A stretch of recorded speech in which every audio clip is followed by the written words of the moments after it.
Welcome to Top 100 Best-Selling Audiobooks, bringing the greatest books of all time to life, in full.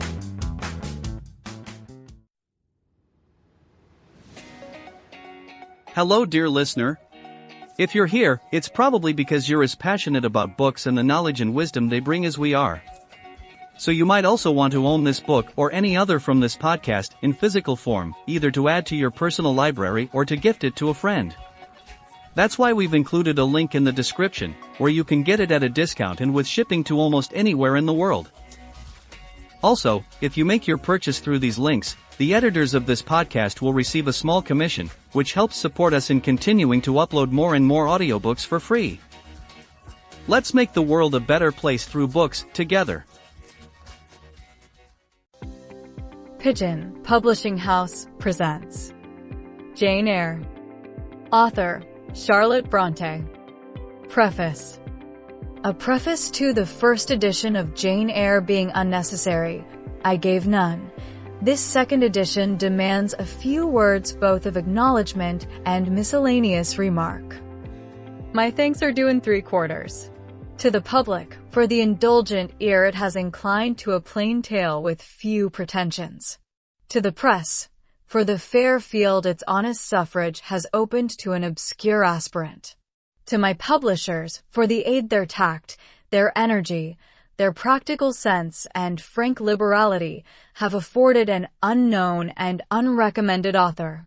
The press and the public are but vague personifications for me, and I must thank them in vague terms, but my publishers are definite. So are certain generous critics who have encouraged me as only large-hearted and high-minded men know how to encourage a struggling stranger. To them, i.e., to my publishers and the select reviewers, I say cordially, gentlemen, I thank you from my heart. Having thus acknowledged what I owe those who have aided and approved me, I turn to another class, a small one, so far as I know, but not, therefore, to be overlooked. I mean the timorous or carping few who doubt the tendency of such books as Jane Eyre, in whose eyes whatever is unusual is wrong, whose ears detect in each protest against bigotry, that parent of crime, an insult to piety, that regent of God on earth. I would suggest to such doubters certain obvious distinctions. I would remind them of certain simple truths. Conventionality is not morality. Self-righteousness is not religion. To attack the first is not to assail the last. To pluck the mask from the face of the Pharisee is not to lift an impious hand to the crown of thorns. These things and deeds are diametrically opposed. They are as distinct as is vice from virtue. Men too often confound them. They should not be confounded. Appearance should not be mistaken for truth. Narrow human doctrines that only tend to elate and magnify a few should not be substituted for the world-redeeming creed of Christ. There is, I repeat it, a difference, and it is a good and not a bad action to mark broadly and clearly the line of separation between them. The world may not like to see these ideas dissevered, for it has been accustomed to blend them, finding it convenient to make external show pass for sterling worth, to let whitewashed walls vouch for clean shrines. It may hate him who dares to scrutinize and expose, to raise the gilding, and show base metal under it, to penetrate the sepulchre, and reveal charnel relics, but hate as it will, it is indebted to him. Ahab did not like Micaiah, because he never prophesied good concerning him, but evil. Probably he liked the sycophant son of Shenanah better, yet might Ahab have escaped a bloody death, had he but stopped his ears to flattery, and opened them to faithful counsel. There is a man in our own days whose words are not framed to tickle delicate ears, who, to my thinking, comes before the great ones of society, much as the son of Imlah came before the throned kings of Judah and Israel, and who speaks truth as deep, with a power as prophet-like and as vital, a mien as dauntless and as daring. Is the satirist of Vanity Fair admired in high places? I cannot tell, but I think if some of those amongst whom he hurls the Greek fire of his sarcasm, and over whom he flashes the leaven brand of his denunciation, were to take his warnings in time, they or their seed might yet escape a fatal Gilead. Why have I alluded to this man? I have alluded to him, reader, because I think I see in him an intellect profounder and more unique than his contemporaries have yet recognized, because I regard him as the first social regenerator of the day, as the very master of that working corps who would restore to rectitude the warped system of things, because I think no commentator on his writings has yet found the comparison that suits him, the terms which rightly characterize his talent. They say he is like Fielding. They talk of his wit, humor, comic powers. He resembles Fielding as an eagle does a vulture. Fielding could stoop on carrion, but Thackeray never does. His wit is bright, his humor attractive, but both bear the same relation to his serious genius that the mere lambent sheet lightning playing under the edge of the summer cloud does to the electric death spark hid in its womb. Finally, I have alluded to Mr. Thackeray because to him, if he will accept the tribute of a total stranger, I have dedicated this second edition of Jane Eyre. Currer Bell. December 21st, 1847. Note to the third edition. I avail myself of the opportunity which a third edition of Jane Eyre affords me, of again addressing a word to the public, to explain that my claim to the title of novelist rests on this one work alone. If, therefore, the authorship of other works of fiction has been attributed to me, an honor is awarded where it is not merited, and, consequently, denied where it is justly due. This explanation will serve to rectify mistakes which may already have been made, and to prevent future errors. Currer Bell. April 13th, 1848. Chapter 1. There was no possibility of taking a walk that day. We had been wandering, indeed, in the leafless shrubbery an hour in the morning, but since dinner, Mrs. Reed, when there was no company, dined early.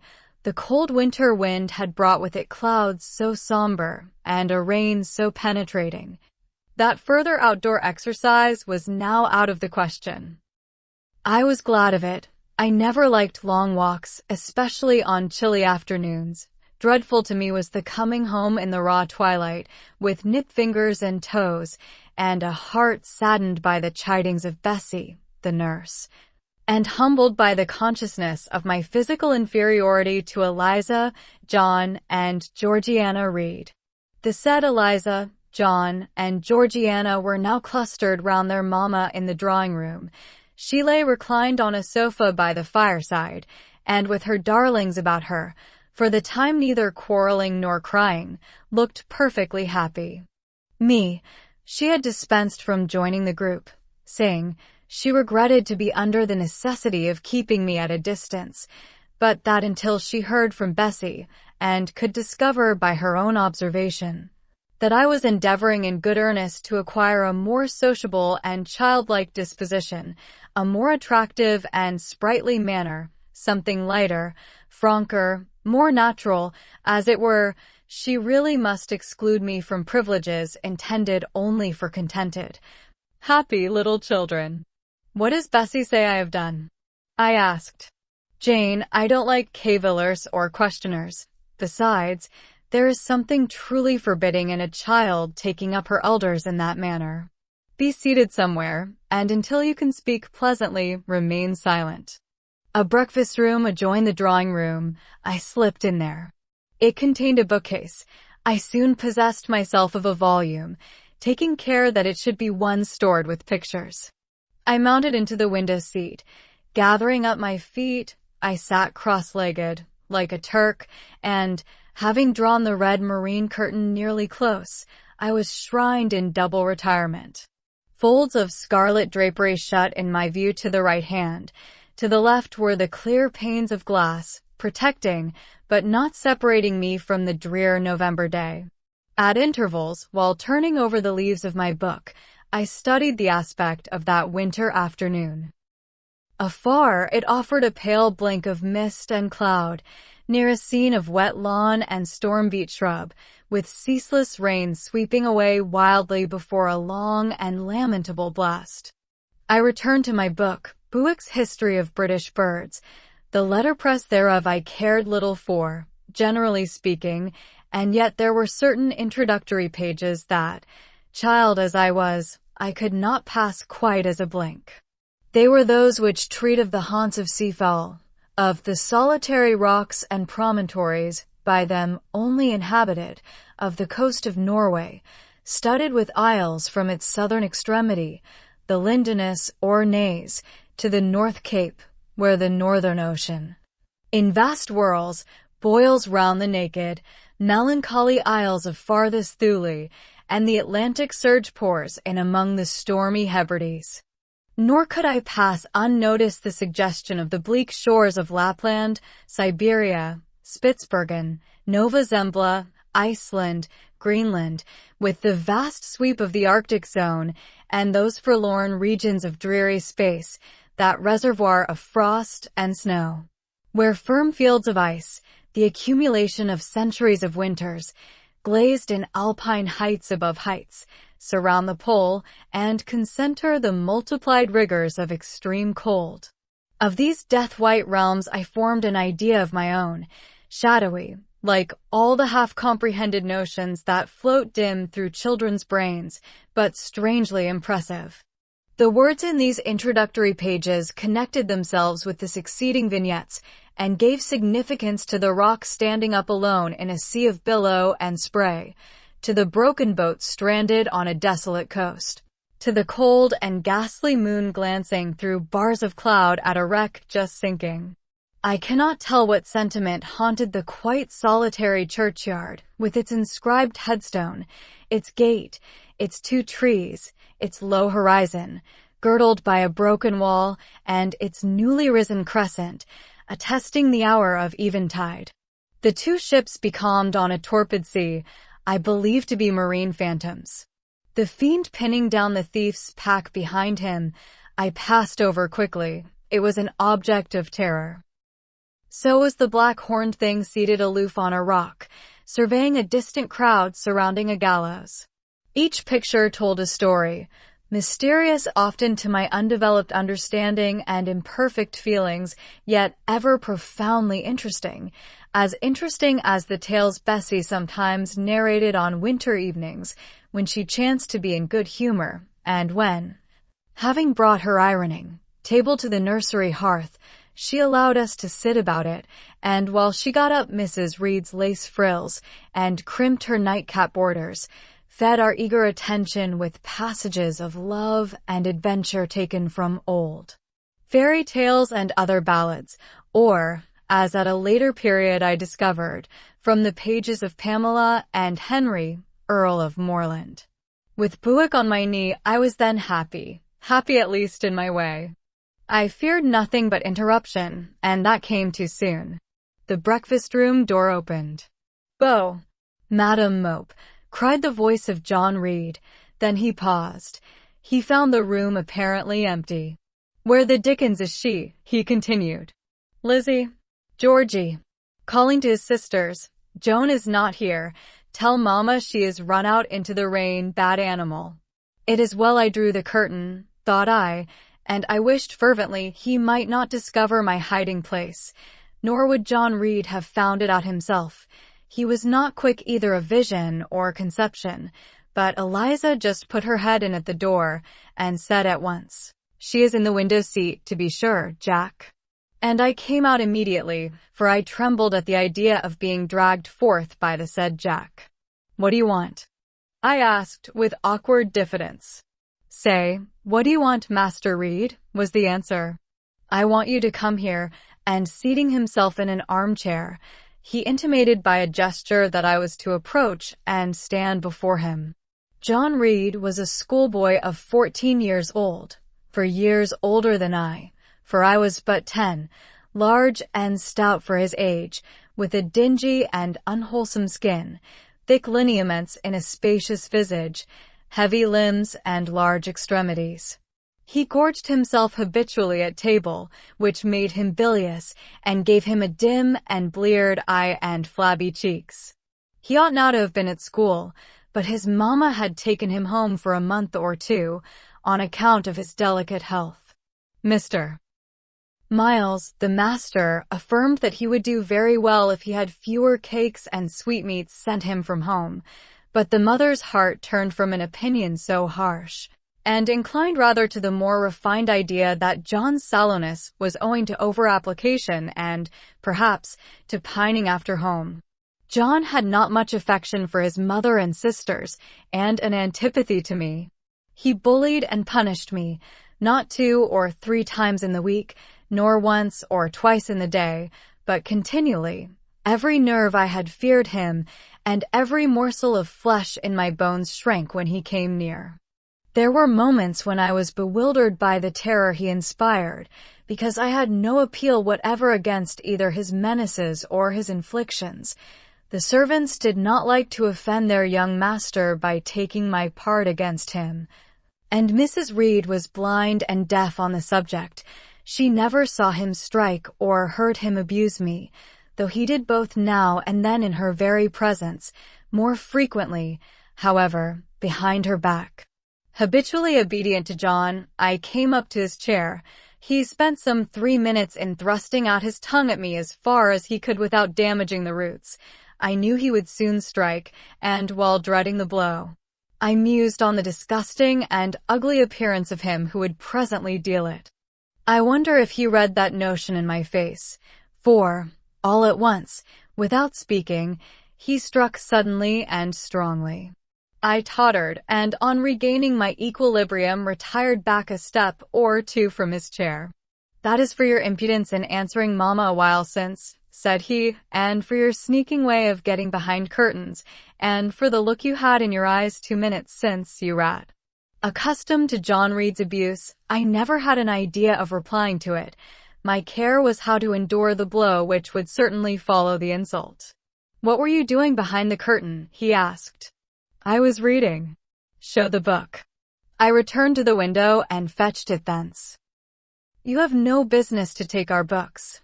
You are a dependent, Mamma says. You have no money. Your father left you none. You ought to beg, and not to live here with gentlemen's children like us, and eat the same meals we do, and wear clothes at our mamma's expense. Now I'll teach you to rummage my bookshelves, for they are mine. All the house belongs to me, or will do in a few years. Go and stand by the door, out of the way of the mirror and the windows." I did so, not at first aware what was his intention, but when I saw him lift and poise the book and stand in act to hurl it, I instinctively started aside with a cry of alarm. Not soon enough, however. The volume was flung, it hit me, and I fell, striking my head against the door and cutting it. The cut bled, the pain was sharp. My terror had passed its climax. Other feelings succeeded. "Wicked and cruel boy," I said. "You are like a murderer. You are like a slave driver. You are like the Roman emperors." I had read Goldsmith's History of Rome, and had formed my opinion of Nero, Caligula, and C. Also I had drawn parallels in silence, which I never thought thus to have declared aloud. "What? What?" he cried. "Did she say that to me? Did you hear her, Eliza and Georgiana? Won't I tell Mamma?" But first, he ran headlong at me. I felt him grasp my hair and my shoulder. He had closed with a desperate thing. I really saw in him a tyrant, a murderer. I felt a drop or 2 of blood from my head trickle down my neck, and was sensible of somewhat pungent suffering. These sensations for the time predominated over fear, and I received him in frantic sort. I don't very well know what I did with my hands, but he called me rat, and bellowed out aloud. Aid was near him. Eliza and Georgiana had run for Mrs. Reed, who was gone upstairs. She now came upon the scene, followed by Bessie and her maid Abbott. We were parted. I heard the words, "Dear, dear." What a fury to fly at Master John. Did ever anybody see such a picture of passion? Then Mrs. Reed subjoined, take her away to the Red Room, and lock her in there. For hands were immediately laid upon me, and I was borne upstairs. Chapter 2. I resisted all the way, a new thing for me, and a circumstance which greatly strengthened the bad opinion Bessie and Miss Abbott were disposed to entertain of me. The fact is, I was a trifle beside myself, or rather out of myself, as the French would say. I was conscious that a moment's mutiny had already rendered me liable to strange penalties, and, like any other rebel slave, I felt resolved, in my desperation, to go all lengths. "Hold her arms, Miss Abbott. She's like a mad cat." For shame, cried the lady's maid. "What shocking conduct, Miss Eyre, to strike a young gentleman, your benefactress's son. Your young master." "Master? How's he my master? Am I a servant?" "No, you are less than a servant, for you do nothing for your keep. There, sit down and think over your wickedness." They had got me by this time into the apartment indicated by Mrs. Reed, and had thrust me upon a stool. My impulse was to rise from it like a spring. Their two pair of hands arrested me instantly. "If you don't sit still, you must be tied down," said Bessie. "Miss Abbott, lend me your garters. She would break mine directly." Miss Abbott turned to divest a stout leg of the necessary ligature. This preparation for bonds, and the additional ignominy it inferred, took a little of the excitement out of me. "Don't take them off," I cried. "I will not stir." In guarantee whereof, I attached myself to my seat by my hands. "Mind you don't," said Bessie, and when she had ascertained that I was really subsiding, she loosened her hold of me. Then she and Miss Abbott stood with folded arms, looking darkly and doubtfully on my face, as incredulous of my sanity. "She never did so before," at last said Bessie, turning to the Abigail. "But it was always in her," was the reply. "I've told Mrs. often my opinion about the child, and Mrs. agreed with me.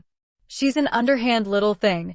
I never saw a girl of her age with so much cover."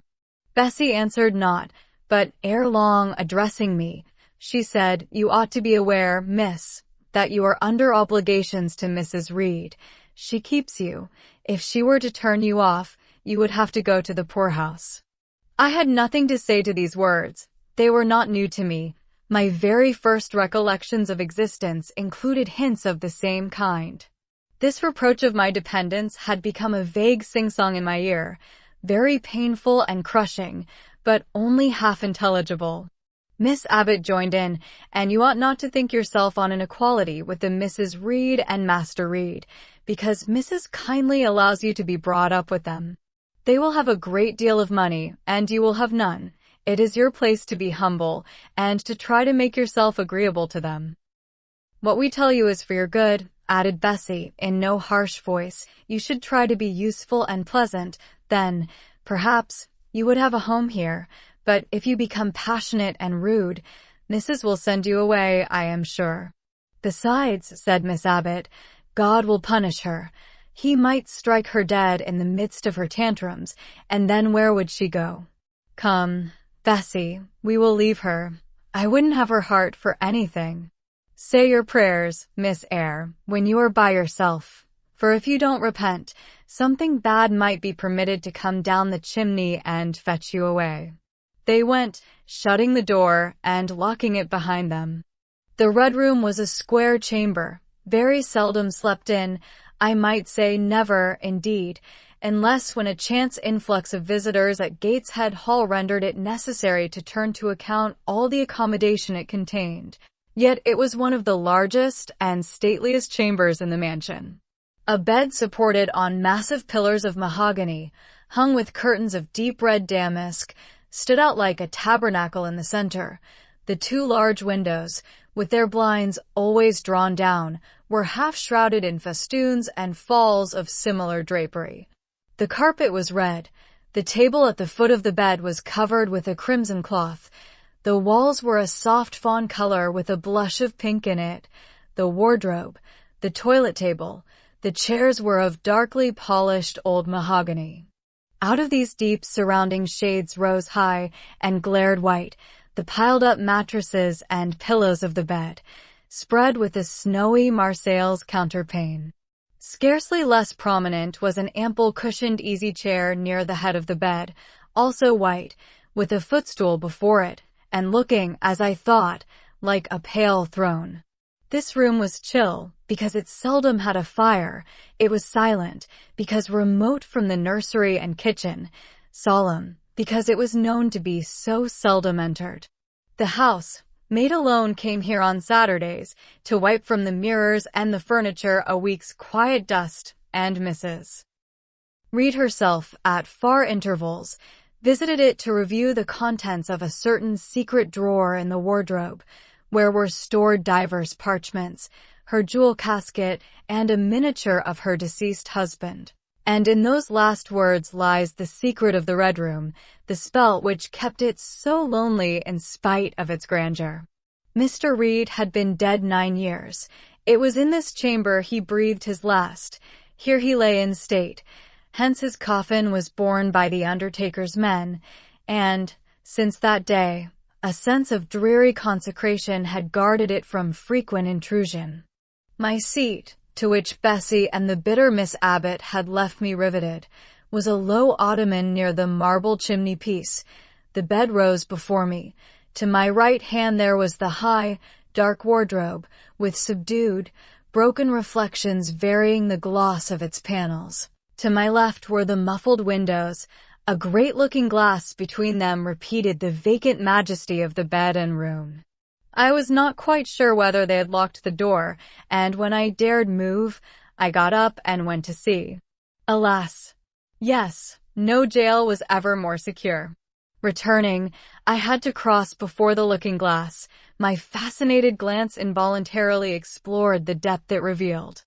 All looked colder and darker in that visionary hollow than in reality, and the strange little figure there gazing at me, with a white face and arms specking the gloom, and glittering eyes of fear moving where all else was still, had the effect of a real spirit. I thought it like one of the tiny phantoms, half fairy, half imp, Bessie's evening stories represented as coming out of lone, ferny dells and moors, and appearing before the eyes of belated travelers. I returned to my stool.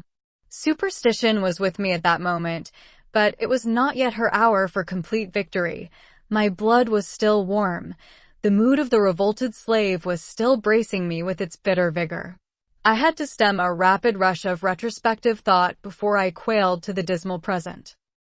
All John Reed's violent tyrannies, all his sister's proud indifference, all his mother's aversion, all the servants' partiality, turned up in my disturbed mind like a dark deposit in a turbid well. Why was I always suffering, always browbeaten, always accused, forever condemned? Why could I never please? Why was it useless to try to win anyone's favor? Eliza, who was headstrong and selfish, was respected. Georgiana, who had a spoiled temper, a very acrid spite, a captious and insolent carriage, was universally indulged. Her beauty, her pink cheeks and golden curls, seemed to give delight to all who looked at her, and to purchase indemnity for every fault. John no one thwarted, much less punished, though he twisted the necks of the pigeons, killed the little peachocks, set the dogs at the sheep, stripped the hothouse vines of their fruit, and broke the buds off the choicest plants in the conservatory. He called his mother old girl, too, sometimes reviled her for her dark skin, similar to his own, bluntly disregarded her wishes, not unfrequently tore and spoiled her silk attire, and he was still her own darling. I dared commit no fault. I strove to fulfill every duty, and I was termed naughty and tiresome, sullen and sneaking, from morning to noon and from noon to night. My head still ached and bled with the blow and fall I had received. No one had reproved John for wantonly striking me, and, because I had turned against him to avert farther irrational violence, I was loaded with general opprobrium. Unjust, unjust, said my reason, forced by the agonizing stimulus into precocious though transitory power, and resolve, equally wrought up, instigated some strange expedient to achieve escape from insupportable oppression, as running away, or, if that could not be effected, never eating or drinking more, and letting myself die. What a consternation of soul was mine that dreary afternoon! How all my brain was in tumult, and all my heart in insurrection! Yet in what darkness, what dense ignorance, was the mental battle fought! I could not answer the ceaseless inward question, why I thus suffered. Now, at the distance of, I will not say how many years, I see it clearly. I was a discord in Gateshead Hall. I was like nobody there. I had nothing in harmony with Mrs. Reed or her children, or her chosen vassalage. If they did not love me, in fact, as little did I love them. They were not bound to regard with affection a thing that could not sympathize with one amongst them, a heterogeneous thing, opposed to them in temperament, in capacity, in propensities, a useless thing, incapable of serving their interest, or adding to their pleasure, a noxious thing, cherishing the germs of indignation at their treatment, of contempt of their judgment. I know that had I been a sanguine, brilliant, careless, exacting, handsome, romping child, though equally dependent and friendless, Mrs. Reed would have endured my presence more complacently. Her children would have entertained for me more of the cordiality of fellow-feeling. The servants would have been less prone to make me the scapegoat of the nursery. Daylight began to forsake the Red Room. It was past 4 o'clock, and the beclouded afternoon was tending to drear twilight. I heard the rain still beating continuously on the staircase window, and the wind howling in the grove behind the hall. I grew by degrees cold as a stone, and then my courage sank. My habitual mood of humiliation, self-doubt, forlorn depression, fell damp on the embers of my decaying ire. All said I was wicked, and perhaps I might be so. What thought had I been but just conceiving of starving myself to death? That certainly was a crime. And was I fit to die? Or was the vault under the chancel of Gateshead Church an inviting bourne? In such vault, I had been told, did Mr. Reed lie buried, and led by this thought to recall his idea, I dwelt on it with gathering dread. I could not remember him, but I knew that he was my own uncle, my mother's brother, that he had taken me when a parentless infant to his house, and that in his last moments he had required a promise of Mrs. Reed that she would rear and maintain me as one of her own children. Mrs. Reed probably considered she had kept this promise, and so she had, I dare say, as well as her nature would permit her. But how could she really like an interloper not of her race, and unconnected with her, after her husband's death, by any tie? It must have been most irksome to find herself bound by a hard-wrung pledge to stand in the stead of a parent to a strange child she could not love, and to see an uncongenial alien permanently intruded on her own family group. A singular notion dawned upon me. I doubted not, never doubted, that if Mr. Reed had been alive he would have treated me kindly, and now, as I sat looking at the white bed and overshadowed walls, occasionally also turning a fascinated eye towards the dimly gleaming mirror, I began to recall what I had heard of dead men, troubled in their graves by the violation of their last wishes, revisiting the earth to punish the perjured and avenge the oppressed, and I thought Mr. Reed's spirit, harassed by the wrongs of his sister's child, might quit its abode, whether in the church vault or in the unknown world of the departed, and rise before me in this chamber. I wiped my tears and hushed my sobs, fearful lest any sign of violent grief might waken a preternatural voice to comfort me, or elicit from the gloom some haloed face, bending over me with strange pity.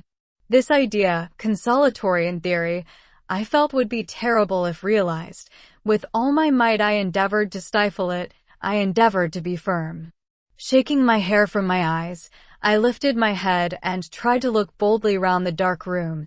At this moment a light gleamed on the wall. Was it, I asked myself, a ray from the moon penetrating some aperture in the blind? No, Moonlight was still, and this stirred. While I gazed, it glided up to the ceiling and quivered over my head. I can now conjecture readily that this streak of light was, in all likelihood, a gleam from a lantern carried by someone across the lawn. But then, prepared as my mind was for horror, shaken as my nerves were by agitation, I thought the swift darting beam was a herald of some coming vision from another world. My heart beat thick, my head grew hot, a sound filled my ears, which I deemed the rushing of wings. Something seemed near me. I was oppressed, suffocated. Endurance broke down. I rushed to the door and shook the lock in desperate effort. Steps came running along the outer passage. The key turned. Bessie and Abbott entered. "Miss Eyre, are you ill?" said Bessie. "What a dreadful noise."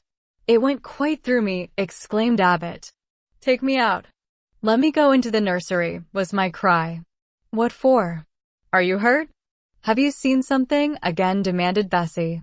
"Oh, I saw a light, and I thought a ghost would come." I had now got hold of Bessie's hand, and she did not snatch it from me. "She has screamed out on purpose," declared Abbott, in some disgust. "And what a scream!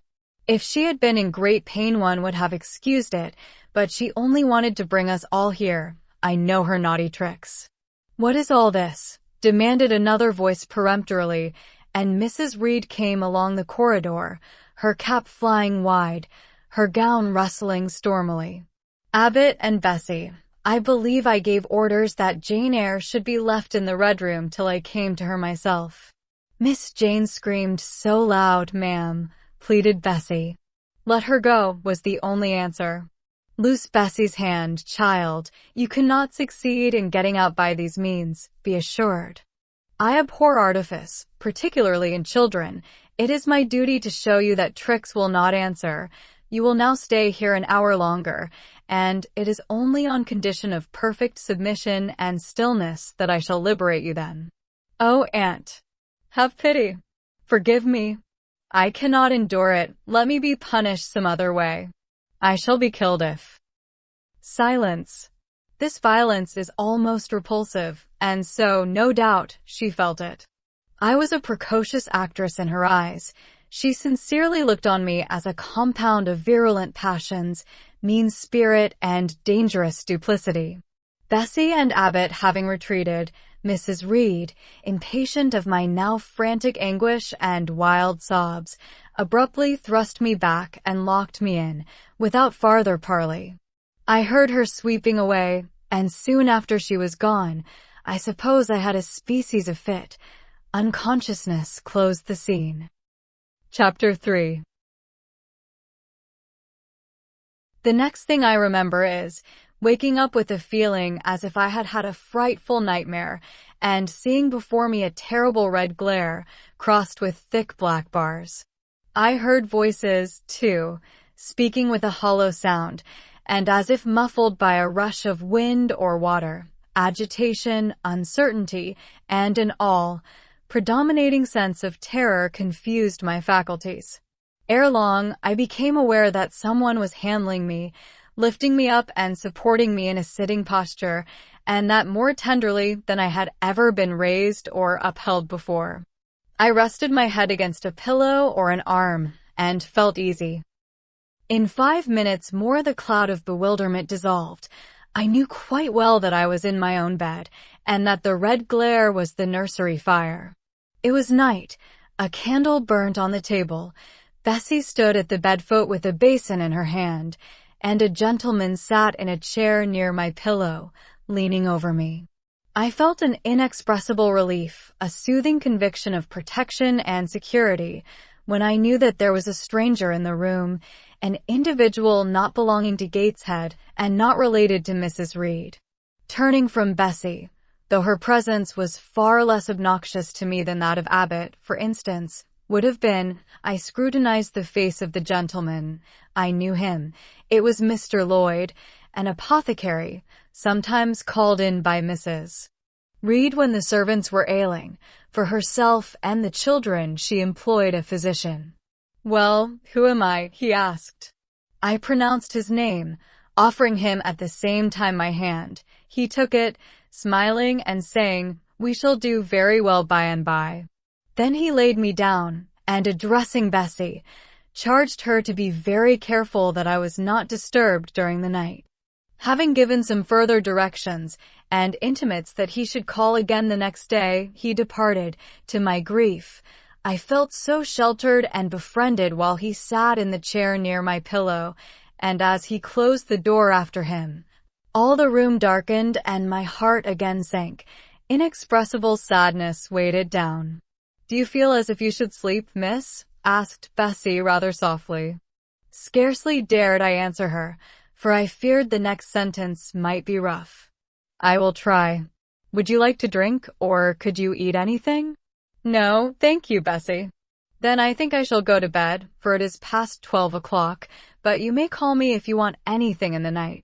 Wonderful civility this. It emboldened me to ask a question.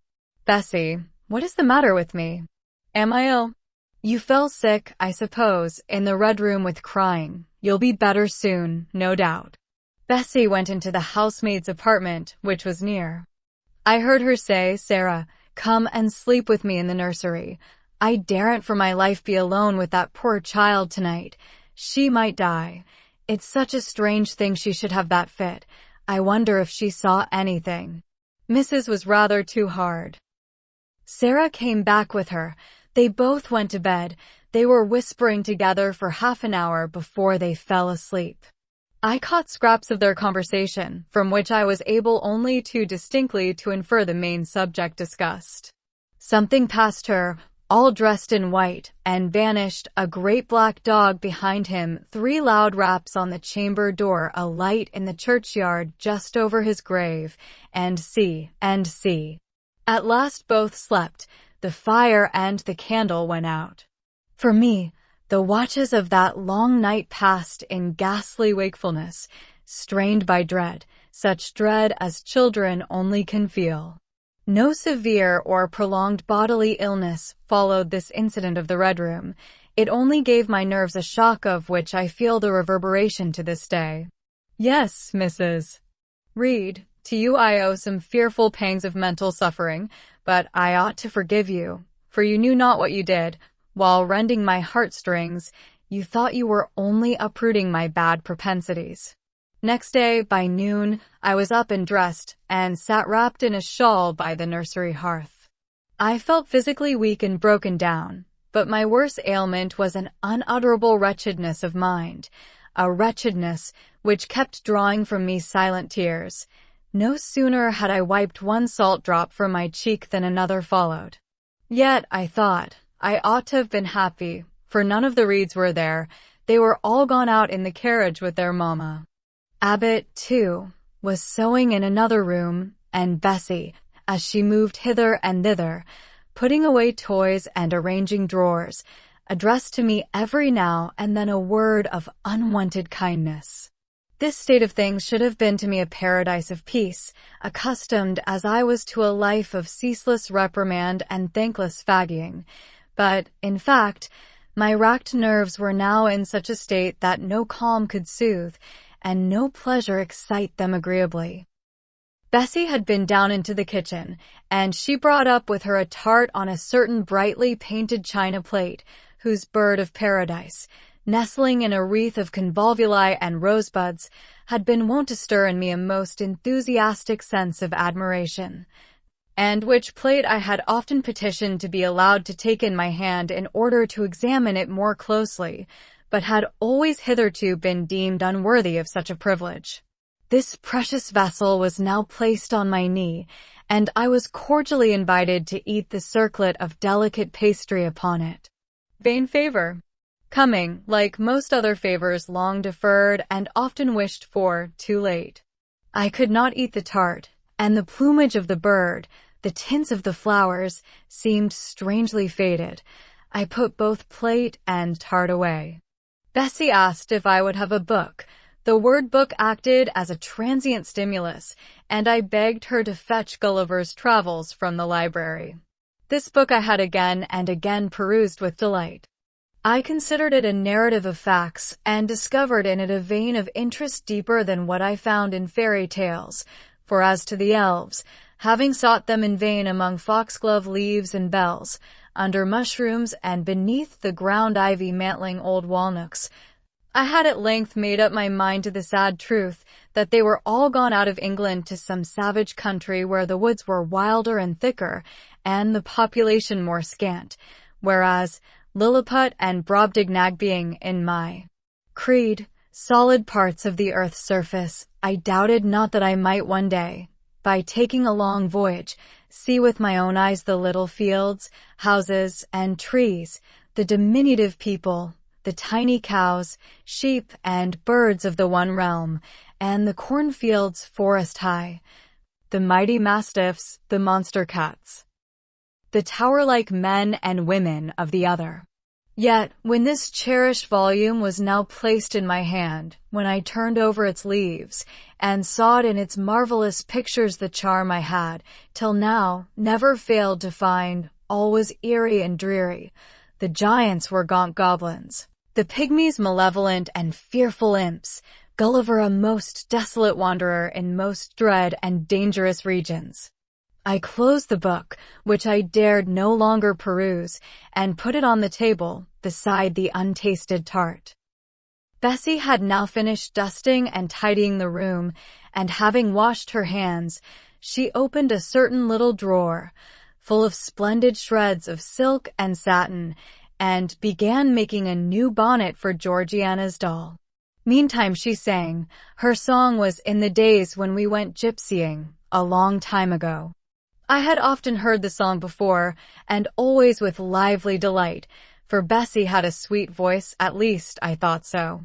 But now, though her voice was still sweet, I found in its melody an indescribable sadness.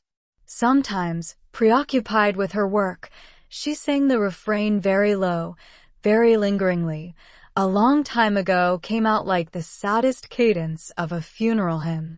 She passed into another ballad, this time a really doleful one. My feet they are sore, and my limbs they are weary. Long is the way, and the mountains are wild. Soon will the twilight close moonless and dreary over the path of the poor orphan child. Why did they send me so far and so lonely, up where the moor spread and grey rocks are piled? Men are hard-hearted, and kind angels only watch o'er the steps of a poor orphan child. Yet distant and soft the night breeze is blowing, clouds there are none, and clear stars beam mild. God, in His mercy, protection is showing, comfort and hope to the poor orphan child. Even should I fall o'er the broken bridge passing, or stray in the marshes, by false lights beguiled, still will my Father, with promise and blessing, take to His bosom the poor orphan child. There is a thought that for strength should avail me, though both of shelter and kindred despoiled. Heaven is a home, and a rest will not fail me.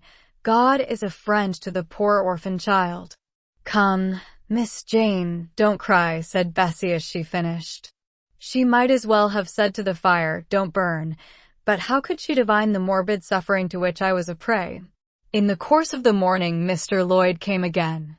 What, already up? Said he, as he entered the nursery. Well, nurse, how is she? Bessie answered that I was doing very well. Then she ought to look more cheerful. Come here, Miss Jane. Your name is Jane, is it not? Yes, sir, Jane Eyre. Well, you have been crying, Miss Jane Eyre. Can you tell me what about? Have you any pain? No, sir. Oh. I dare say she is crying because she could not go out with Mrs. in the carriage, interposed Bessie. Surely not. Why, she is too old for such pettishness. I thought so too, and my self-esteem being wounded by the false charge, I answered promptly, I never cried for such a thing in my life. I hate going out in the carriage. I cry because I am miserable. Oh fie, miss, said Bessie. The good apothecary appeared a little puzzled. I was standing before him. He fixed his eyes on me very steadily. His eyes were small and gray, not very bright, but I dare say I should think them shrewd now. He had a hard-featured yet good-natured looking face. Having considered me at leisure, he said, "What made you ill yesterday?" "She had a fall," said Bessie, again putting in her word. "Fall? Why, that is like a baby again. Can't she manage to walk at her age?" "She must be 8 or 9 years old." "I was knocked down," was the blunt explanation, jerked out of me by another pang of mortified pride. "But that did not make me ill," I added, while Mr. Lloyd helped himself to a pinch of snuff. As he was returning the box to his waistcoat pocket, a loud bell rang for the servants' dinner. He knew what it was. "That's for you, nurse," said he. "You can go down. I'll give Miss Jane a lecture till you come back." Bessie would rather have stayed, but she was obliged to go, because punctuality at meals was rigidly enforced at Gateshead Hall. "The fall did not make you ill. What did then?" pursued Mr. Lloyd when Bessie was gone. "I was shut up in a room where there is a ghost till after dark." I saw Mr. Lloyd smile and frown at the same time. "Ghost? What, you are a baby after all. You are afraid of ghosts." "Of Mr. Reed's ghost I am. He died in that room, and was laid out there. Neither Bessie nor anyone else will go into it at night, if they can help it, and it was cruel to shut me up alone without a candle, so cruel that I think I shall never forget it." "Nonsense. And is it that makes you so miserable? Are you afraid now in daylight?" "No, but night will come again before long, and besides, I am unhappy, very unhappy for other things." "What other things? Can you tell me some of them?" How much I wished to reply fully to this question. How difficult it was to frame any answer. Children can feel, but they cannot analyze their feelings, and if the analysis is partially affected in thought, they know not how to express the result of the process in words. Fearful, however, of losing this first and only opportunity of relieving my grief by imparting it, I, after a disturbed pause, contrived to frame a meager, though, as far as it went, true response. "For one thing, I have no father or mother, brothers or sisters." "You have a kind aunt and cousins." Again I paused, then bunglingly announced, "But John Reed knocked me down, and my aunt shut me up in the Red Room." Mr. Lloyd a second time produced his snuff-box. "Don't you think Gateshead Hall a very beautiful house?" asked he. "Are you not very thankful to have such a fine place to live at?" "It is not my house, sir, and Abbot says I have less right to be here than a servant." "Pooh! You can't be silly enough to wish to leave such a splendid place." "If I had anywhere else to go, I should be glad to leave it, but I can never get away from Gateshead till I am a woman." "Perhaps you may, who knows? Have you any relations besides Mrs. Reed?" "I think not, sir." "None belonging to your father?" "I don't know. I asked Aunt Reed once, and she said possibly I might have some poor, low relations called Eyre, but she knew nothing about them." "If you had such, would you like to go to them?" I reflected. Poverty looks grim to grown people, still more so to children. They have not much idea of industrious, working, respectable poverty. They think of the word only as connected with ragged clothes, scanty food, fireless grates, rude manners, and debasing vices. Poverty for me was synonymous with degradation. "No, I should not like to belong to poor people," was my reply. "Not even if they were kind to you?" I shook my head. I could not see how poor people had the means of being kind, and then to learn to speak like them, to adopt their manners, to be uneducated. To grow up like one of the poor women I saw sometimes nursing their children or washing their clothes at the cottage doors of the village of Gateshead. No, I was not heroic enough to purchase liberty at the price of caste. "But are your relatives so very poor? Are they working people?" "I cannot tell, Aunt Reed says if I have any, they must be a beggarly set. I should not like to go a-begging." "Would you like to go to school?" Again I reflected. I scarcely knew what school was. Bessie sometimes spoke of it as a place where young ladies sat in the stocks, wore backboards, and were expected to be exceedingly genteel and precise. John Reed hated his school and abused his master. But John Reed's tastes were no rule for mine, and if Bessie's accounts of school discipline, gathered from the young ladies of a family where she had lived before coming to Gateshead, were somewhat appalling, her details of certain accomplishments attained by these same young ladies were, I thought, equally attractive. She boasted of beautiful paintings of landscapes and flowers by them executed, of songs they could sing and pieces they could play, of purses they could net, of French books they could translate, till my spirit was moved to emulation as I listened. Besides, school would be a complete change. It implied a long journey, an entire separation from Gateshead, an entrance into a new life. I should indeed like to go to school, was the audible conclusion of my musings. Well, who knows what may happen, said Mr. Lloyd, as he got up. The child ought to have change of air and scene, he added, speaking to himself, nerves not in a good state. Bessie now returned. At the same moment the carriage was heard rolling up the gravel walk. Is that your mistress, nurse? Asked Mr. Lloyd. I should like to speak to her before I go. Bessie invited him to walk into the breakfast room and led the way out. In the interview which followed between him and Mrs. Reed, I presume, from after occurrences, that the apothecary ventured to recommend my being sent to school, and the recommendation was no doubt readily enough adopted, for as Abbot said, in discussing the subject with Bessie when both sat sewing in the nursery one night, after I was in bed, and, as they thought, asleep, Mrs. was, she dared say, glad enough to get rid of such a tiresome, ill-conditioned child, who always looked as if she were watching everybody and scheming plots underhand. Abbot, I think, gave me credit for being a sort of infantine Guy Fawkes. On that same occasion I learned, for the first time, from Miss Abbott's communications to Bessie, that my father had been a poor clergyman, that my mother had married him against the wishes of her friends, who considered the match beneath her, that my grandfather Reed was so irritated at her disobedience, he cut her off without a shilling, that after my mother and father had been married a year, the latter caught the typhus fever while visiting among the poor of a large manufacturing town where his curacy was situated, and where that disease was then prevalent, that my mother took the infection from him, and both died within a month of each other. Bessie, when she heard this narrative, sighed and said, Poor Miss Jane is to be pitied, too, Abbot. Yes, responded Abbot, if she were a nice, pretty child, one might compassionate her forlornness, but one really cannot care for such a little toad as that. Not a great deal, to be sure, agreed Bessie. At any rate, a beauty like Miss Georgiana would be more moving in the same condition. Yes, I dote on Miss Georgiana, cried the fervent Abbot. Little darling, with her long curls and her blue eyes, and such a sweet color as she has, just as if she were painted. Bessie, I could fancy a Welsh rabbit for supper.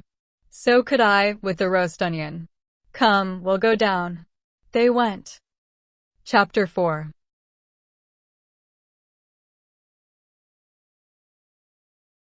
From my discourse with Mr. Lloyd, and from the above reported conference between Bessie and Abbot, I gathered enough of hope to suffice as a motive for wishing to get well.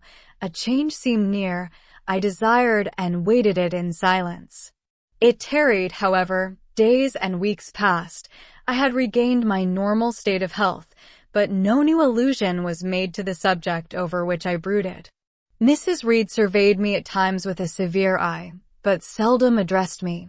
Since my illness, she had drawn a more marked line of separation than ever between me and her own children, appointing me a small closet to sleep in by myself, condemning me to take my meals alone and pass all my time in the nursery, while my cousins were constantly in the drawing-room. Not a hint, however, did she drop about sending me to school. Still I felt an instinctive certainty that she would not long endure me under the same roof with her, for her glance, now more than ever when turned on me, expressed an insuperable and rooted aversion. Eliza and Georgiana, evidently acting according to orders, spoke to me as little as possible. John thrust his tongue in his cheek whenever he saw me, and once attempted chastisement, but as I instantly turned against him, roused by the same sentiment of deep ire and desperate revolt which had stirred my corruption before, he thought it better to desist, and ran from me tittering execrations, and vowing I had burst his nose. I had indeed leveled at that prominent feature as hard a blow as my knuckles could inflict, and when I saw that either that or my look daunted him, I had the greatest inclination to follow up my advantage to purpose, but he was already with his mamma.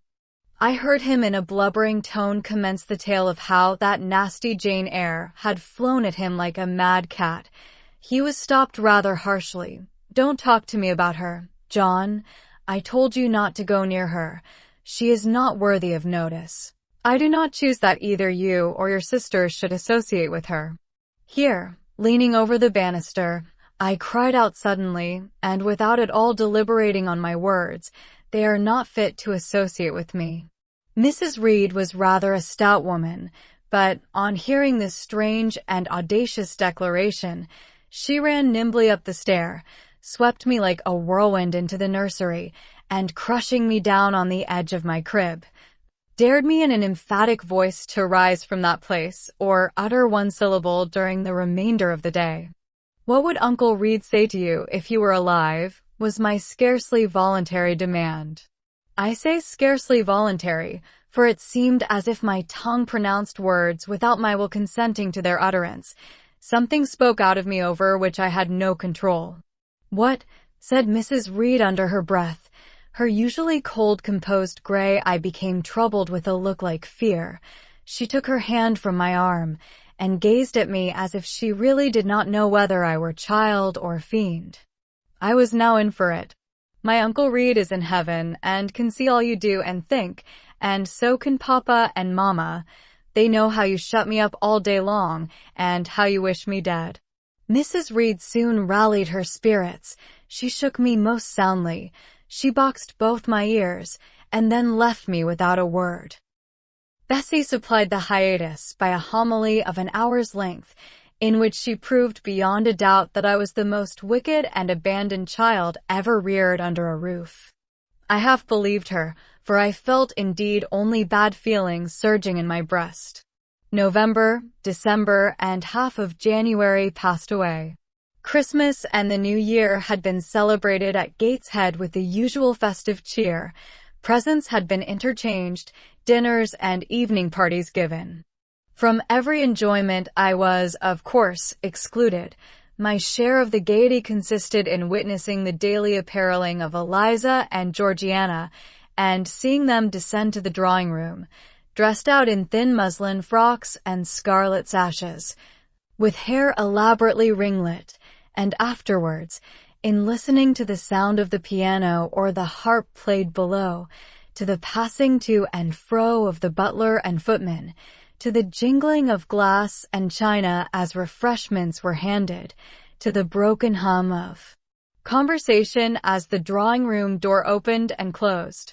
When tired of this occupation, I would retire from the stairhead to the solitary and silent nursery. There, though somewhat sad, I was not miserable. To speak truth, I had not the least wish to go into company, for in company I was very rarely noticed, and if Bessie had but been kind and companionable, I should have deemed it a treat to spend the evenings quietly with her, instead of passing them under the formidable eye of Mrs. Reed, in a room full of ladies and gentlemen. But Bessie, as soon as she had dressed her young ladies, used to take herself off to the lively regions of the kitchen and housekeeper's room, generally bearing the candle along with her. I then sat with my doll on my knee till the fire got low, glancing round occasionally to make sure that nothing worse than myself haunted the shadowy room, and when the embers sank to a dull red, I undressed hastily, tugging at knots and strings as I best might, and sought shelter from cold and darkness in my crib. To this crib I always took my doll. Human beings must love something, and, in the dearth of worthier objects of affection, I contrived to find a pleasure in loving and cherishing a faded graven image, shabby as a miniature scarecrow. It puzzles me now to remember with what absurd sincerity I dote on this little toy, half fancying it alive and capable of sensation. I could not sleep unless it was folded in my nightgown, and when it lay there safe and warm, I was comparatively happy, believing it to be happy likewise. Long did the hours seem while I waited the departure of the company, and listened for the sound of Bessie's step on the stairs. Sometimes she would come up in the interval to seek her thimble or her scissors, or perhaps to bring me something by way of supper. A bun or a cheesecake. Then she would sit on the bed while I ate it, and when I had finished, she would tuck the clothes round me, and twice she kissed me, and said, "Good night, Miss Jane." When thus gentle, Bessie seemed to me the best, prettiest, kindest being in the world, and I wished most intensely that she would always be so pleasant and amiable, and never push me about, or scold, or task me unreasonably, as she was too often wont to do. Bessie Lee must, I think, have been a girl of good natural capacity, for she was smart in all she did, and had a remarkable knack of narrative, so, at least, I judged from the impression made on me by her nursery tales. She was pretty too, if my recollections of her face and person are correct. I remember her as a slim young woman, with black hair, dark eyes, very nice features, and good, clear complexion, but she had a capricious and hasty temper and indifferent ideas of principle or justice. Still, such as she was, I preferred her to anyone else at Gateshead Hall. It was the 15th of January. About 9 o'clock in the morning, Bessie was gone down to breakfast. My cousins had not yet been summoned to their mamma. Eliza was putting on her bonnet and warm garden coat to go and feed her poultry, an occupation of which she was fond, and not less so of selling the eggs to the housekeeper and hoarding up the money she thus obtained. She had a turn for traffic and a marked propensity for saving, shown not only in the vending of eggs and chickens, but also in driving hard bargains with the gardener about flower roots, seeds, and slips of plants. That functionary having orders from Mrs. Reed to buy of his young lady all the products of her parterre she wished to sell, and Eliza would have sold the hair off her head if she could have made a handsome profit thereby. As to her money, she first secreted it in odd corners, wrapped in a rag or an old curl paper, but some of these hoards having been discovered by the housemaid, Eliza, fearful of one day losing her valued treasure, consented to entrust it to her mother, at a usurious rate of interest 50 or 60%, which interest she exacted every quarter, keeping her accounts in a little book with anxious accuracy. Georgiana sat on a high stool, dressing her hair at the glass, and interweaving her curls with artificial flowers and faded feathers, of which she had found a store in a drawer in the attic. I was making my bed, having received strict orders from Bessie to get it arranged before she returned, for Bessie now frequently employed me as a sort of under-nursery maid, to tidy the room, dust the chairs, and see. Having spread the quilt and folded my night-dress, I went to the window seat to put in order some picture books and doll's house furniture scattered there, an abrupt command from Georgiana to let her playthings alone, for the tiny chairs and mirrors, the fairy plates and cups, were her property, stopped my proceedings, and then, for lack of other occupation, I fell to breathing on the frost flowers with which the window was fretted, and thus clearing a space in the glass through which I might look out on the grounds, where all was still and petrified under the influence of a hard frost. From this window were visible the porter's lodge and the carriage road, and just as I had dissolved so much of the silver, white foliage veiling the panes as left room to look out, I saw the gates thrown open and a carriage roll through. I watched it ascending the drive with indifference. Carriages often came to Gateshead, but none ever brought visitors in whom I was interested. It stopped in front of the house, the door, Bell rang loudly. The newcomer was admitted. All this being nothing to me, my vacant attention soon found livelier attraction in the spectacle of a little hungry robin, which came and chirruped on the twigs of the leafless cherry tree nailed against the wall near the casement. The remains of my breakfast of bread and milk stood on the table, and having crumbled a morsel of roll, I was tugging at the sash to put out the crumbs on the windowsill, when Bessie came running upstairs into the nursery. "Miss Jane, take off your pinafore. What are you doing there? Have you washed your hands and face this morning?" I gave another tug before I answered, for I wanted the bird to be secure of its bread. The sash yielded. I scattered the crumbs, some on the stone sill, some on the cherry tree bough. Then, closing the window, I replied, "No, Bessie. I have only just finished dusting." "Troublesome, careless child. And what are you doing now? You look quite red, as if you had been about some mischief. What were you opening the window for?" I was spared the trouble of answering, for Bessie seemed in too great a hurry to listen to explanations. She hauled me to the washstand, inflicted a merciless, but happily brief scrub on my face and hands with soap, water, and a coarse towel, disciplined my head with a bristly brush, denuded me of my pinafore, and then hurrying me to the top of the stairs, bid me go down directly, as I was wanted in the breakfast room. I would have asked who wanted me. I would have demanded if Mrs. Reed was there, but Bessie was already gone and had closed the nursery door upon me. I slowly descended. For nearly 3 months I had never been called to Mrs. Reed's presence, restricted so long to the nursery. The breakfast, dining, and drawing rooms were become for me awful regions, on which it dismayed me to intrude. I now stood in the empty hall. Before me was the breakfast room door, and I stopped, intimidated and trembling. What a miserable little poltroon had fear, engendered of unjust punishment, made of me in those days. I feared to return to the nursery, and feared to go forward to the parlor. 10 minutes I stood in agitated hesitation. The vehement ringing of the breakfast room bell decided me. I must enter. Who could want me? I asked inwardly, as with both hands I turned the stiff door handle, which, for a second or two, resisted my efforts. What should I see besides Aunt Reed in the apartment, a man or a woman? The handle turned, the door unclosed, and passing through and curtsying low, I looked up at a black pillar. Such, at least, appeared to me, at first sight, the straight, narrow, sable-clad shape standing erect on the rug. The grim face at the top was like a carved mask, placed above the shaft by way of capital.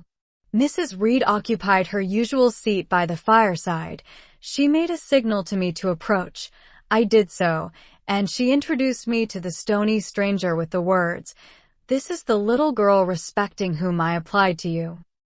He, for it was a man, turned his head slowly towards where I stood, and having examined me with the 2 inquisitive-looking gray eyes which twinkled under a pair of bushy brows, said solemnly, and in a bass voice, "Her size is small.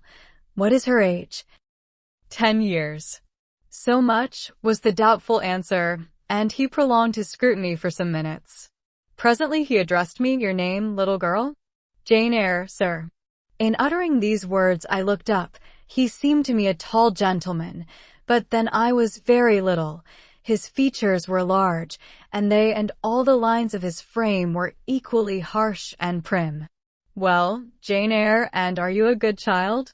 Impossible to reply to this in the affirmative. My little world held a contrary opinion. I was silent. Mrs. Reed answered for me by an expressive shake of the head, adding soon, "Perhaps the less said on that subject the better, Mr. Brocklehurst." Sorry indeed to hear it. She and I must have some talk, and bending from the perpendicular, he installed his person in the armchair opposite Mrs. Reed's. "Come here," he said. I stepped across the rug. He placed me square and straight before him. What a face he had, now that it was almost on a level with mine. What a great nose! And what a mouth! And what large prominent teeth! No sight so sad as that of a naughty child, he began, especially a naughty little girl. Do you know where the wicked go after death? They go to hell, was my ready and orthodox answer. And what is hell? Can you tell me that? A pit full of fire. And should you like to fall into that pit and to be burning there forever? No, sir. What must you do to avoid it? I deliberated a moment. My answer, when it did come, was objectionable. I must keep in good health and not die. How can you keep in good health? Children younger than you die daily. I buried a little child of 5 years old only a day or two since, a good little child, whose soul is now in heaven. It is to be feared the same could not be said of you were you to be called hence. Not being in a condition to remove his doubt, I only cast my eyes down on the 2 large feet planted on the rug, and sighed, wishing myself far enough away. I hope that sigh is from the heart, and that you repent of ever having been the occasion of discomfort to your excellent benefactress. Benefactress, said I inwardly. They all call Mrs. Reed my benefactress. If so, a benefactress is a disagreeable thing. Do you say your prayers night and morning? Continued my interrogator. Yes, sir. Do you read your Bible? Sometimes. With pleasure? Are you fond of it?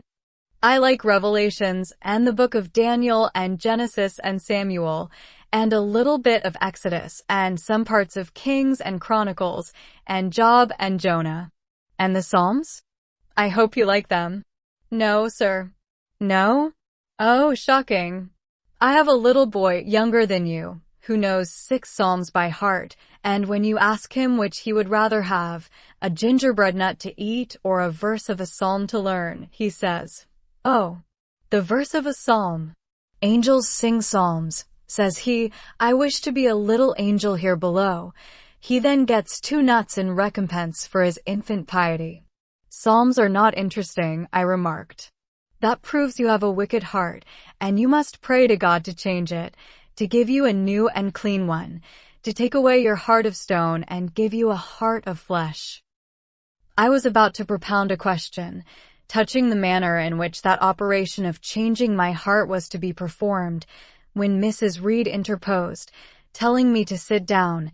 She then proceeded to carry on the conversation herself.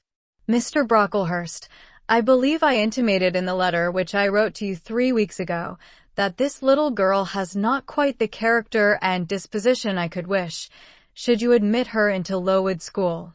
I should be glad if the superintendent and teachers were requested to keep a strict eye on her, and, above all, to guard against her worst fault, a tendency to deceit. I mention this in your hearing, Jane, that you may not attempt to impose on Mr. Brocklehurst. Well might I dread, well might I dislike Mrs. Reed, for it was her nature to wound me cruelly. Never was I happy in her presence, however carefully I obeyed, however strenuously I strove to please her. My efforts were still repulsed and repaid by such sentences as the above. Now, uttered before a stranger, the accusation cut me to the heart. I dimly perceived that she was already obliterating hope from the new phase of existence, which she destined me to enter. I felt, though I could not have expressed the feeling, that she was sowing aversion and unkindness along my future path. I saw myself transformed under Mr. Brocklehurst's eye into an artful, noxious child, and what could I do to remedy the injury? Nothing, indeed, thought I, as I struggled to repress a sob and hastily wiped away some tears, the impotent evidences of my anguish. Deceit is, indeed, a sad fault in a child, said Mr. Brocklehurst. It is akin to falsehood, and all liars will have their portion in the lake burning with fire and brimstone. She shall, however, be watched, Mrs. Reed. I will speak to Miss Temple and the teachers. I should wish her to be brought up in a manner suiting her prospects, continued my benefactress, to be made useful, to be kept humble. As for the vacations, she will, with your permission, spend them always at Lowood. Your decisions are perfectly judicious, madam, returned Mr. Brocklehurst. Humility is a Christian grace, and one peculiarly appropriate to the pupils of Lowood. I, therefore, direct that especial care shall be bestowed on its cultivation amongst them. I have studied how best to mortify in them the worldly sentiment of pride, and, only the other day, I had a pleasing proof of my success. My second daughter, Augusta, went with her mamma to visit the school, and on her return she exclaimed, "Oh, dear papa, how quiet and plain all the girls at Lowood look, with their hair combed behind their ears, and their long pinafores, and those little Holland pockets outside their frocks. They are almost like poor people's children." And, said she, they looked at my dress and mamma's as if they had never seen a silk gown before. "This is the state of things I quite approve," returned Mrs. Reed. "Had I sought all England over, I could scarcely have found a system more exactly fitting a child like Jane Eyre. Consistency, my dear Mr. Brocklehurst. I advocate consistency in all things. Consistency, madam, is the first of Christian duties, and it has been observed in every arrangement connected with the establishment of Lowood. Plain fare, simple attire, unsophisticated accommodations, hearty and active habits. Such is the order of the day in the house and its inhabitants." "Quite right, sir. I may then depend upon this child being received as a pupil at Lowood, and their being trained in conformity to her position and prospects." "Madam, you may. She shall be placed in that nursery of chosen plants, and I trust she will show herself grateful for the inestimable privilege of her election." "I will send her, then, as soon as possible, Mr. Brocklehurst, for, I assure you, I feel anxious to be relieved of a responsibility that was becoming too irksome." No doubt, madam, and now I wish you good morning. I shall return to Brocklehurst Hall in the course of a week or two. My good friend, the Archdeacon, will not permit me to leave him sooner. I shall send Miss Temple notice that she is to expect a new girl, so that there will be no difficulty about receiving her. Goodbye. Goodbye, Mr. Brocklehurst. Remember me to Mrs. and Miss Brocklehurst, and to Augusta and Theodore and Master Broughton Brocklehurst. "I will, madam." "Little girl, here is a book entitled The Child's Guide. Read it with prayer, especially that part containing an account of the awfully sudden death of Martha G. a naughty child addicted to falsehood and deceit." With these words Mr. Brocklehurst put into my hand a thin pamphlet sewn in a cover, and having rung for his carriage, he departed. Mrs. Reed and I were left alone. Some minutes passed in silence. She was sewing. I was watching her. Mrs. Reed might be at that time some 6 or 37. She was a woman of robust frame, square-shouldered and strong-limbed, not tall, and, though stout, not obese. She had a somewhat large face, the under jaw being much developed and very solid. Her brow was low, her chin large and prominent, mouth and nose sufficiently regular. Under her light eyebrows glimmered an eye devoid of ruth. Her skin was dark and opaque, her hair nearly flaxen. Her constitution was sound as a bell, illness never came near her. She was an exact, clever manager. Her household and tenantry were thoroughly under her control. Her children only at times defied her authority and laughed it to scorn. She dressed well, and had a presence and port calculated to set off handsome attire. Sitting on a low stool, a few yards from her chair, I examined her figure. I perused her features. In my hand I held the tract containing the sudden death of the liar, to which narrative my attention had been pointed as to an appropriate warning. What had just passed, what Mrs. Reed had said concerning me to Mr. Brocklehurst, the whole tenor of their conversation, was recent, raw, and stinging in my mind. I had felt every word as acutely as I had heard it plainly, and a passion of resentment fomented now within me. Mrs. Reed looked up from her work. Her eye settled on mine. Her fingers at the same time suspended their nimble movements. Go out of the room, return to the nursery, was her mandate. My look or something else must have struck her as offensive, for she spoke with extreme though suppressed irritation. I got up, I went to the door, I came back again, I walked to the window, across the room, then close up to her. Speak I must. I had been trodden on severely and must turn, but how? What strength had I to dart retaliation at my antagonist? I gathered my energies and launched them in this blunt sentence. I am not deceitful. If I were, I should say I loved you, but I declare I do not love you. I dislike you the worst of anybody in the world except John Reed, and this book about the liar you may give to your girl, Georgiana, for it is she who tells lies, and not I. Mrs. Reed's hands still lay on her work inactive. Her eye of ice continued to dwell freezingly on mine. What more have you to say? She asked, rather in the tone in which a person might address an opponent of adult age than such as is ordinarily used to a child. That eye of hers, that voice stirred every antipathy I had. Shaking from head to foot, thrilled with ungovernable excitement, I continued, I am glad you are no relation of mine. I will never call you aunt again as long as I live.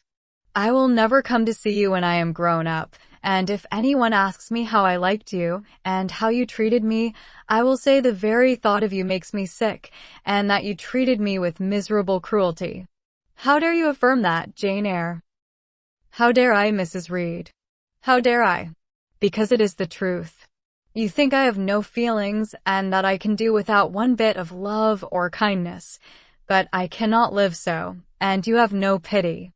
I shall remember how you thrust me back, roughly and violently thrust me back into the Red Room, and locked me up there, to my dying day, though I was in agony, though I cried out, while suffocating with distress, have mercy. Have mercy, Aunt Reed. And that punishment you made me suffer, because your wicked boy struck me, knocked me down for nothing. I will tell anybody who asks me questions, this exact tale. People think you a good woman, but you are bad, hard-hearted. You are deceitful. Ere I had finished this reply, my soul began to expand, to exult, with the strangest sense of freedom, of triumph, I ever felt. It seemed as if an invisible bond had burst, and that I had struggled out into unhoped-for liberty. Not without cause was this sentiment. Mrs. Reed looked frightened. Her work had slipped from her knee. She was lifting up her hands, rocking herself to and fro, and even twisting her face as if she would cry. Jane, you are under a mistake. What is the matter with you? Why do you tremble so violently? Would you like to drink some water? No, Mrs. Reed. Is there anything else you wish for, Jane? I assure you, I desire to be your friend. Not you. You told Mr. Brocklehurst I had a bad character, a deceitful disposition, and I'll let everybody at Lowood know what you are, and what you have done. Jane, you don't understand these things. Children must be corrected for their faults. Deceit is not my fault. I cried out in a savage, high voice. But you're passionate, Jane, that you must allow, and now return to the nursery. There's a dear, and lie down a little. I am not your dear. I cannot lie down. Send me to school soon, Mrs. Reed, for I hate to live here. I will indeed send her to school soon, murmured Mrs. Reed sotto voce, and gathering up her work, she abruptly quitted the apartment. I was left there alone, winner of the field. It was the hardest battle I had fought, and the first victory I had gained. I stood a while on the rug, where Mr. Brocklehurst had stood, and I enjoyed my conqueror's solitude. First, I smiled to myself and felt elate, but this fierce pleasure subsided in me as fast as did the accelerated throb of my pulses. A child cannot quarrel with its elders, as I had done, cannot give its furious feelings uncontrolled play, as I had given mine, without experiencing afterwards the pang of remorse and the chill of reaction. A ridge of lighted heath, alive, glancing, devouring, would have been a meet emblem of my mind when I accused and menaced Mrs. Reed. The same ridge, black and blasted after the flames are dead, would have represented as meetly my subsequent condition, when half an hour's silence and reflection had shown me the madness of my conduct and the dreariness of my hated and hating position. Something of vengeance I had tasted for the first time, as aromatic wine it seemed, on swallowing, warm and racy. Its after-flavor, metallic and corroding, gave me a sensation as if I had been poisoned. Willingly would I now have gone and asked Mrs. Reed's pardon, but I knew, partly from experience and partly from instinct, that was the way to make her repulse me with double scorn, thereby re-exciting every turbulent impulse of my nature. I would fain exercise some better faculty than that of fierce speaking, fain find nourishment for some less fiendish feeling than that of somber indignation. I took a book, some Arabian tales. I sat down and endeavored to read. I could make no sense of the subject. My own thoughts swam always between me and the page I had usually found fascinating. I opened the glass door in the breakfast room. The shrubbery was quite still. The black frost reigned, unbroken by sun or breeze, through the grounds. I covered my head and arms with the skirt of my frock and went out to walk in a part of the plantation which was quite sequestrated, but I found no pleasure in the silent trees, the falling fir cones, the congealed relics of autumn, russet leaves, swept by past winds in heaps and now stiffened together. I leaned against a gate and looked into an empty field where no sheep were feeding, where the short grass was nipped and blanched. It was a very grey day, a most opaque sky, onding on snaw, canopied all, thence flakes felt at intervals, which settled on the hard path and on the hoary lea without melting. I stood, a wretched child enough, whispering to myself over and over again, "What shall I do? What shall I do?" All at once I heard a clear voice call, "Miss Jane, where are you? Come to lunch." It was Bessie, I knew well enough, but I did not stir. Her light step came tripping down the path. "You naughty little thing," she said. "Why don't you come when you are called?" Bessie's presence, compared with the thoughts over which I had been brooding, seemed cheerful, even though, as usual, she was somewhat cross. The fact is, after my conflict with and victory over Mrs. Reed, I was not disposed to care much for the nursemaid's transitory anger, and I was disposed to bask in her youthful lightness of heart. I just put my 2 arms round her and said, "Come, Bessie. Don't scold." The action was more frank and fearless than any I was habituated to indulge in. Somehow it pleased her. "You are a strange child, Miss Jane," she said, as she looked down at me. "A little roving, solitary thing, and you are going to school, I suppose?" I nodded. "And won't you be sorry to leave poor Bessie? What does Bessie care for me? She is always scolding me. Because you're such a queer, frightened, shy little thing. You should be bolder." "What? To get more knocks? Nonsense. But you're rather put upon, that's certain. My mother said, when she came to see me last week, that she would not like a little one of her own to be in your place. Now, come in, and I've some good news for you." "I don't think you have, Bessie." "Child, what do you mean? What sorrowful eyes you fix on me." "Well, but Mrs. and the young ladies and Master John are going out to tea this afternoon, and you shall have tea with me. I'll ask cook to bake you a little cake, and then you shall help me to look over your drawers, for I am soon to pack your trunk. Mrs. intends you to leave Gateshead in a day or 2, and you shall choose what toys you like to take with you. Bessie, you must promise not to scold me any more till I go." "Well, I will. But mind you are a very good girl, and don't be afraid of me. Don't start when I chance to speak rather sharply. It's so provoking.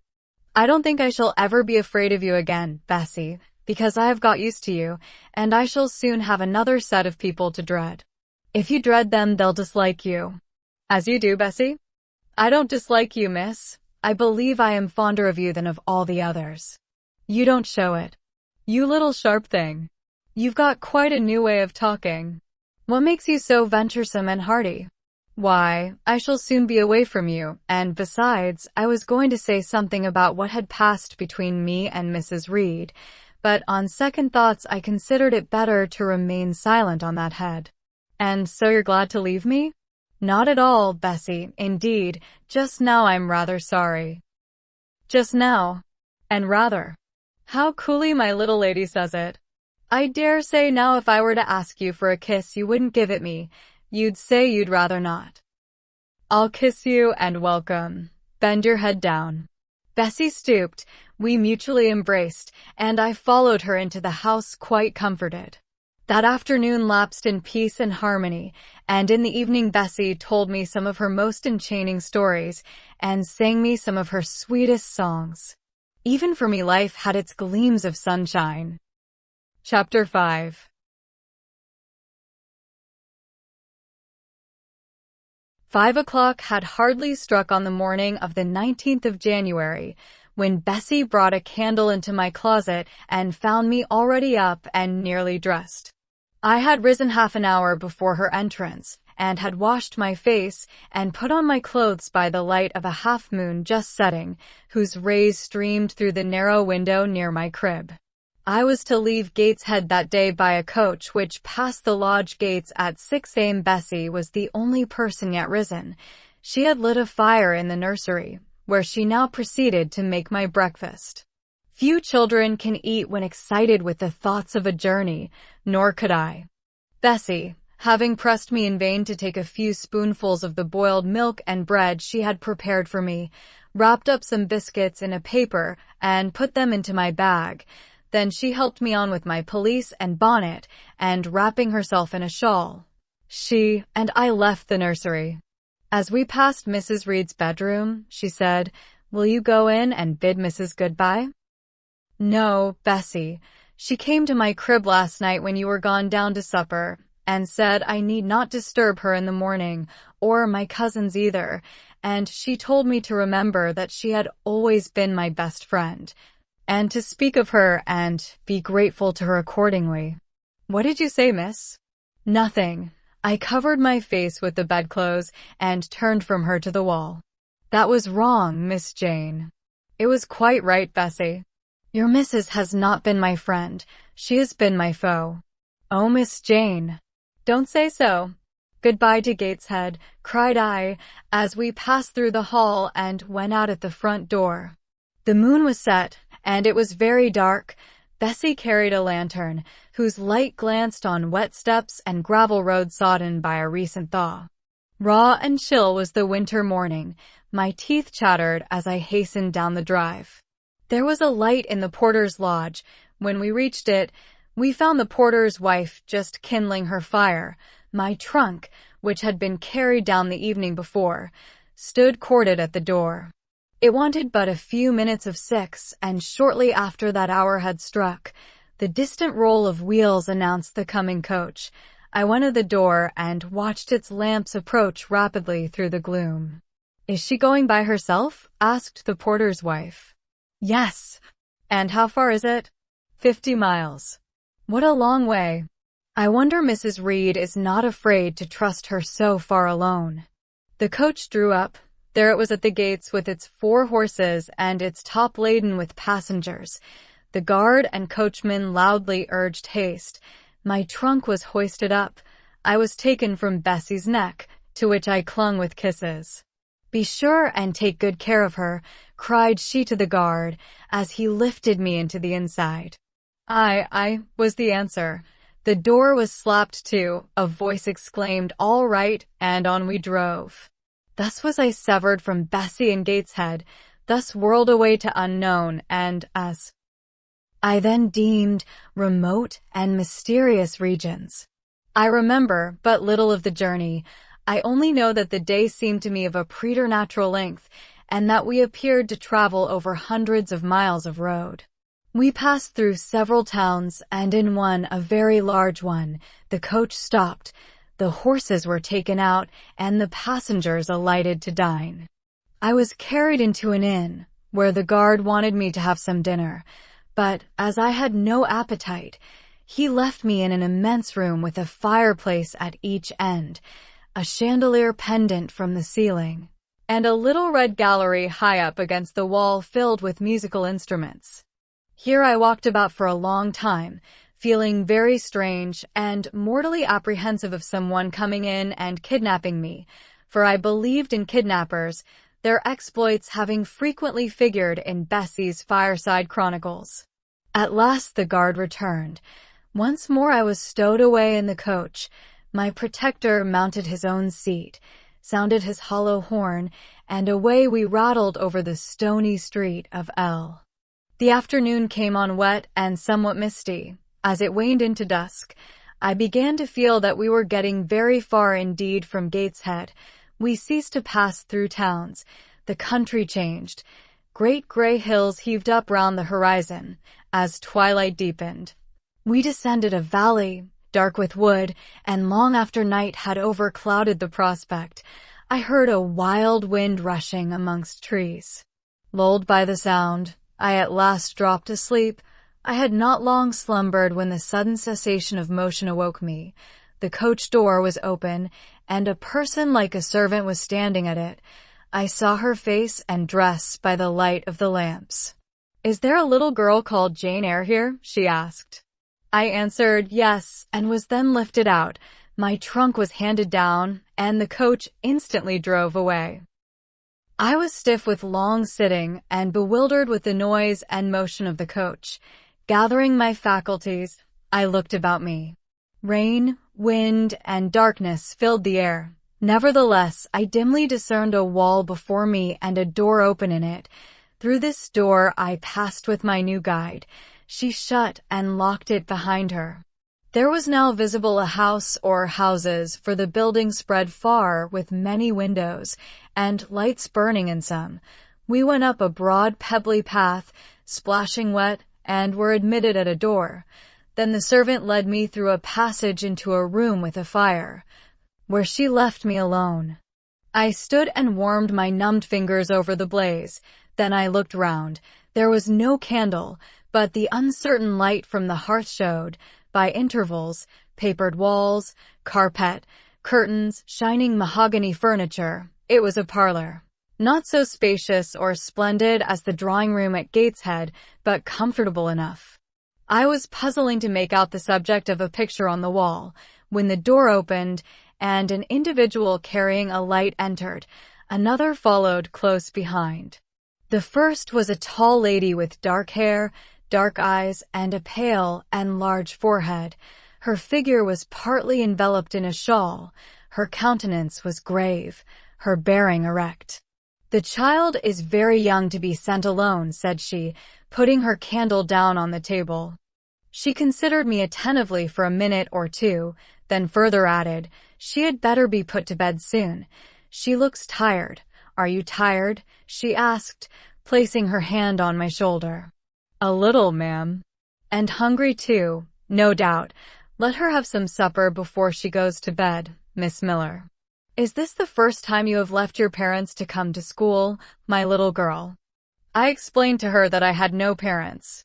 She inquired how long they had been dead, then how old I was, what was my name, whether I could read, write, and sew a little. Then she touched my cheek gently with her forefinger, and, saying she hoped I should be a good child, dismissed me along with Miss Miller. The lady I had left might be about 29. The one who went with me appeared some years younger. The first impressed me by her voice, look, and air. Miss Miller was more ordinary, ruddy in complexion, though of a careworn countenance, hurried in gait and action, like one who had always a multiplicity of tasks on hand. She looked, indeed, what I afterwards found she really was, an under-teacher. Led by her, I passed from compartment to compartment, from passage to passage of a large and irregular building, till, emerging from the total and somewhat dreary silence pervading that portion of the house we had traversed, we came upon the hum of many voices and presently entered a wide, long room, with great deal tables, 2 at each end, on each of which burnt a pair of candles, and seated all round on benches, a congregation of girls of every age, from 9 or 10 to 20. Seen by the dim light of the dips, their number to me appeared countless, though not in reality exceeding 80. They were uniformly dressed in brown stuff frocks of quaint fashion and long holland pinafores. It was the hour of study. They were engaged in conning over their tomorrow's task, and the hum I had heard was the combined result of their whispered repetitions. Miss Miller signed to me to sit on a bench near the door. Then, walking up to the top of the long room, she cried out, "Monitors, collect the lesson books and put them away." 4 tall girls arose from different tables and, going round, gathered the books and removed them. Miss Miller again gave the word of command, "Monitors, fetch the supper trays." The tall girls went out and returned presently, each bearing a tray, with portions of something, I knew not what, arranged thereon, and a pitcher of water and mug in the middle of each tray. The portions were handed round. Those who liked took a draught of the water, the mug being common to all. When it came to my turn, I drank, for I was thirsty, but did not touch the food, excitement and fatigue rendering me incapable of eating. I now saw, however, that it was a thin oaten cake shared into fragments. The meal over, prayers were read by Miss Miller, and the classes filed off, 2 and 2, upstairs. Overpowered by this time with weariness, I scarcely noticed what sort of a place the bedroom was, except that, like the schoolroom, I saw it was very long. Tonight I was to be Miss Miller's bedfellow. She helped me to undress. When laid down I glanced at the long rows of beds, each of which was quickly filled with 2 occupants. In 10 minutes the single light was extinguished, and amidst silence and complete darkness I fell asleep. The night passed rapidly. I was too tired even to dream. I only once awoke to hear the wind rave in furious gusts and the rain fall in torrents, and to be sensible that Miss Miller had taken her place by my side. When I again unclosed my eyes, a loud bell was ringing. The girls were up and dressing. Day had not yet begun to dawn, and a rushlight or 2 burned in the room. I too rose reluctantly. It was bitter cold, and I dressed as well as I could for shivering, and washed when there was a basin at liberty, which did not occur soon, as there was but 1 basin to 6 girls, on the stands down the middle of the room. Again the bell rang. All formed in file, 2 and 2, and in that order descended the stairs and entered the cold and dimly lit schoolroom. Here prayers were read by Miss Miller. Afterwards she called out, "Form classes." A great tumult succeeded for some minutes, during which Miss Miller repeatedly exclaimed, "Silence," and "Order." When it subsided, I saw them all drawn up in 4 semicircles, before 4 chairs, placed at the 4 tables.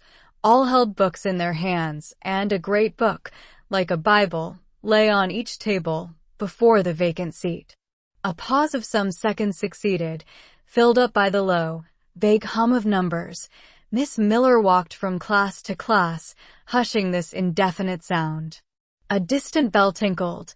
Immediately 3 ladies entered the room. Each walked to a table and took her seat. Miss Miller assumed the 4th vacant chair, which was that nearest the door, and around which the smallest of the children were assembled. To this inferior class I was called, and placed at the bottom of it. Business now began. The day's collect was repeated, then certain texts of Scripture were said, and to these succeeded a protracted reading of chapters in the Bible, which lasted an hour. By the time that exercise was terminated, day had fully dawned. The indefatigable bell now sounded for the 4th time. The classes were marshaled and marched into another room to breakfast. How glad I was to behold a prospect of getting something to eat. I was now nearly sick from inanition, having taken so little the day before. The refectory was a great, low-ceiled, gloomy room. On 2 long tables smoked basins of something hot, which, however, to my dismay, sent forth an odor far from inviting. I saw a universal manifestation of discontent when the fumes of the repast met the nostrils of those destined to swallow it. From the van of the procession, the tall girls of the first class rose the whispered words, "Disgusting. The porridge is burnt again." "Silence," ejaculated a voice, not that of Miss Miller, but one of the upper teachers, a little and dark personage, smartly dressed, but of somewhat morose aspect, who installed herself at the top of one table, while a more buxom lady presided at the other. I looked in vain for her I had first seen the night before. She was not visible. Miss Miller occupied the foot of the table where I sat, and a strange, foreign-looking, elderly lady, the French teacher, as I afterwards found, took the corresponding seat at the other board. A long grace was said and a hymn sung. Then a servant brought in some tea for the teachers, and the meal began. Ravenous, and now very faint, I devoured a spoonful or two of my portion without thinking of its taste, but the first edge of hunger blunted. I perceived I had got in hand a nauseous mess. Burnt porridge is almost as bad as rotten potatoes. Famine itself soon sickens over it.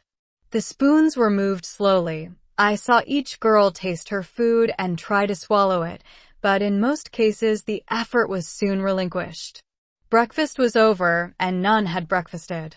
Thanks being returned for what we had not got, and a second hymn chanted, the refectory was evacuated for the schoolroom. I was one of the last to go out, and in passing the tables, I saw one teacher take a basin of the porridge and taste it. She looked at the others. All their countenances expressed displeasure, and one of them, the stout one, whispered, "Abominable stuff. How shameful." A quarter of an hour passed before lessons again began, during which the schoolroom was in a glorious tumult. For that space of time it seemed to be permitted to talk loud and more freely, and they used their privilege. The whole conversation ran on the breakfast, which one and all abused roundly. Poor things! It was the sole consolation they had. Miss Miller was now the only teacher in the room. A group of great girls standing about her spoke with serious and sullen gestures. I heard the name of Mr. Brocklehurst pronounced by some lips, at which Miss Miller shook her head disapprovingly, but she made no great effort to check the general wrath. Doubtless she shared in it. A clock in the schoolroom struck 9. Miss Miller left her circle, and, standing in the middle of the room, cried, "Silence! To your seats!" Discipline prevailed. In 5 minutes the confused throng was resolved into order, and comparative silence quelled the babel clamor of tongues. The upper teachers now punctually resumed their posts, but still, all seemed to wait. Ranged on benches down the sides of the room, the 80 girls sat motionless and erect. A quaint assemblage they appeared, all with plain locks combed from their faces, not a curl visible, in brown dresses, made high and surrounded by a narrow tucker about the throat, with little pockets of holland, shaped something like a Highlander's purse, tied in front of their frocks, and destined to serve the purpose of a work-bag, all, too, wearing woolen stockings and country-made shoes, fastened with brass buckles. Above 20 of those clad in this costume were full-grown girls, or rather young women. It suited them ill, and gave an air of oddity even to the prettiest. I was still looking at them, and also at intervals examining the teachers, none of whom precisely pleased me, for the stout one was a little coarse, the dark one not a little fierce, the foreigner harsh and grotesque, and Miss Miller, poor thing, looked purple, weather-beaten, and overworked, when, as my eye wandered from face to face, the whole school rose simultaneously, as if moved by a common spring. What was the matter? I had heard no order given. I was puzzled. Ere I had gathered my wits, the classes were again seated, but as all eyes were now turned to one point, mine followed the general direction, and encountered the personage who had received me last night. She stood at the bottom of the long room, on the hearth, for there was a fire at each end. She surveyed the 2 rows of girls silently and gravely. Miss Miller, approaching, seemed to ask her a question, and having received her answer, went back to her place and said aloud, "Monitor of the first class, fetch the globes." While the direction was being executed, the lady consulted moved slowly up the room. I suppose I have a considerable organ of veneration, for I retain yet the sense of admiring awe with which my eyes traced her steps. Seen now, in broad daylight, she looked tall, fair, and shapely. Brown eyes with a benignant light in their irids, and a fine penciling of long lashes round, relieved the whiteness of her large front. On each of her temples her hair, of a very dark brown, was clustered in round curls, according to the fashion of those times, when neither smooth bands nor long ringlets were in vogue. Her dress, also in the mode of the day, was of purple cloth, relieved by a sort of Spanish trimming of black velvet. A gold watch, watches were not so common then as now, shone at her girdle. Let the reader add, to complete the picture, refined features, a complexion, if pale, clear, and a stately air and carriage, and he will have, at least, as clearly as words can give it, a correct idea of the exterior of Miss Temple, Maria Temple, as I afterwards saw the name written in a prayer book entrusted to me to carry to church. The superintendent of Lowood, for such was this lady, have taken her seat before a pair of globes placed on one of the tables, summoned the first class round her, and commenced giving a lesson on geography. The lower classes were called by the teachers. Repetitions in history, grammar, and went on for an hour, writing and arithmetic succeeded, and music lessons were given by Miss Temple to some of the elder girls. The duration of each lesson was measured by the clock, which at last struck 12. The superintendent rose. "I have a word to address to the pupils," said she. The tumult of cessation from lessons was already breaking forth, but it sank at her voice. She went on, "You had this morning a breakfast which you could not eat. You must be hungry. I have ordered that a lunch of bread and cheese shall be served to all." The teachers looked at her with a sort of surprise. "It is to be done on my responsibility," she added, in an explanatory tone to them, and immediately afterwards left the room. The bread and cheese was presently brought in and distributed, to the high delight and refreshment of the whole school. The order was now given to the garden. Each put on a coarse straw bonnet, with strings of colored calico, and a cloak of gray frieze. I was similarly equipped, and, following the stream, I made my way into the open air. The garden was a wide enclosure, surrounded with walls so high as to exclude every glimpse of prospect. A covered veranda ran down one side, and broad walks bordered a middle space divided into scores of little beds. These beds were assigned as gardens for the pupils to cultivate, and each bed had an owner. When full of flowers they would doubtless look pretty, but now, at the latter end of January, all was wintry blight and brown decay. I shuddered as I stood and looked round me. It was an inclement day for outdoor exercise, not positively rainy, but darkened by a drizzling yellow fog. All underfoot was still soaking wet with the floods of yesterday. The stronger among the girls ran about and engaged in active games, but sundry pale and thin ones herded together for shelter and warmth in the veranda, and amongst these, as the dense mist penetrated to their shivering frames, I heard frequently the sound of a hollow cough. As yet I had spoken to no one, nor did anybody seem to take notice of me. I stood lonely enough, but to that feeling of isolation I was accustomed. It did not oppress me much. I leant against a pillar of the veranda, drew my gray mantle close about me, and, trying to forget the cold which nipped me without and the unsatisfied hunger which gnawed me within, delivered myself up to the employment of watching and thinking.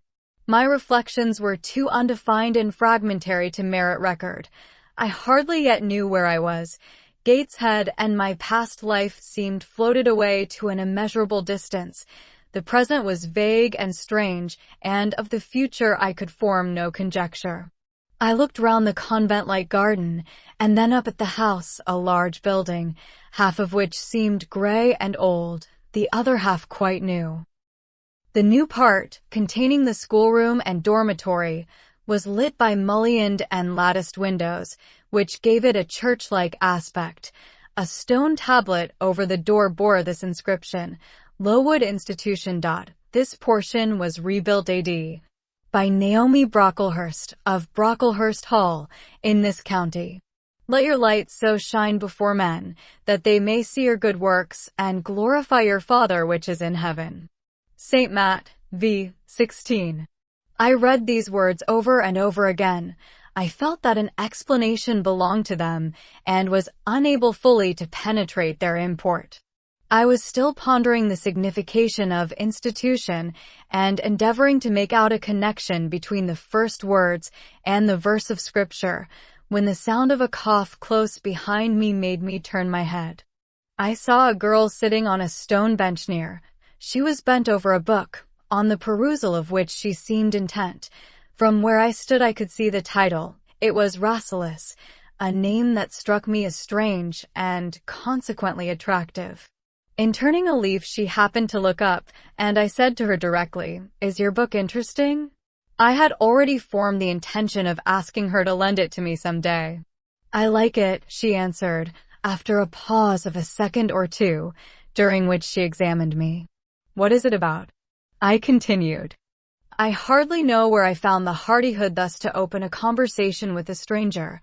The step was contrary to my nature and habits, but I think her occupation touched a chord of sympathy somewhere, for I too liked reading, though of a frivolous and childish kind. I could not digest or comprehend the serious or substantial. "You may look at it," replied the girl, offering me the book. I did so. A brief examination convinced me that the contents were less taking than the title. Rasselas looked dull to my trifling taste. I saw nothing about fairies, nothing about genii. No bright variety seemed spread over the closely printed pages. I returned it to her. She received it quietly, and without saying anything she was about to relapse into her former studious mood. Again I ventured to disturb her. "Can you tell me what the writing on that stone over the door means? What is Lowood Institution? This house where you are come to live. And why do they call it institution? Is it in any way different from other schools?" "It is partly a charity school. You and I, and all the rest of us, are charity children. I suppose you are an orphan. Are not either your father or your mother dead?" "Both died before I can remember." "Well, all the girls here have lost either one or both parents, and this is called an institution for educating orphans." "Do we pay no money? Do they keep us for nothing?" "We pay, or our friends pay, £15 a year for each." "Then why do they call us charity children?" "Because £15 is not enough for board and teaching, and the deficiency is supplied by subscription." "Who subscribes?" "Different benevolent-minded ladies and gentlemen in this neighborhood and in London." "Who is Naomi Brocklehurst?"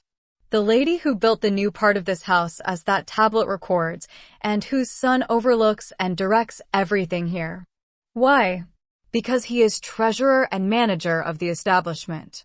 "Then this house does not belong to that tall lady who wears a watch, and who said we were to have some bread and cheese?" "To Miss Temple?" "Oh, no. I wish it did. She has to answer to Mr. Brocklehurst for all she does." "Mr. Brocklehurst buys all our food and all our clothes." "Does he live here?" "No, 2 miles off, at a large hall." "Is he a good man?" "He is a clergyman, and is said to do a great deal of good." "Did you say that tall lady was called Miss Temple?" "Yes." "And what are the other teachers called?" "The one with red cheeks is called Miss Smith.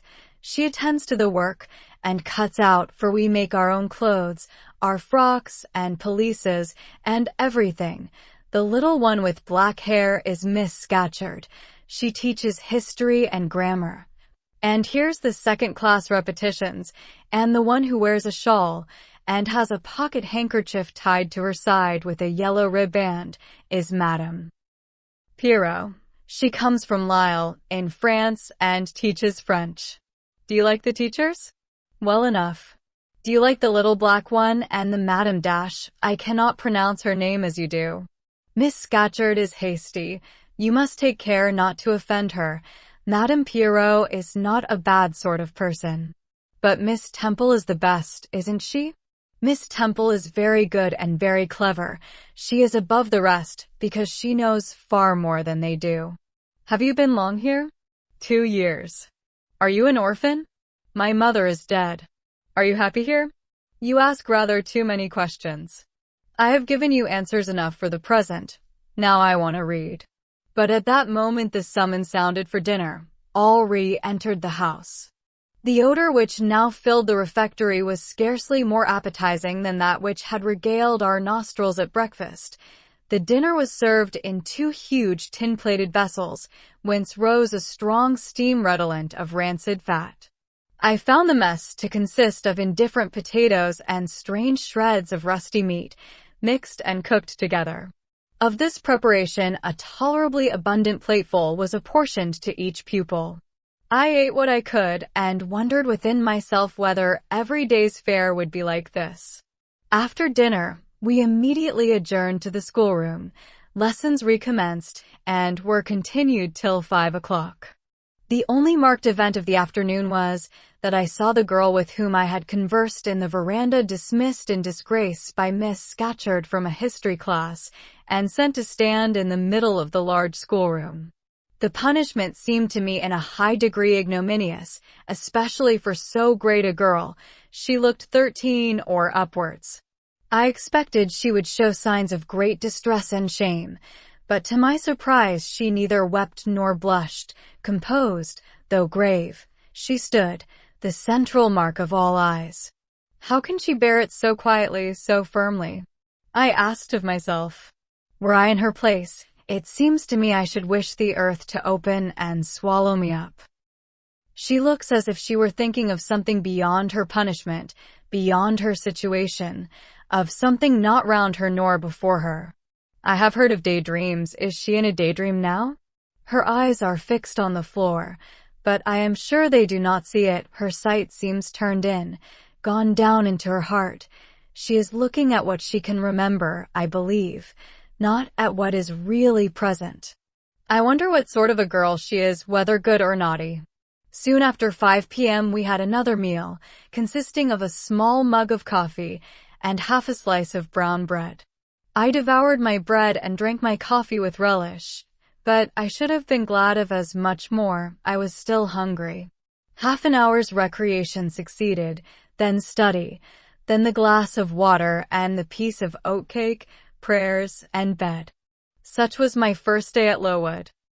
Chapter 6. The next day commenced as before, getting up and dressing by rushlight, but this morning we were obliged to dispense with the ceremony of washing. The water in the pitchers was frozen. A change had taken place in the weather the preceding evening, and a keen northeast wind, whistling through the crevices of our bedroom windows all night long, had made us shiver in our beds and turned the contents of the ewers to ice. Before the long hour and a half of prayers and Bible reading was over, I felt ready to perish with cold. Breakfast time came at last, and this morning the porridge was not burnt. The quality was eatable, the quantity small. How small my portion seemed! I wished it had been doubled. In the course of the day I was enrolled a member of the 4th class, and regular tasks and occupations were assigned me. Hitherto, I had only been a spectator of the proceedings at Lowood. I was now to become an actor therein. At first, being little accustomed to learn by heart, the lessons appeared to me both long and difficult. The frequent change from task to task, too, bewildered me, and I was glad when, about 3 o'clock in the afternoon, Miss Smith put into my hands a border of muslin 2 yards long, together with needle, thimble, and and sent me to sit in a quiet corner of the schoolroom, with directions to hem the same. At that hour most of the others were sewing likewise, but one class still stood round Miss Scatcherd's chair reading, and as all was quiet, the subject of their lessons could be heard, together with the manner in which each girl acquitted herself, and the animadversions or commendations of Miss Scatcherd on the performance. It was English history. Among the readers I observed my acquaintance of the veranda. At the commencement of the lesson, her place had been at the top of the class, but for some error of pronunciation, or some inattention to stops, she was suddenly sent to the very bottom. Even in that obscure position, Miss Scatcherd continued to make her an object of constant notice. She was continually addressing to her such phrases as the following. Burns, such it seems was her name. The girls here were all called by their surnames. As boys are elsewhere, Burns, you are standing on the side of your shoe. Turn your toes out immediately. Burns, you poke your chin most unpleasantly. Draw it in. Burns, I insist on your holding your head up. I will not have you before me in that attitude, and see. A chapter having been read through twice, the books were closed and the girls examined. The lesson had comprised part of the reign of Charles I, and there were sundry questions about tonnage and poundage and ship money, which most of them appeared unable to answer. Still, every little difficulty was solved instantly when it reached Burns. Her memory seemed to have retained the substance of the whole lesson, and she was ready with answers on every point. I kept expecting that Miss Scatcherd would praise her attention, but instead of that, she suddenly cried out, "You dirty, disagreeable girl. You have never cleaned your nails this morning." Burns made no answer. I wondered at her silence. Why, thought I, does she not explain that she could neither clean her nails nor wash her face, as the water was frozen? My attention was now called off by Miss Smith desiring me to hold a skein of thread. While she was winding it, she talked to me from time to time, asking whether I had ever been at school before, whether I could mark, stitch, knit, till she dismissed me. I could not pursue my observations on Miss Scatcherd's movements. When I returned to my seat, that lady was just delivering an order of which I did not catch the import, but Burns immediately left the class, and going into the small inner room where the books were kept, returned in half a minute, carrying in her hand a bundle of twigs tied together at one end. This ominous tool she presented to Miss Scatcherd with a respectful courtesy. Then she quietly, and without being told, unloosed her pinafore, and the teacher instantly and sharply inflicted on her neck a dozen strokes with the bunch of twigs. Not a tear rose to Burns' eye, and while I paused from my sewing, because my fingers quivered at this spectacle with a sentiment of unavailing and impotent anger, not a feature of her pensive face altered its ordinary expression. "Hardened girl," exclaimed Miss Scatcherd, "nothing can correct you of your slatternly habits. Carry the rod away." Burns obeyed. I looked at her narrowly as she emerged from the book-closet. She was just putting back her handkerchief into her pocket, and the trace of a tear glistened on her thin cheek. The play hour in the evening I thought the pleasantest fraction of the day at Lowood.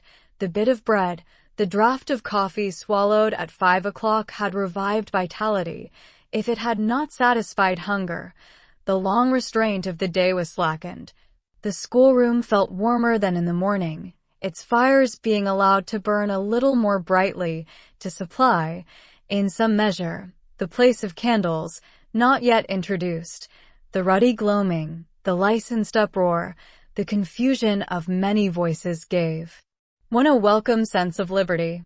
On the evening of the day on which I had seen Miss Scatcherd flog her pupil, Burns, I wandered as usual among the forms and tables and laughing groups without a companion, yet not feeling lonely. When I passed the windows, I now and then lifted a blind and looked out. It snowed fast. A drift was already forming against the lower panes. Putting my ear close to the window, I could distinguish from the gleeful tumult within the disconsolate moan of the wind outside. Probably, if I had lately left a good home and kind parents, this would have been the hour when I should most keenly have regretted the separation. That wind would then have saddened my heart. This obscure chaos would have disturbed my peace. As it was, I derived from both a strange excitement and reckless and feverish. I wished the wind to howl more wildly, the gloom to deepen to darkness, and the confusion to rise to clamor. Jumping over forms and creeping under tables, I made my way to one of the fireplaces. There, kneeling by the high wire fender, I found Burns, absorbed, silent, abstracted from all round her by the companionship of a book, which she read by the dim glare of the embers. "Is it still Rasselas?" I asked, coming behind her. "Yes," she said, "and I have just finished it." And in 5 minutes more she shut it up. I was glad of this. Now, thought I can perhaps get her to talk. I sat down by her on the floor. "What is your name besides Burns?" "Helen." "Do you come a long way from here?" "I come from a place farther north, quite on the borders of Scotland." "Will you ever go back?" "I hope so, but nobody can be sure of the future." "You must wish to leave Lowood?" "No. Why should I? I was sent to Lowood to get an education, and it would be of no use going away until I have attained that object." "But that teacher, Miss Scatcherd, is so cruel to you?" "Cruel? Not at all. She is severe. She dislikes my faults. And if I were in your place I should dislike her. I should resist her. If she struck me with that rod, I should get it from her hand. I should break it under her nose." "Probably you would do nothing of the sort. But if you did, Mr. Brocklehurst would expel you from the school. That would be a great grief to your relations. It is far better to endure patiently a smart which nobody feels but yourself than to commit a hasty action whose evil consequences will extend to all connected with you, and besides, the Bible bids us return good for evil. But then it seems disgraceful to be flogged, and to be sent to stand in the middle of a room full of people. And you are such a great girl. I am far younger than you, and I could not bear it." "Yet it would be your duty to bear it, if you could not avoid it. It is weak and silly to say you cannot bear what it is your fate to be required to bear." I heard her with wonder. I could not comprehend this doctrine of endurance, and still less could I understand or sympathize with the forbearance she expressed for her chastiser. Still I felt that Helen Burns considered things by a light invisible to my eyes. I suspected she might be right and I wrong, but I would not ponder the matter deeply. Like Felix, I put it off to a more convenient season. "You say you have faults, Helen. What are they?" "To me you seem very good." "Then learn from me, not to judge by appearances. I am, as Miss Scatcherd said, slatternly. I seldom put, and never keep, things in order. I am careless. I forget rules. I read when I should learn my lessons. I have no method, and sometimes I say, like you, I cannot bear to be subjected to systematic arrangements." This is all very provoking to Miss Scatcherd, who is naturally neat, punctual, and particular. "And cross and cruel," I added, but Helen Burns would not admit my addition. She kept silence. "Is Miss Temple as severe to you as Miss Scatcherd?" At the utterance of Miss Temple's name, a soft smile flitted over her grave face. "Miss Temple is full of goodness. It pains her to be severe to anyone, even the worst in the school. She sees my errors, and tells me of them gently, and if I do anything worthy of praise, she gives me my meed liberally. One strong proof of my wretchedly defective nature is, that even her expostulations, so mild, so rational, have not influence to cure me of my faults, and even her praise, though I value it most highly, cannot stimulate me to continued care and foresight." "That is curious," said I. "It is so easy to be careful." "For you I have no doubt it is. I observed you in your class this morning, and saw you were closely attentive. Your thoughts never seemed to wander while Miss Miller explained the lesson and questioned you. Now, mine continually rove away, when I should be listening to Miss Scatcherd and collecting all she says with assiduity. Often I lose the very sound of her voice. I fall into a sort of dream. Sometimes I think I am in Northumberland, and that the noises I hear round me are the bubbling of a little brook which runs through Deep Den, near our house. Then, when it comes to my turn to reply, I have to be awakened. And having heard nothing of what was read for listening to the visionary brook, I have no answer ready. Yet, how well you replied this afternoon. It was mere chance. The subject on which we had been reading had interested me. This afternoon, instead of dreaming of Deep Den, I was wondering how a man who wished to do right could act so unjustly and unwisely as Charles I sometimes did, and I thought what a pity it was that, with his integrity and conscientiousness, he could see no farther than the prerogatives of the crown. If he had but been able to look to a distance and see how what they call the spirit of the age was tending. Still, I like Charles, I respect him, I pity him, poor murdered king. Yes, his enemies were the worst. They shed blood they had no right to shed. How dared they kill him? Helen was talking to herself now. She had forgotten I could not very well understand her, that I was ignorant, or nearly so, of the subject she discussed. I recalled her to my level. And when Miss Temple teaches you, do your thoughts wander then?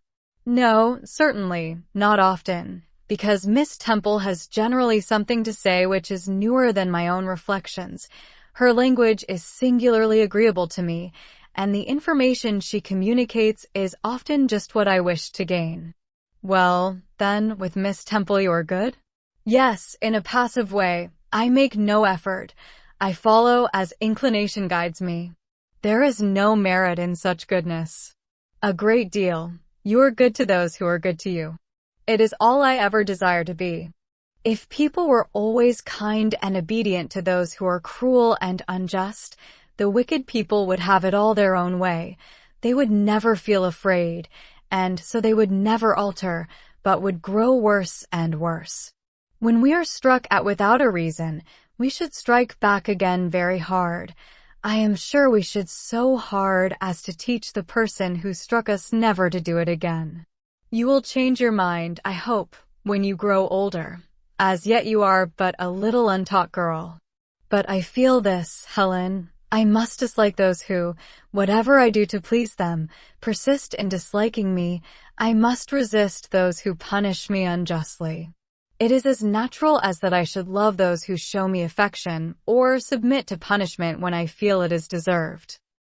Heathens and savage tribes hold that doctrine, but Christians and civilized nations disown it. How? I don't understand. It is not violence that best overcomes hate, nor vengeance that most certainly heals injury. What then? Read the New Testament, and observe what Christ says, and how he acts. Make his word your rule, and his conduct your example. What does he say? Love your enemies. Bless them that curse you. Do good to them that hate you and despitefully use you. Then I should love Mrs. Reed, which I cannot do. I should bless her son John, which is impossible. In her turn, Helen Burns asked me to explain, and I proceeded forthwith to pour out, in my own way, the tale of my sufferings and resentments. Bitter and truculent when excited, I spoke as I felt, without reserve or softening. Helen heard me patiently to the end. I expected she would then make a remark, but she said nothing. Well, I asked impatiently, is not Mrs. Reed a hard-hearted, bad woman?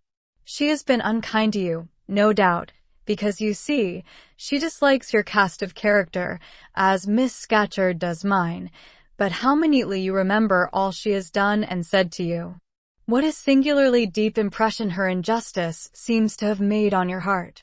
No ill usage so brands its record on my feelings.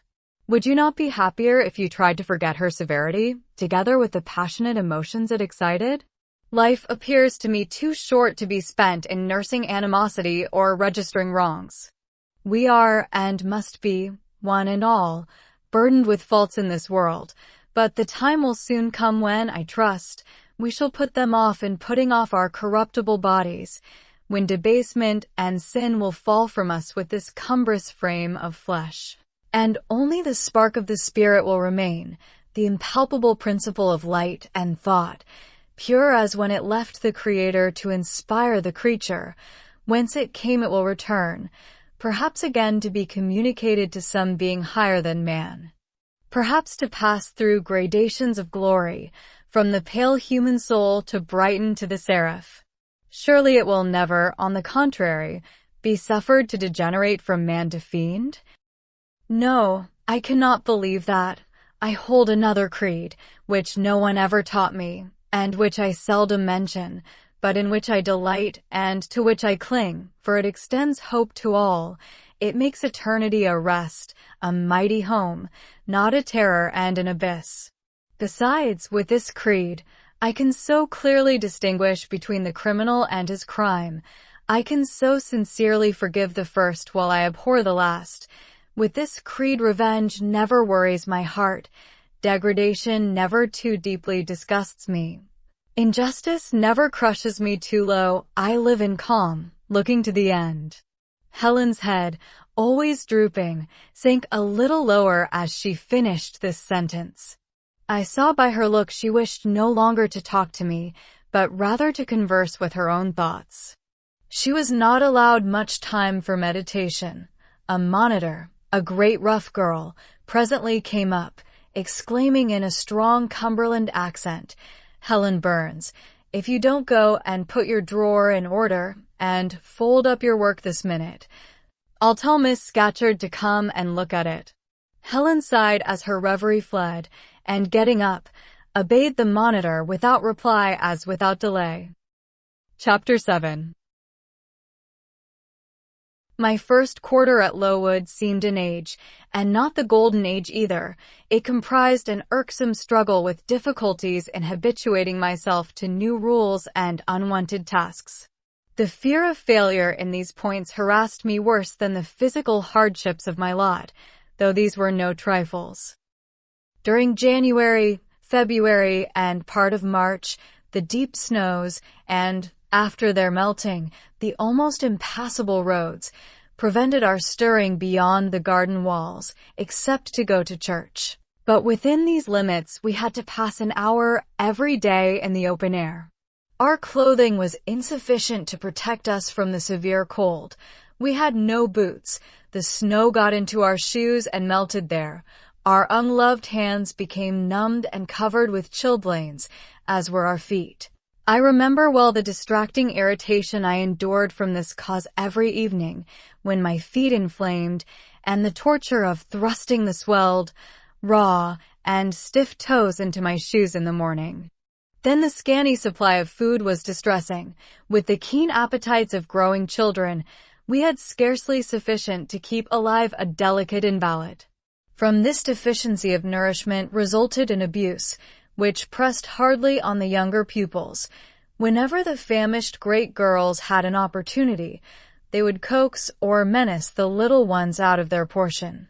Many a time I have shared between two claimants the precious morsel of brown bread distributed at tea time, and after relinquishing to a third half the contents of my mug of coffee, I have swallowed the remainder with an accompaniment of secret tears, forced from me by the exigency of hunger. Sundays were dreary days in that wintry season. We had to walk 2 miles to Brocklebridge Church, where our patron officiated. We set out cold. We arrived at church colder. During the morning service, we became almost paralyzed. It was too far to return to dinner, and an allowance of cold meat and bread, in the same penurious proportion observed in our ordinary meals, was served round between the services. At the close of the afternoon service, we returned by an exposed and hilly road, where the bitter winter wind, blowing over a range of snowy summits to the north, almost flayed the skin from our faces.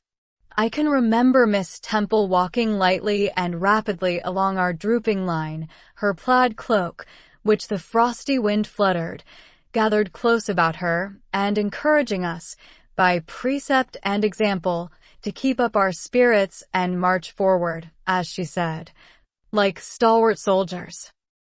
The other teachers, poor things, were generally themselves too much dejected to attempt the task of cheering others. How we longed for the light and heat of a blazing fire when we got back. But, to the little ones at least, this was denied. Each hearth in the schoolroom was immediately surrounded by a double row of great girls, and behind them the younger children crouched in groups, wrapping their starved arms in their pinafores. A little solace came at tea time, in the shape of a double ration of bread, a whole, instead of a half, slice, with the delicious addition of a thin scrape of butter. It was the hebdomadal treat to which we all looked forward from Sabbath to Sabbath. I generally contrived to reserve a moiety of this bounteous repast for myself, but the remainder I was invariably obliged to part with. The Sunday evening was spent in repeating, by heart, the Church Catechism, and the 5th, 6th, and 7th chapters of St. Matthew, and in listening to a long sermon, read by Miss Miller, whose irrepressible yawns attested her weariness. A frequent interlude of these performances was the enactment of the part of Eutychus by some half-dozen of little girls, who, overpowered with sleep, would fall down, if not out of the 3rd loft, yet off the 4th form, and be taken up half dead. The remedy was to thrust them forward into the center of the schoolroom, and oblige them to stand there till the sermon was finished. Sometimes their feet failed them, and they sank together in a heap. They were then propped up with the monitor's high stools.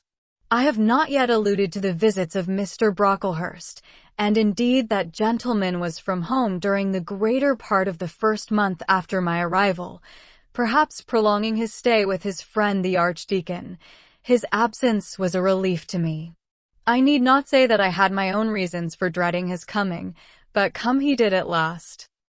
One afternoon, I had then been 3 weeks at Lowood, as I was sitting with a slate in my hand, puzzling over a sum in long division, my eyes, raised in abstraction to the window, caught sight of a figure just passing. I recognized almost instinctively that gaunt outline, and when, 2 minutes after, all the school, teachers included, rose en masse, it was not necessary for me to look up in order to ascertain whose entrance they thus greeted. A long stride measured the schoolroom, and presently beside Miss Temple, who herself had risen, stood the same black column which had frowned on me so ominously from the hearth-rug of Gateshead. I now glanced sideways at this piece of architecture. Yes, I was right, it was Mr. Brocklehurst, buttoned up in a surtout, and looking longer, narrower, and more rigid than ever. I had my own reasons for being dismayed at this apparition. Too well I remembered the perfidious hints given by Mrs. Reed about my disposition, the promise pledged by Mr. Brocklehurst to apprise Miss Temple and the teachers of my vicious nature. All along I had been dreading the fulfillment of this promise. I had been looking out daily for the coming man, whose information respecting my past life and conversation was to brand me as a bad child forever. Now there he was. He stood at Miss Temple's side. He was speaking low in her ear. I did not doubt he was making disclosures of my villainy, and I watched her eye with painful anxiety, expecting every moment to see its dark orb turn on me a glance of repugnance and contempt. I listened too, and as I happened to be seated quite at the top of the room, I caught most of what he said. Its import relieved me from immediate apprehension. I suppose, Miss Temple, the thread I bought at Loughton will do. It struck me that it would be just of the quality for the calico chemises, and I sorted the needles to match. You may tell Miss Smith that I forgot to make a memorandum of the darning needles, but she shall have some papers sent in next week, and she is not, on any account, to give out more than one at a time to each pupil. If they have more, they're apt to be careless and lose them. And, oh ma'am, I wish the woolen stockings were better looked to. When I was here last, I went into the kitchen garden and examined the clothes drying on the line. There was a quantity of black hose in a very bad state of repair. From the size of the holes in them, I was sure they had not been well mended from time to time. He paused. "Your directions shall be attended to, sir," said Miss Temple. "And, ma'am," he continued, "the laundress tells me some of the girls have 2 clean tuckers in the week.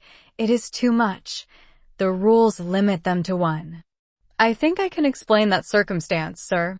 Agnes and Catherine Johnstone were invited to take tea with some friends at Loughton last Thursday, and I gave them leave to put on clean tuckers for the occasion."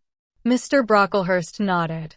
"Well, for once it may pass, but please not to let the circumstance occur too often. And there is another thing which surprised me. I find, in settling accounts with the housekeeper, that a lunch, consisting of bread and cheese, has twice been served out to the girls during the past fortnight." "How is this?" "I looked over the regulations, and I find no such meal as lunch mentioned." "Who introduced this innovation? And by what authority?" "I must be responsible for the circumstance, sir," replied Miss Temple. "The breakfast was so ill-prepared that the pupils could not possibly eat it, and I dared not allow them to remain fasting till dinner-time." "Madam, allow me an instant. You are aware that my plan in bringing up these girls is, not to accustom them to habits of luxury and indulgence, but to render them hardy, patient, self-denying. Should any little accidental disappointment of the appetite occur, such as the spoiling of a meal, the under or the overdressing of a dish, the incident ought not to be neutralized by replacing with something more delicate the comfort lost, thus pampering the body and obviating the aim of this institution.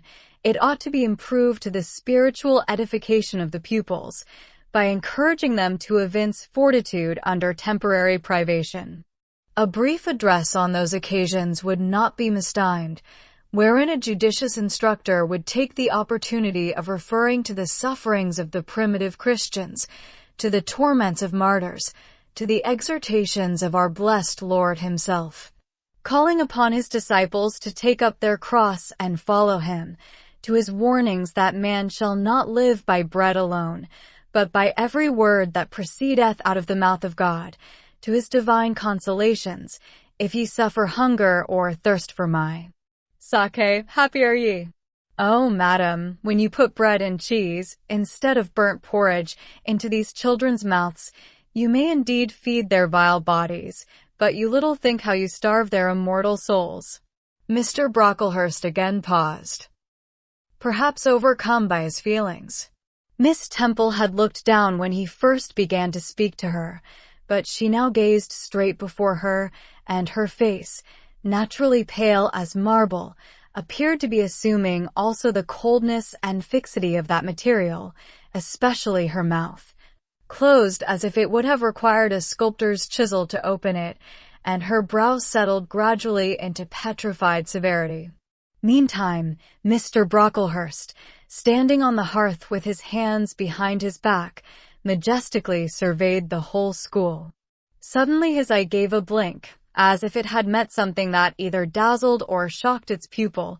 Turning, he said in more rapid accents than he had hitherto used, Miss Temple, what is that girl with curled hair?" "Red hair, ma'am, curled all over." And extending his cane he pointed to the awful object, his hand shaking as he did so. "It is Julia Severn," replied Miss Temple, very quietly. "Julia Severn, ma'am. And why has she, or any other, curled hair?"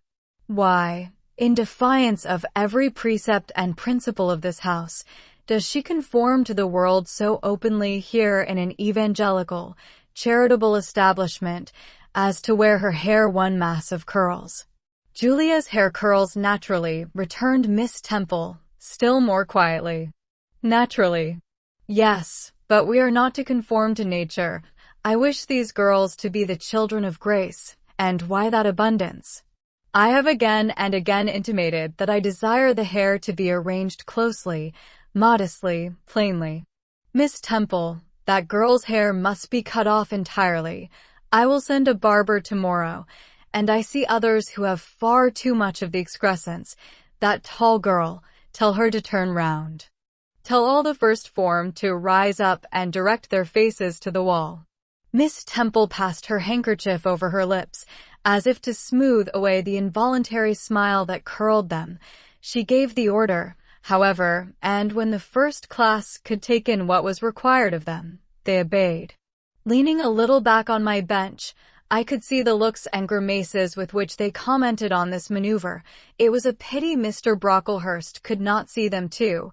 He would perhaps have felt that, whatever he might do with the outside of the cup and platter, the inside was further beyond his interference than he imagined. He scrutinized the reverse of these living metals some 5 minutes, then pronounced sentence. These words fell like the knell of doom. All those topknots must be cut off. Miss Temple seemed to remonstrate. Madam, he pursued, I have a master to serve whose kingdom is not of this world.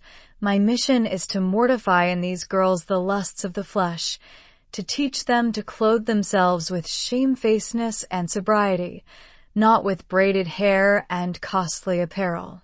And each of the young persons before us has a string of hair twisted in plaits, which vanity itself might have woven. These, I repeat, must be cut off. Think of the time wasted. Mr. Brocklehurst was here interrupted. 3 other visitors, ladies, now entered the room. They ought to have come a little sooner to have heard his lecture on dress, for they were splendidly attired in velvet, silk, and furs. The 2 younger of the trio, fine girls of 16 and 17, had gray beaver hats, then in fashion, shaded with ostrich plumes, and from under the brim of this graceful headdress fell a profusion of light tresses, elaborately curled. The elder lady was enveloped in a costly velvet shawl, trimmed with ermine, and she wore a false front of French curls. These ladies were deferentially received by Miss Temple as Mrs. and the Mrs. Brocklehurst, and conducted to seats of honor at the top of the room. It seems they had come in the carriage with their reverend relative, and had been conducting a rummaging scrutiny of the room upstairs, while he transacted business with the housekeeper, questioned the laundress, and lectured the superintendent. They now proceeded to address diverse remarks and reproofs to Miss Smith, who was charged with the care of the linen and the inspection of the dormitories, but I had no time to listen to what they said. Other matters called off and enchanted my attention. Hitherto, while gathering up the discourse of Mr. Brocklehurst and Miss Temple, I had not, at the same time, neglected precautions to secure my personal safety, which I thought would be effected if I could only elude observation. To this end, I had sat well back on the form, and, while seeming to be busy with my sum, had held my slate in such a manner as to conceal my face. I might have escaped notice, had not my treacherous slate somehow happened to slip from my hand, and falling with an obtrusive crash, directly drawn every eye upon me. I knew it was all over now, and, as I stooped to pick up the 2 fragments of slate, I rallied my forces for the worst. It came. A careless girl, said Mr. Brocklehurst, and immediately after, it is the new pupil, I perceive. And, before I could draw breath, I must not forget I have a word to say respecting her. Then aloud, how loud it seemed to me, let the child who broke her slate come forward. Of my own accord I could not have stirred. I was paralyzed, but the 2 great girls who sit on each side of me set me on my legs and pushed me towards the dread judge, and then Miss Temple gently assisted me to his very feet, and I caught her whispered counsel. Don't be afraid, Jane, I saw it was an accident. You shall not be punished. The kind whisper went to my heart like a dagger. Another minute, and she will despise me for a hypocrite, thought I, and an impulse of fury against Reed, Brocklehurst, and company bounded in my pulses at the conviction. I was no Helen Burns. Fetch that stool, said Mr. Brocklehurst, pointing to a very high one from which a monitor had just risen. It was brought. Place the child upon it. And I was placed there, by whom I don't know. I was in no condition to note particulars. I was only aware that they had hoisted me up to the height of Mr. Brocklehurst's nose, that he was within a yard of me, and that a spread of shot orange and purple silk pelisses and a cloud of silvery plumage extended and waved below me. Mr. Brocklehurst hemmed. "Ladies," said he, turning to his family, "Miss Temple, teachers, and children, you all see this girl?" Of course they did, for I felt their eyes directed like burning glasses against my scorched skin. "You see she is yet young. You observe she possesses the ordinary form of childhood. God has graciously given her the shape that He has given to all of us. No signal deformity points her out as a marked character. Who would think that the evil one had already found a servant and agent in her? Yet such, I grieve to say, is the case."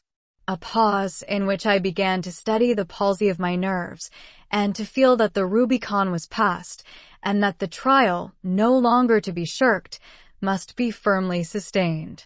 "My dear children," pursued the black marble clergyman with pathos, "this is a sad, a melancholy occasion, for it becomes my duty to warn you that this girl, who might be one of God's own lambs, is a little castaway, not a member of the true flock, but evidently an interloper and an alien.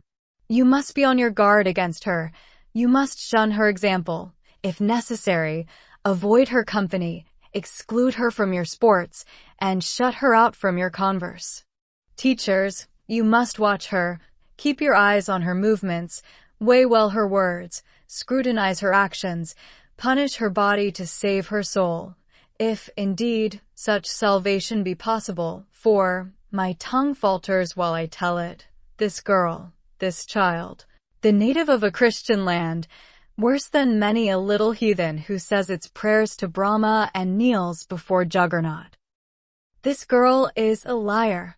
Now came a pause of 10 minutes, during which I, by this time in perfect possession of my wits, observed all the female Brocklehursts produce their pocket handkerchiefs and apply them to their optics, while the elderly lady swayed herself to and fro, and the two younger ones whispered, "How shocking." Mr. Brocklehurst resumed. "This I learned from her benefactress, from the pious and charitable lady who adopted her in her orphan state, reared her as her own daughter, and whose kindness, whose generosity the unhappy girl repaid by an ingratitude so bad, so dreadful, that at last her excellent patroness was obliged to separate her from her own young ones, fearful lest her vicious example should contaminate their purity. She has sent her here to be healed, even as the Jews of old sent their disease to the troubled pool of Bethesda. And, teachers, superintendent, I beg of you not to allow the waters to stagnate round her." With this sublime conclusion, Mr. Brocklehurst adjusted the top button of his surtout, muttered something to his family, who rose, bowed to Miss Temple, and then all the great people sailed in state from the room. Turning at the door, my judge said, "Let her stand half an hour longer on that stool, and let no one speak to her during the remainder of the day."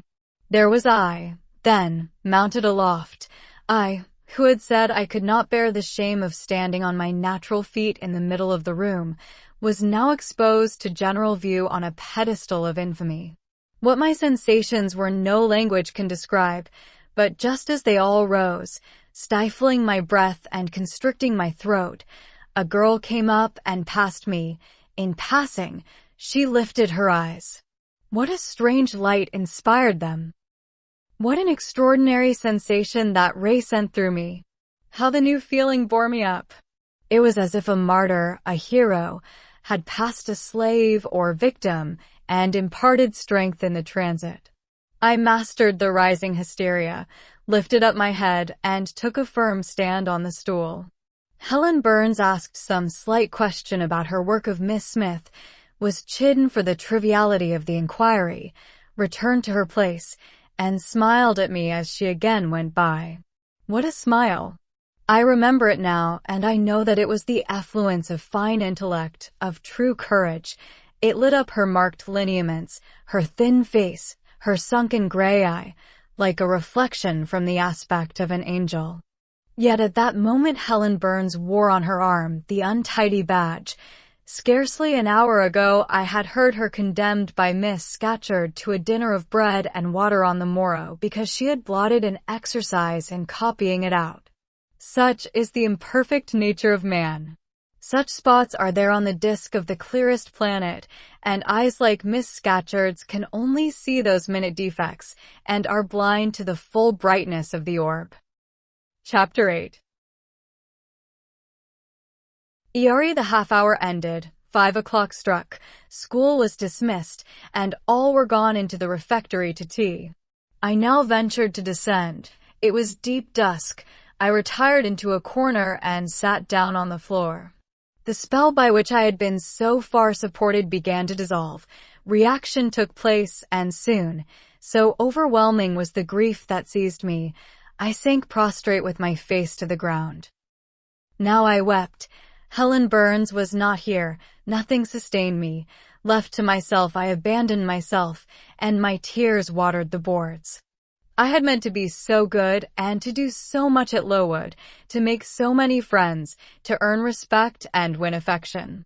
Already I had made visible progress. That very morning I had reached the head of my class. Miss Miller had praised me warmly. Miss Temple had smiled approbation. She had promised to teach me drawing and to let me learn French.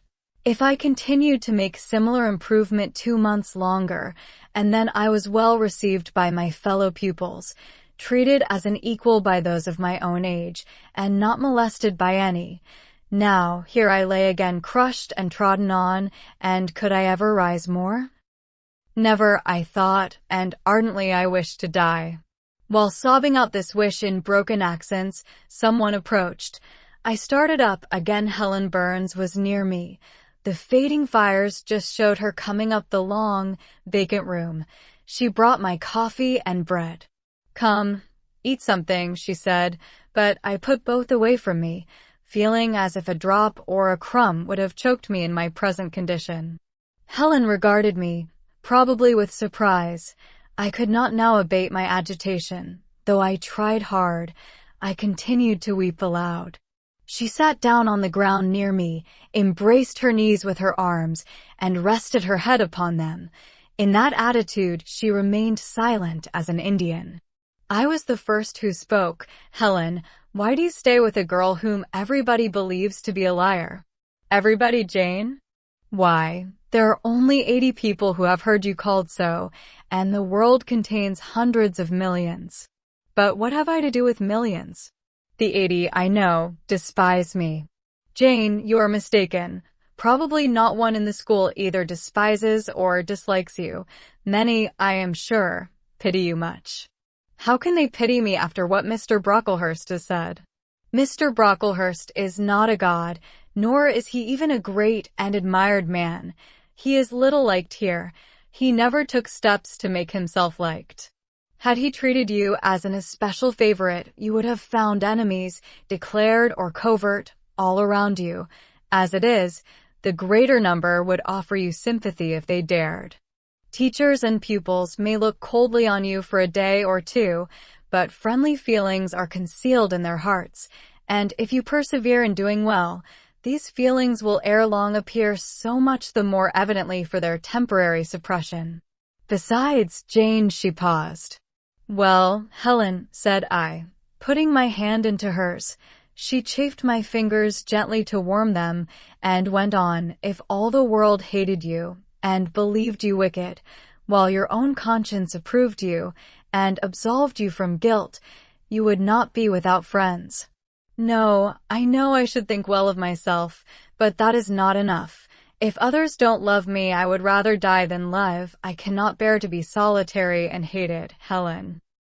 Look here, to gain some real affection from you, or Miss Temple, or any other whom I truly love, I would willingly submit to have the bone of my arm broken, or to let a bull toss me, or to stand behind a kicking horse and let it dash its hoof at my chest." "Hush, Jane. You think too much of the love of human beings. You are too impulsive, too vehement. The sovereign hand that created your frame and put life into it has provided you with other resources than your feeble self, or than creatures feeble as you. Besides this earth, and besides the race of men, there is an invisible world and a kingdom of spirits.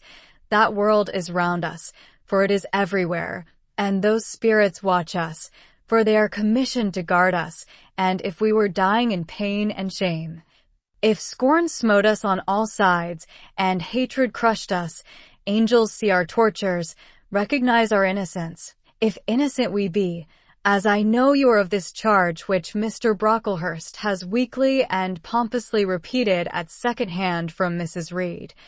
For I read a sincere nature in your ardent eyes and on your clear front, and God waits only the separation of spirit from flesh to crown us with a full reward.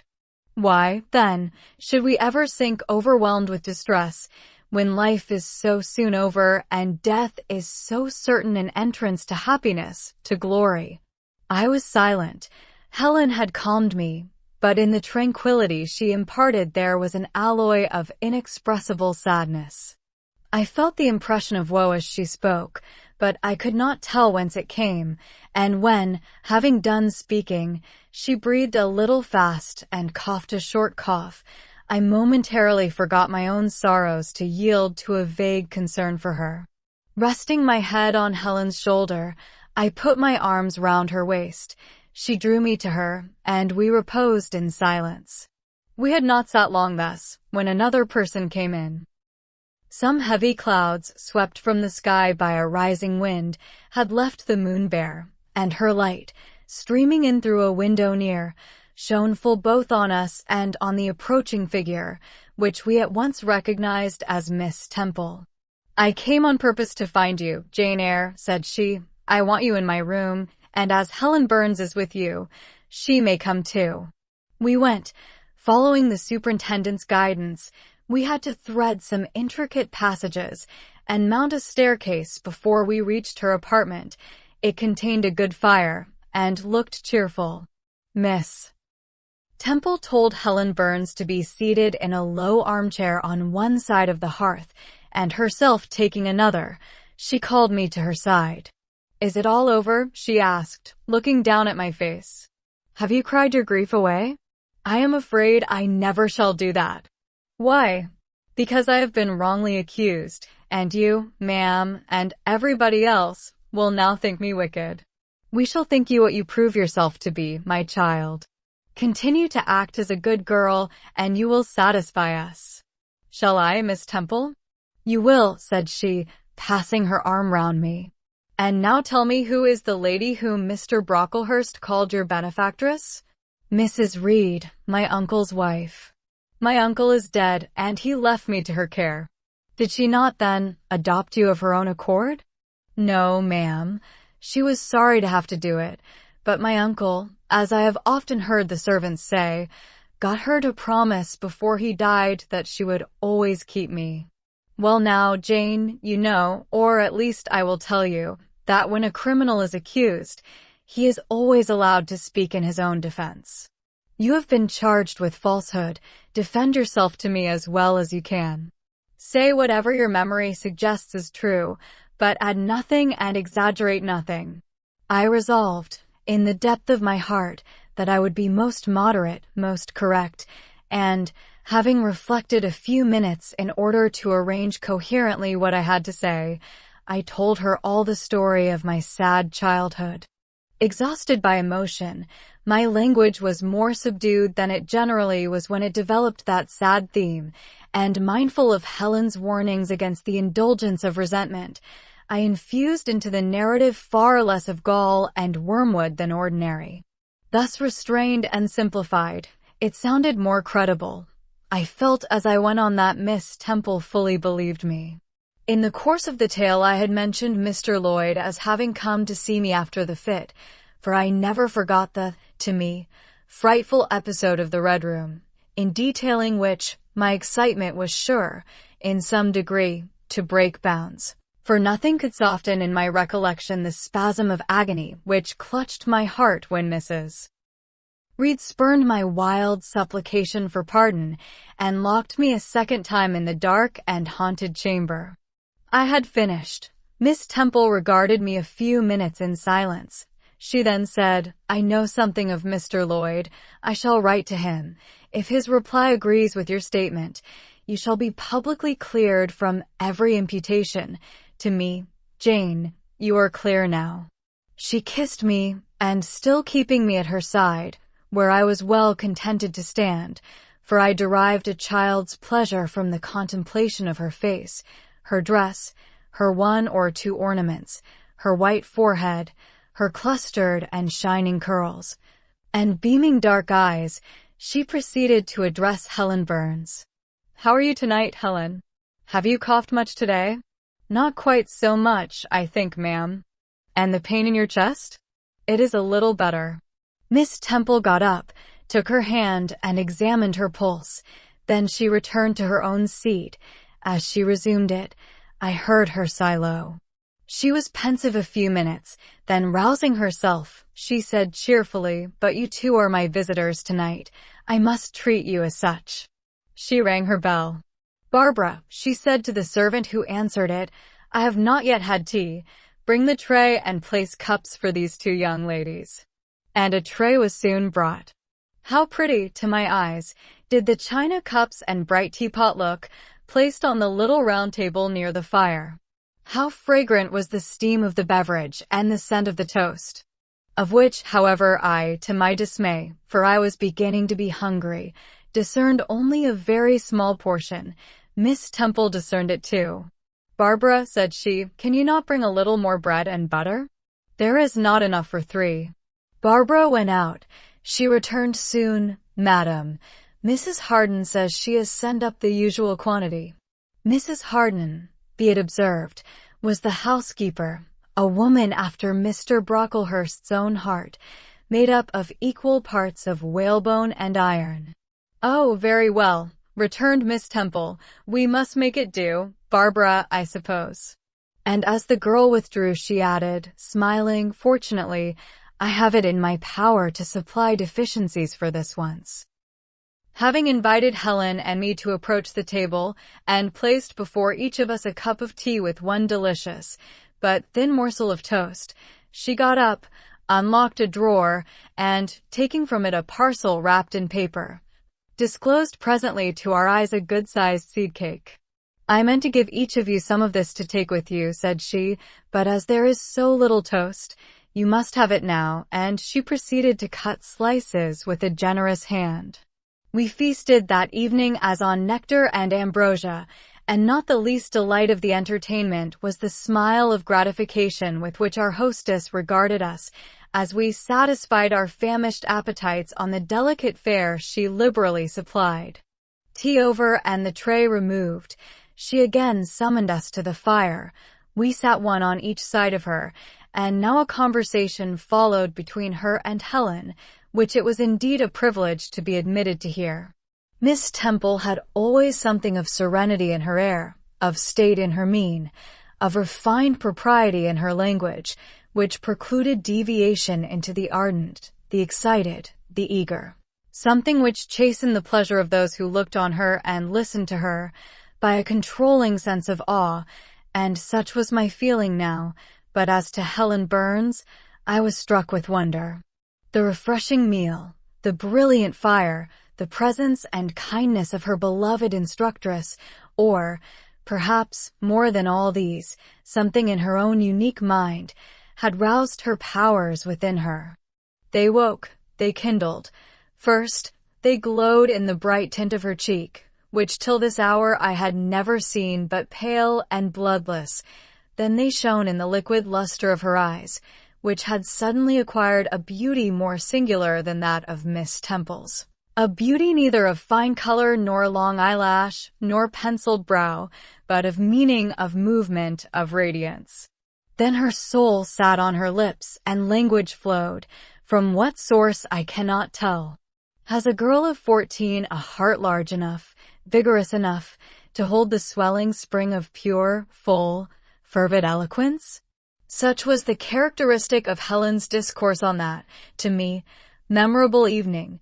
Her spirit seemed hastening to live within a very brief span as much as many live during a protracted existence. They conversed of things I had never heard of, of nations and times past, of countries far away, of secrets of nature discovered or guessed at. They spoke of books, how many they had read, what stores of knowledge they possessed.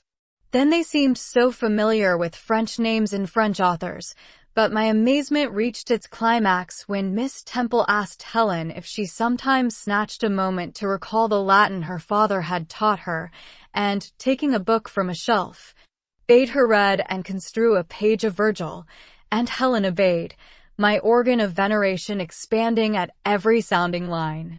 She had scarcely finished ere the bell announced bedtime. No delay could be admitted.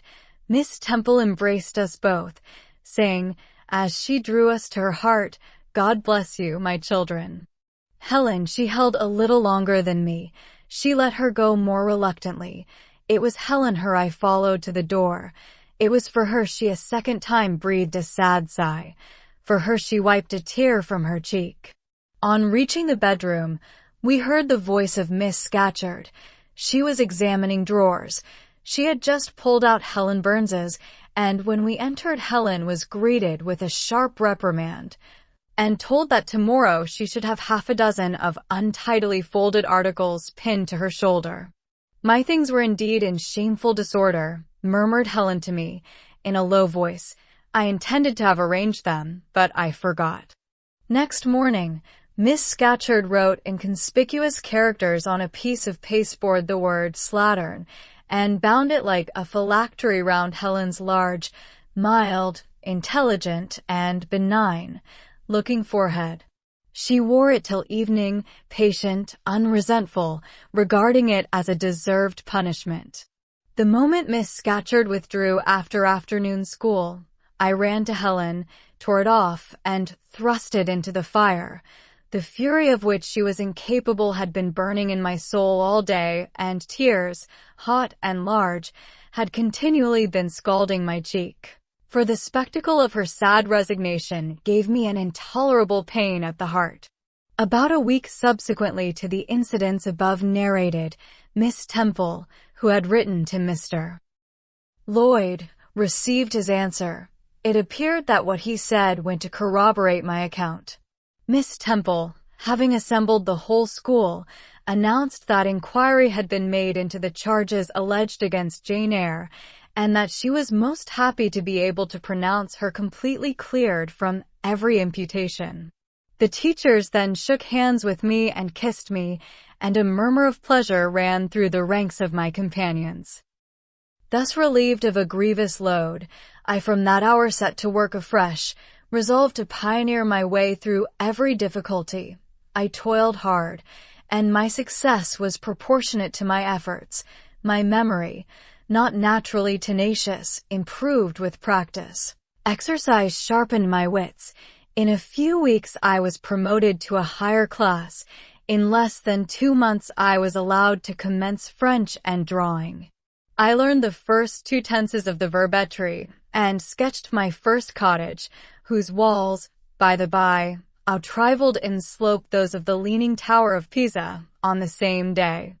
That night, on going to bed, I forgot to prepare in imagination the Barmecide supper of hot roast potatoes, or white bread and new milk, with which I was wont to amuse my inward cravings.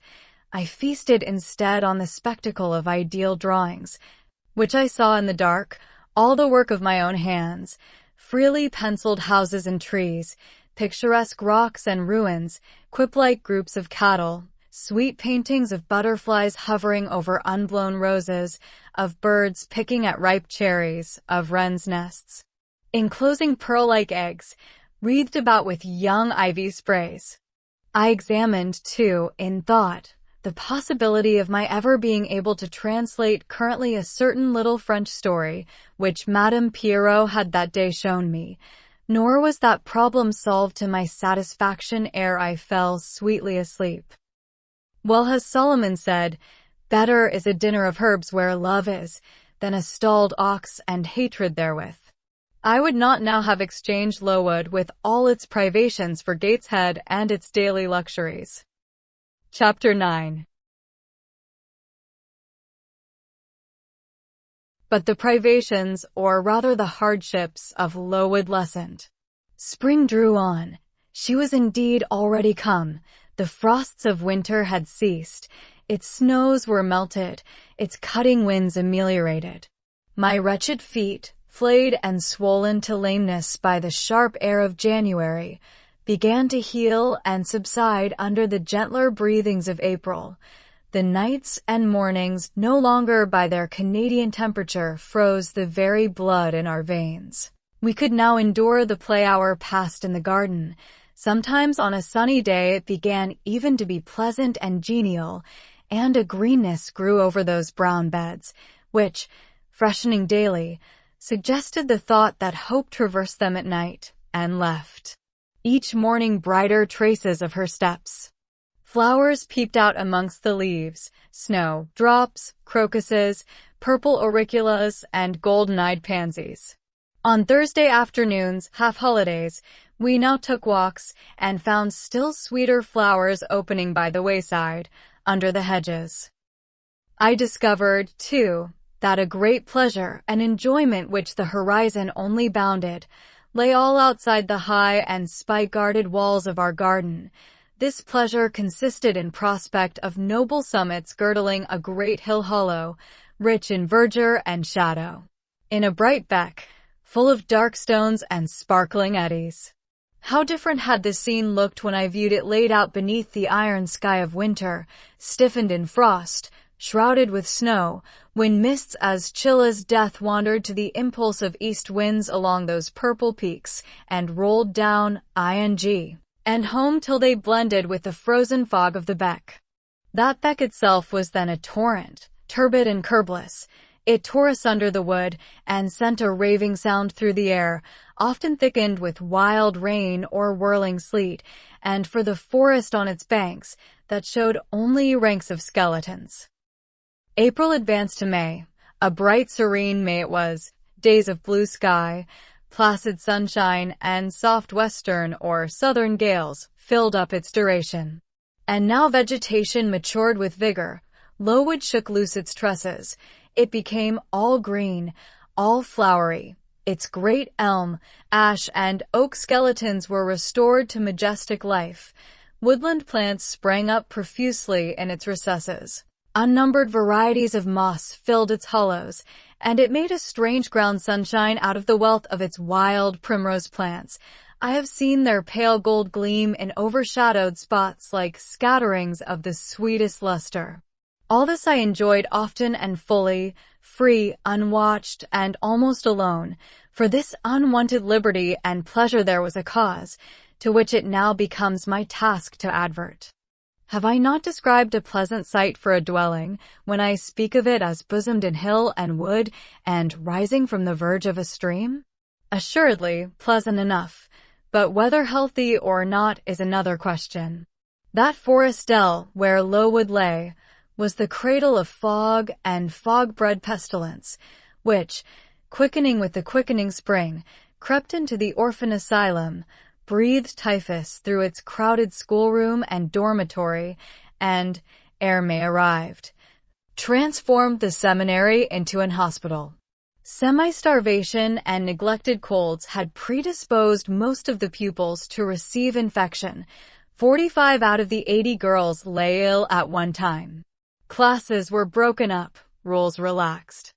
The few who continued well were allowed almost unlimited license, because the medical attendant insisted on the necessity of frequent exercise to keep them in health, and had it been otherwise, no one had leisure to watch or restrain them. Miss Temple's whole attention was absorbed by the patients. She lived in the sick room, never quitting it except to snatch a few hours' rest at night. The teachers were fully occupied with packing up and making other necessary preparations for the departure of those girls who were fortunate enough to have friends and relations able and willing to remove them from the seat of contagion. Many, already smitten, went home only to die. Some died at the school and were buried quietly and quickly, the nature of the malady forbidding delay. While disease had thus become an inhabitant of Lowood, and death its frequent visitor, while there was gloom and fear within its walls, while its rooms and passages steamed with hospital smells.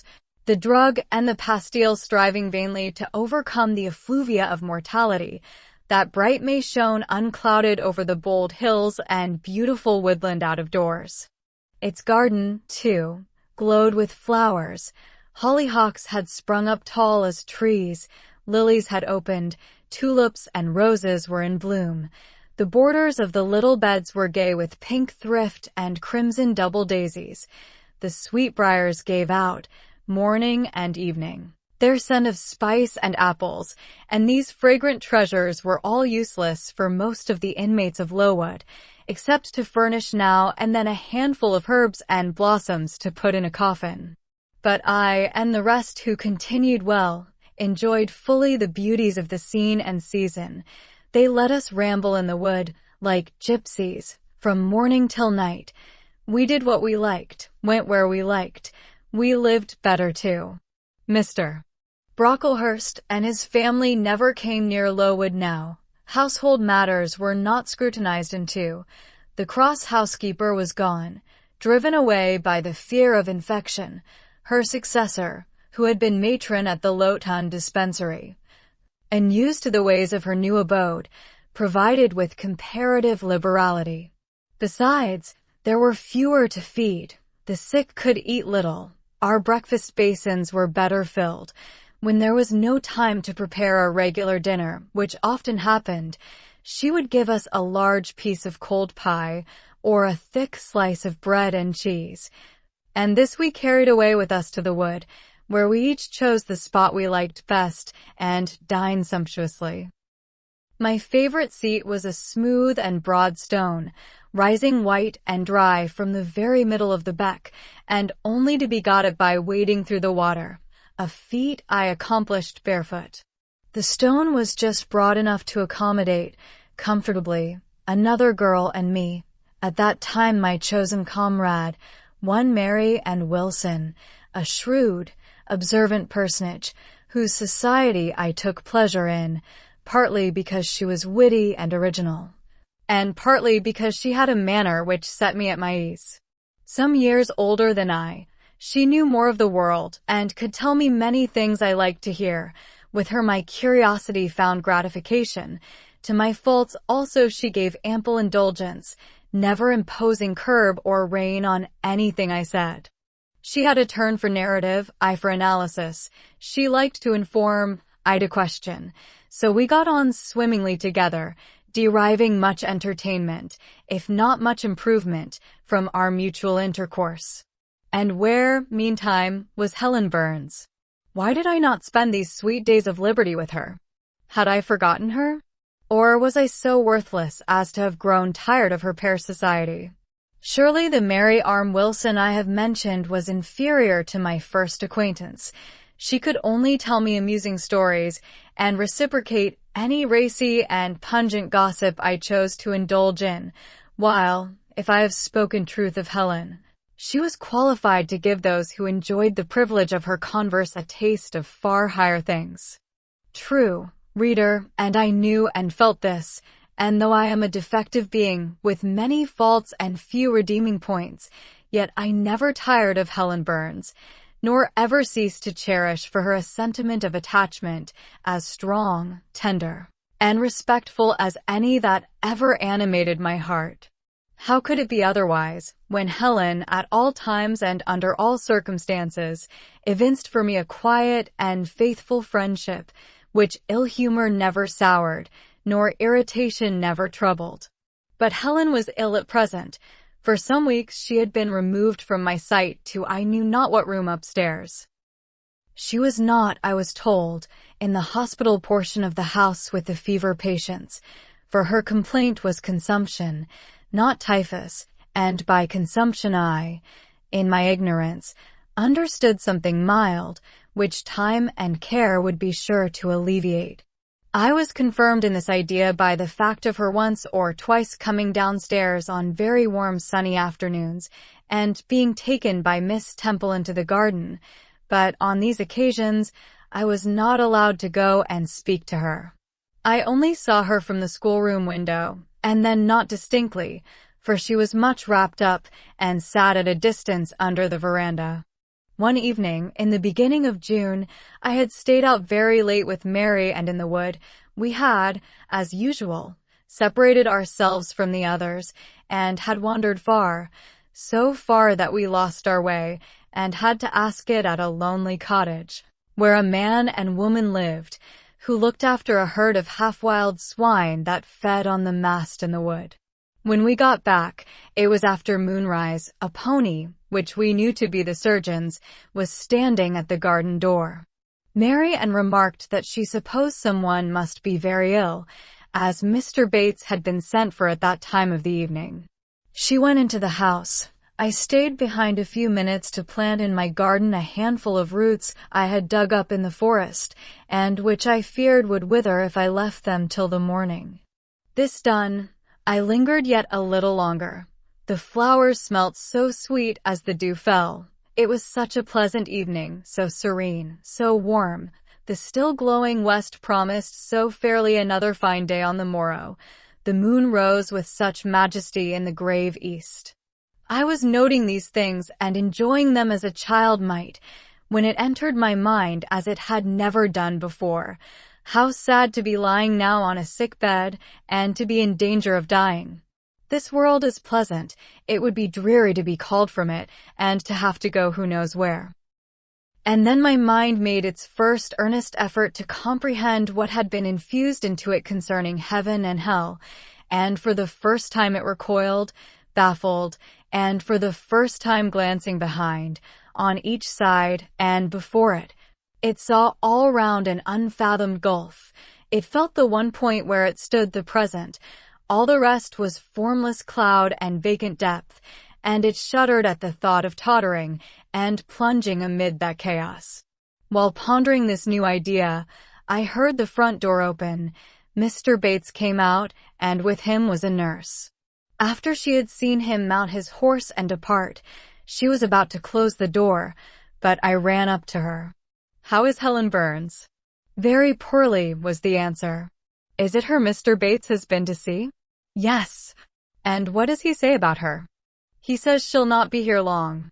This phrase, uttered in my hearing yesterday, would have only conveyed the notion that she was about to be removed to Northumberland, to her own home.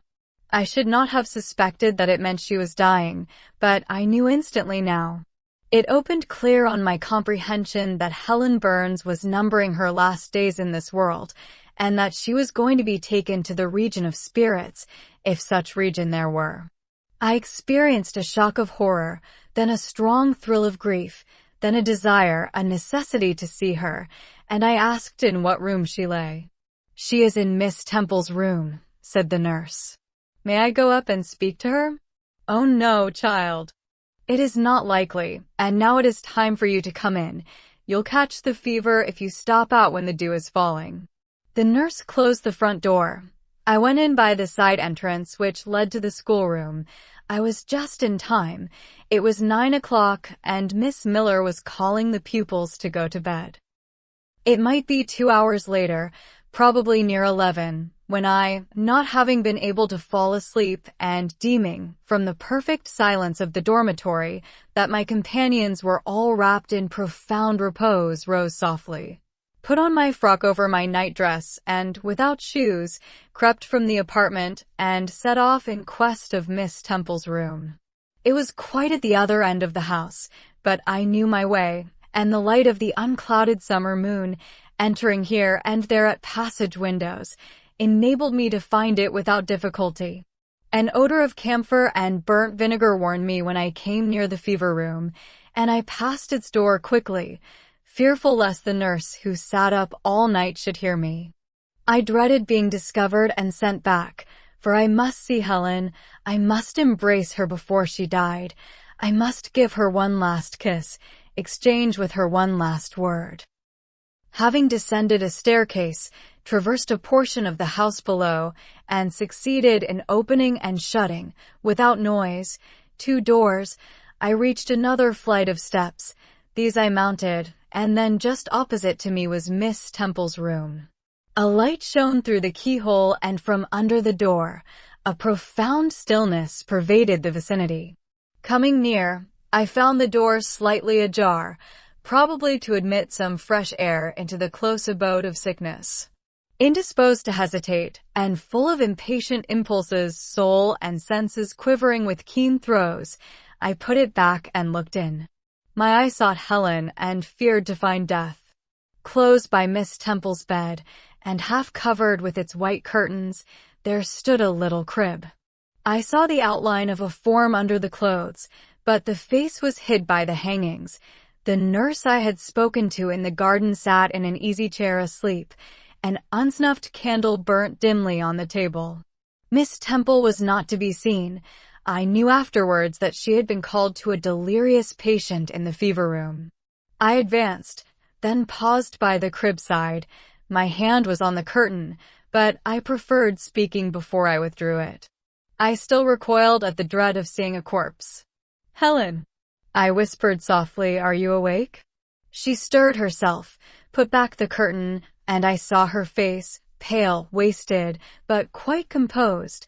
She looked so little changed that my fear was instantly dissipated. "Can it be you, Jane?" she asked, in her own gentle voice. "Oh, I thought, she is not going to die. They are mistaken." She could not speak and look so calmly if she were. I got on to her crib and kissed her. Her forehead was cold, and her cheek both cold and thin, and so were her hand and wrist, but she smiled as of old. "Why are you come here, Jane?" "It is past 11 o'clock. I heard it strike some minutes since." "I came to see you, Helen.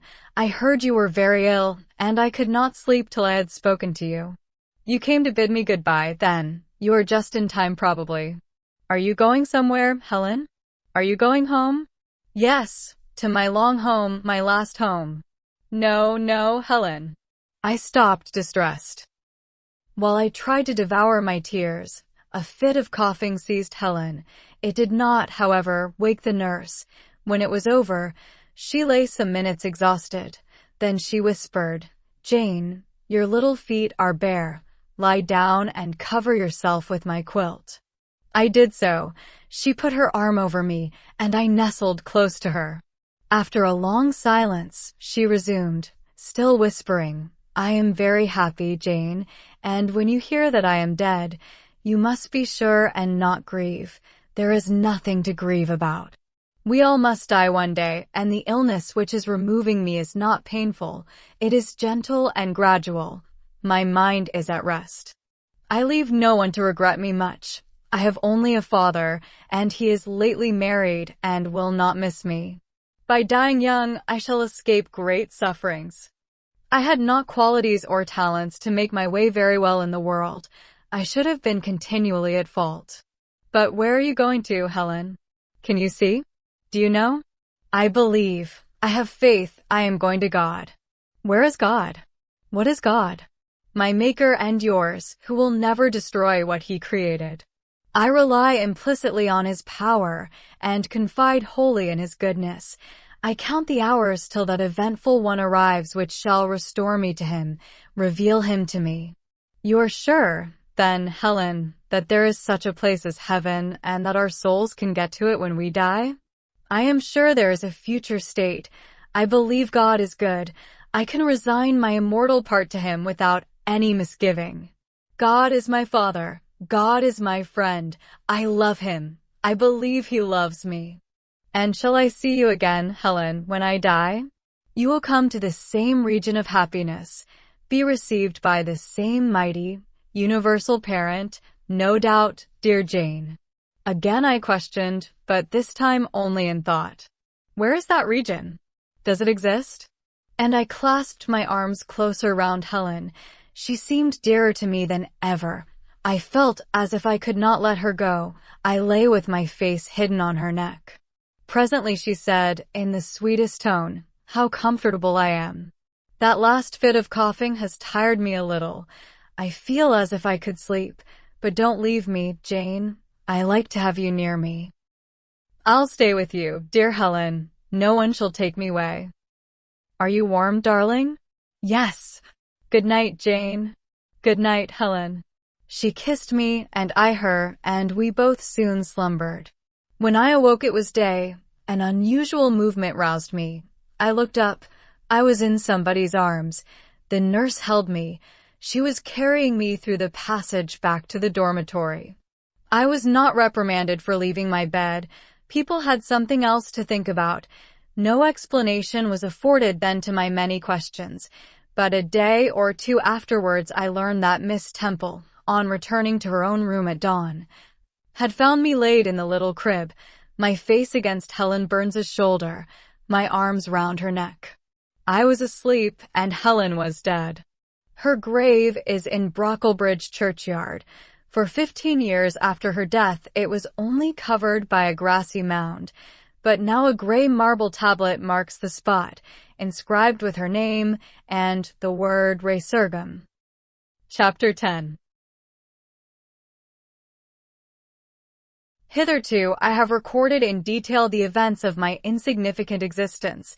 To the first 10 years of my life, I have given almost as many chapters.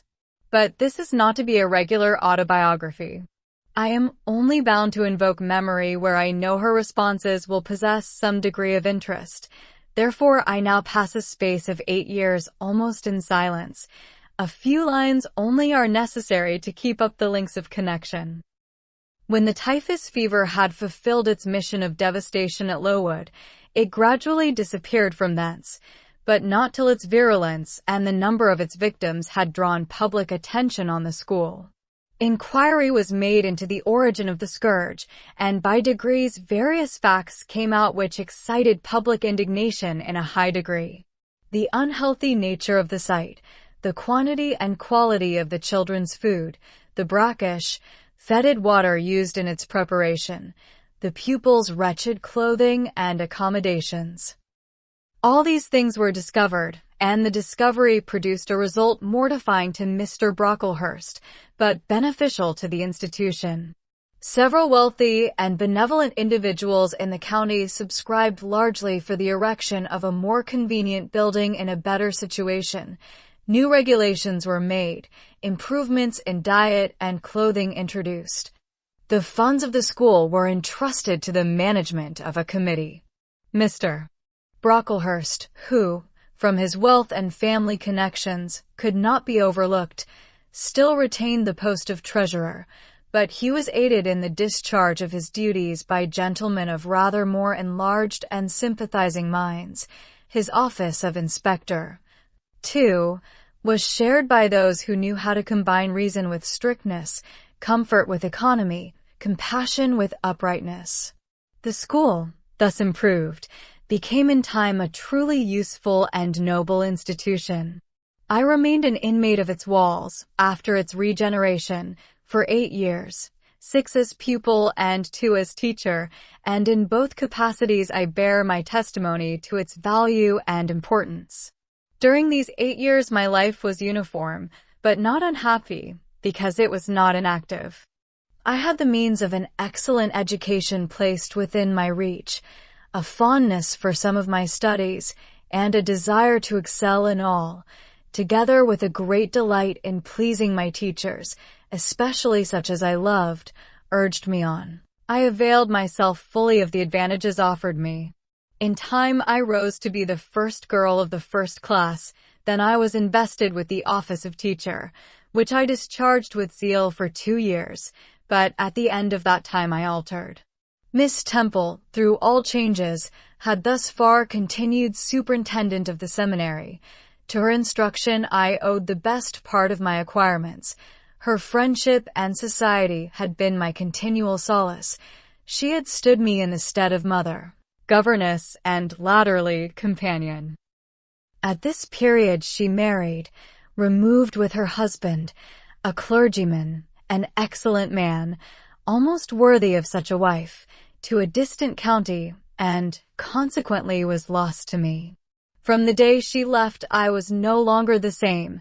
With her was gone every settled feeling, every association that had made Lowood in some degree a home to me. I had imbibed from her something of her nature and much of her habits, more harmonious thoughts. What seemed better regulated feelings had become the inmates of my mind. I had given an allegiance to duty and order. I was quiet. I believed I was content. To the eyes of others, usually even to my own, I appeared a disciplined and subdued character. But destiny, in the shape of the Reverend Mr. Naismith, came between me and Miss Temple. I saw her in her traveling dress step into a post-chaise shortly after the marriage ceremony. I watched the chaise mount the hill and disappear beyond its brow, and then retired to my own room, and there spent in solitude the greatest part of the half-holiday granted in honor of the occasion. I walked about the chamber most of the time. I imagined myself only to be regretting my loss and thinking how to repair it, but when my reflections were concluded, and I looked up and found that the afternoon was gone, and evening far advanced, another discovery dawned on me, namely, that in the interval I had undergone a transforming process, that my mind had put off all it had borrowed of Miss Temple, or rather that she had taken with her the serene atmosphere I had been breathing in her vicinity, and that now I was left in my natural element and beginning to feel the stirring of old emotions. It did not seem as if a prop were withdrawn, but rather as if a motive were gone. It was not the power to be tranquil which had failed me, but the reason for tranquility was no more. My world had for some years been in Lowood. My experience had been of its rules and systems. Now I remembered that the real world was wide, and that a varied field of hopes and fears, of sensations and excitements, awaited those who had courage to go forth into its expanse, to seek real knowledge of life amidst its perils. I went to my window, opened it, and looked out. There were the two wings of the building. There was the garden. There were the skirts of Lowood. There was the hilly horizon. My eye passed all other objects to rest on those most remote, the blue peaks. It was those I longed to surmount. All within their boundary of rock and heath seemed prison ground, exile limits. I traced the white road winding round the base of one mountain and vanishing in a gorge between two. How I longed to follow it farther. I recalled the time when I had traveled that very road in a coach. I remembered descending that hill at twilight. An age seemed to have elapsed since the day which brought me first to Lowood, and I had never quitted it since. My vacations had all been spent at school. Mrs. Reed had never sent for me to Gateshead. Neither she nor any of her family had ever been to visit me.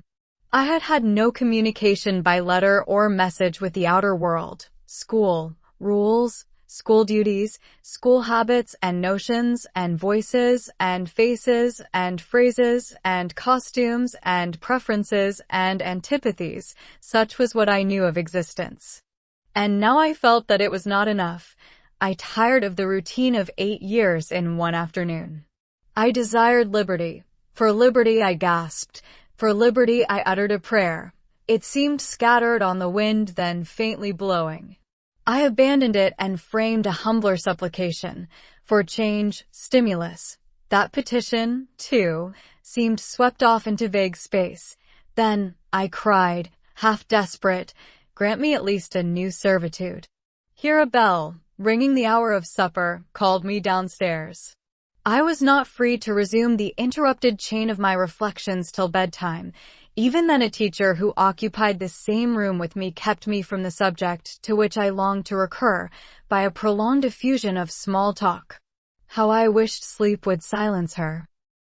It seemed as if, could I but go back to the idea which had last entered my mind as I stood at the window, some inventive suggestion would rise for my relief. Miss Gryce snored at last. She was a heavy Welshwoman, and till now her habitual nasal strains had never been regarded by me in any other light than as a nuisance. Tonight I hailed the first deep notes with satisfaction. I was debarrassed of interruption. My half-effaced thought instantly revived. A new servitude. There is something in that, I soliloquized, mentally, be it understood. I did not talk aloud, I know there is, because it does not sound too sweet. It is not like such words as liberty, excitement, enjoyment, delightful sounds truly, but no more than sounds for me. and so hollow and fleeting that it is mere waste of time to listen to them. But servitude, that must be matter of fact. Anyone may serve. I have served here 8 years. Now all I want is to serve elsewhere. Can I not get so much of my own will? Is not the thing feasible? Yes, yes. The end is not so difficult, if I had only a brain active enough to ferret out the means of attaining it. I sat up in bed by way of arousing the said brain. It was a chilly night. I covered my shoulders with a shawl, and then I proceeded to think again with all my might. What do I want? A new place, in a new house, amongst new faces, under new circumstances. I want this because it is of no use wanting anything better. How do people do to get a new place? They apply to friends, I suppose. I have no friends.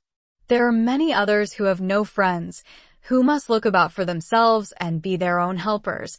And what is their resource? I could not tell. Nothing answered me. I then ordered my brain to find a response, and quickly. It worked and worked faster.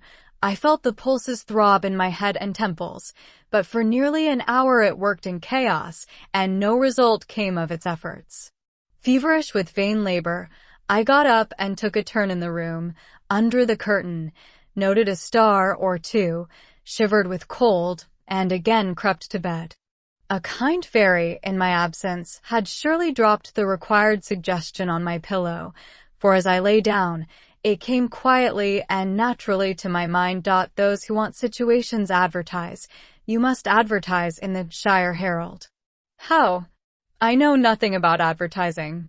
Replies rose smooth and prompt. Now you must enclose the advertisement and the money to pay for it under a cover directed to the editor of the Herald. You must put it, the first opportunity you have, into the post at Loughton. Answers must be addressed to J. at the post office there. You can go and inquire in about a week after you send your letter, if any are come, and act accordingly. This scheme I went over twice, thrice. It was then digested in my mind. I had it in a clear practical form. I felt satisfied and fell asleep. With earliest day, I was up. I had my advertisement written, enclosed, and directed before the bell rang to rouse the school. It ran thus: a young lady accustomed to tuition, had I not been a teacher 2 years, is desirous of meeting with a situation in a private family where the children are under 14. I thought that as I was barely 18, it would not do to undertake the guidance of pupils nearer my own age. She is qualified to teach the usual branches of a good English education, together with French, drawing, and music. In those days, reader, this now narrow catalogue of accomplishments would have been held tolerably comprehensive. Address, J. Post Office, Loughton, Shire. This document remained locked in my drawer all day. After tea, I asked leave of the new superintendent to go to Loughton, in order to perform some small commissions for myself and 1 or 2 of my fellow teachers. Permission was readily granted. I went. It was a walk of 2 miles, and the evening was wet, but the days were still long. I visited a shop or 2, slipped the letter into the post office, and came back through heavy rain, with streaming garments, but with a relieved heart. The succeeding week seemed long. It came to an end at last, however, like all sublunary things, and once more, towards the close of a pleasant autumn day, I found myself afoot on the road to Loughton. A picturesque track it was, by the way, lying along the side of the beck and through the sweetest curves of the dale. But that day I thought more of the letters that might or might not be awaiting me at the little burg whither I was bound, than of the charms of Leah and water. My ostensible errand on this occasion was to get measured for a pair of shoes, so I discharged that business first, and when it was done, I stepped across the clean and quiet little street from the shoemaker's to the post office. It was kept by an old dame, who wore horn spectacles on her nose and black mittens on her hands. "Are there any letters for J?" I asked. She peered at me over her spectacles, and then she opened a drawer and fumbled among its contents for a long time, so long that my hopes began to falter. At last, Having held a document before her glasses for nearly 5 minutes, she presented it across the counter, accompanying the act by another inquisitive and mistrustful glance. "It was for Jay. Is there only one?" I demanded. "There are no more," said she, and I put it in my pocket and turned my face homeward. I could not open it then. Rules obliged me to be back by 8, and it was already 7:30. Various duties awaited me on my arrival. I had to sit with the girls during their hour of study. Then it was my turn to read prayers, to see them to bed. Afterwards I supped with the other teachers. Even when we finally retired for the night, the inevitable Miss Gryce was still my companion. We had only a short end of candle in our candlestick, and I dreaded lest she should talk till it was all burnt out. Fortunately, however, the heavy supper she had eaten produced a soporific effect. She was already snoring before I had finished undressing. There still remained an inch of candle. I now took out my letter. The seal was an initial F. I broke it. The contents were brief. "If J, who advertised in the Shire Herald of last Thursday, possesses the acquirements mentioned, and if she is in a position to give satisfactory references as to character and competency, a situation can be offered her where there is but one pupil, a little girl, under 10 years of age, and where the salary is £30 per annum. J is requested to send references, name, address, and all particulars to the direction Mrs. Fairfax, Thornfield, near Millcote, Shire." I examined the document long. The writing was old-fashioned and rather uncertain, like that of an elderly lady. This circumstance was satisfactory. A private fear had haunted me, that in thus acting for myself, and by my own guidance, I ran the risk of getting into some scrape, and, above all things, I wished the result of my endeavors to be respectable, proper, and regla. I now felt that an elderly lady was no bad ingredient in the business I had on hand. Mrs. Fairfax. I saw her in a black gown and widow's cap, frigid, perhaps, but not uncivil, a model of elderly English respectability. Thornfield. That, doubtless, was the name of her house, a neat, orderly spot, I was sure, though I failed in my efforts to conceive a correct plan of the premises. Millcote, Shire.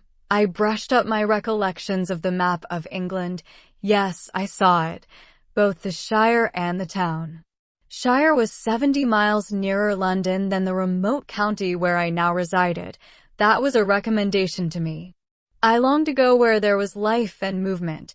Millcote was a large manufacturing town on the banks of the a busy place enough, doubtless. So much the better. It would be a complete change at least. Not that my fancy was much captivated by the idea of long chimneys and clouds of smoke, but, I argued, Thornfield will, probably, be a good way from the town. Here the socket of the candle dropped, and the wick went out. Next day new steps were to be taken. My plans could no longer be confined to my own breast. I must impart them in order to achieve their success. Having sought and obtained an audience of the superintendent during the noontide recreation, I told her I had a prospect of getting a new situation where the salary would be double what I now received, for at Lowood I only got £15 per annum, and requested she would break the matter for me to Mr. Brocklehurst, or some of the committee, and ascertain whether they would permit me to mention them as references. She obligingly consented to act as mediatrix in the matter. The next day she laid the affair before Mr. Brocklehurst, who said that Mrs. Reed must be written to, as she was my natural guardian. A note was accordingly addressed to that lady, who returned for answer that I might do as I pleased. She had long relinquished all interference in my affairs. This note went the round of the committee, and at last, after what appeared to me most tedious delay, formal leave was given me to better my condition if I could, and an assurance added that as I had always conducted myself well, both as teacher and pupil, at Lowood, a testimonial of character and capacity, signed by the inspectors of that institution, should forthwith be furnished me. This testimonial I accordingly received in about a month, forwarded a copy of it to Mrs. Fairfax, and got that lady's reply, stating that she was satisfied, and fixing that day fortnight as the period for my assuming the post of governess in her house. I now busied myself in preparations. The fortnight passed rapidly. I had not a very large wardrobe, though it was adequate to my wants, and the last day sufficed to pack my trunk, the same I had brought with me 8 years ago from Gateshead. The box was corded, the card nailed on. In half an hour the carrier was to call for it to take it to Loughton, whither I myself was to repair at an early hour the next morning to meet the coach. I had brushed my black stuff traveling dress, prepared my bonnet, gloves, and muff, sought in all my drawers to see that no article was left behind, and now having nothing more to do, I sat down and tried to rest. I could not. Though I had been on foot all day, I could not now repose an instant. I was too much excited. A phase of my life was closing tonight, a new one opening tomorrow. Impossible to slumber in the interval. I must watch feverishly while the change was being accomplished. "Miss," said a servant who met me in the lobby, where I was wandering like a troubled spirit, "a person below wishes to see you." The carrier, no doubt, I thought, and ran downstairs without inquiry. I was passing the back parlor or teacher's sitting room, the door of which was half open, to go to the kitchen, when someone ran out. "It's her, I am sure. I could have told her anywhere," cried the individual who stopped my progress and took my hand. I looked. I saw a woman attired like a well-dressed servant, matronly, yet still young, very good-looking, with black hair and eyes, and lively complexion. "Well, who is it?" she asked, in a voice and with a smile I half recognized. "You've not quite forgotten me, I think, Miss Jane?" In another second I was embracing and kissing her rapturously. "Bessie, Bessie, Bessie," that was all I said, whereat she half laughed, half cried, and we both went into the parlor. By the fire stood a little fellow of 3 years old, in plaid frock and trousers.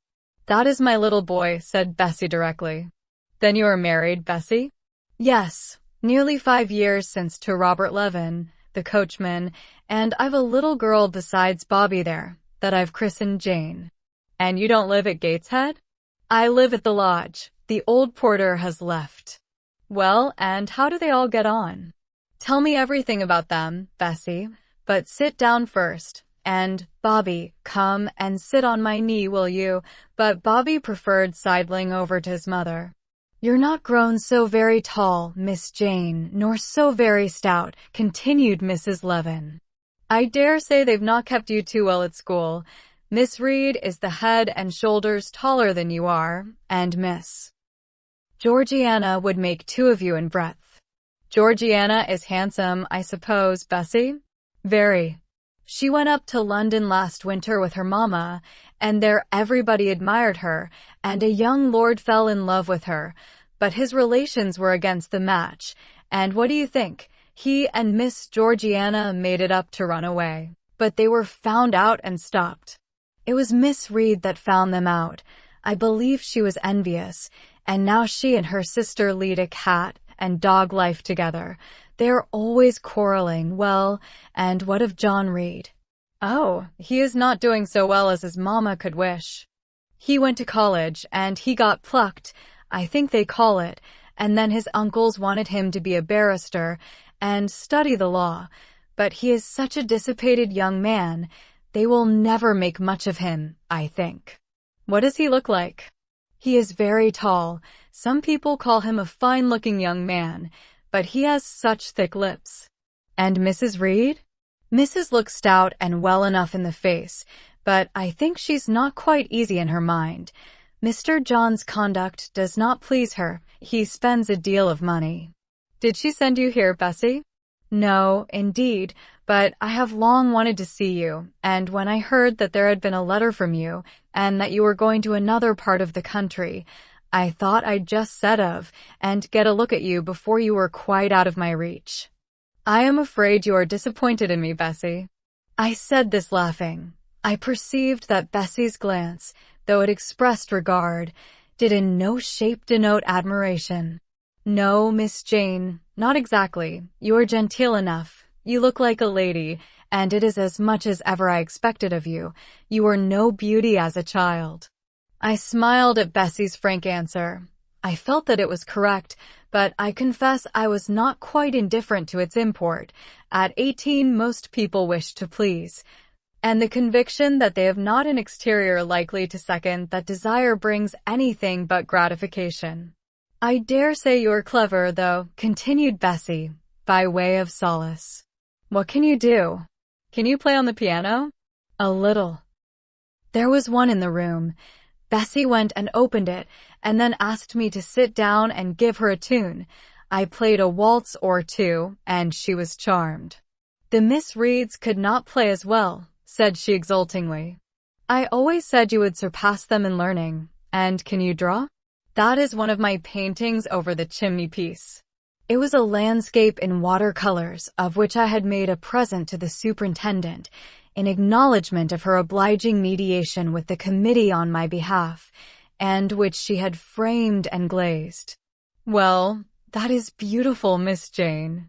It is as fine a picture as any Miss Reed's drawing master could paint, let alone the young ladies themselves, who could not come near it. And have you learnt French? Yes, Bessie, I can both read it and speak it. And you can work on muslin and canvas? I can. Oh, you are quite a lady, Miss Jane. I knew you would be. You will get on whether your relations notice you or not. There was something I wanted to ask you. Have you ever heard anything from your father's kinsfolk, the Eyres? Never in my life. Well, you know Mrs. always said they were poor and quite despicable, and they may be poor, but I believe they are as much gentry as the Reeds are, for one day, nearly 7 years ago, a Mr. Eyre came to Gateshead and wanted to see you. Mrs. said you were at school 50 miles off. He seemed so much disappointed, for he could not stay. He was going on a voyage to a foreign country, and the ship was to sail from London in a day or two. He looked quite a gentleman, and I believe he was your father's brother. What foreign country was he going to, Bessie? An island thousands of miles off, where they make wine. The butler did tell me Madeira. I suggested. Yes, that is it, that is the very word. So he went. Yes, he did not stay many minutes in the house. Mrs. was very high with him. She called him afterwards a sneaking tradesman. My Robert believes he was a wine merchant. Very likely, I returned, or perhaps clerk or agent to a wine merchant. Bessie and I conversed about old times an hour longer, and then she was obliged to leave me. I saw her again for a few minutes the next morning at Loughton, while I was waiting for the coach. We parted finally at the door of the Brocklehurst Arms there. Each went her separate way.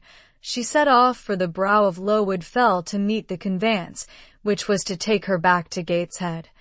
I mounted the vehicle which was to bear me to new duties and a new life in the unknown environs of Millcote. Chapter 11.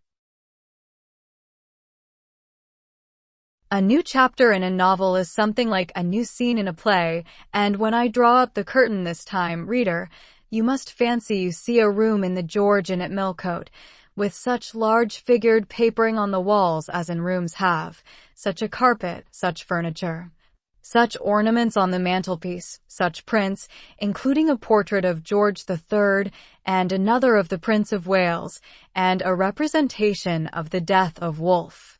All this is visible to you by the light of an oil lamp hanging from the ceiling, and by that of an excellent fire, near which I sit in my cloak and bonnet.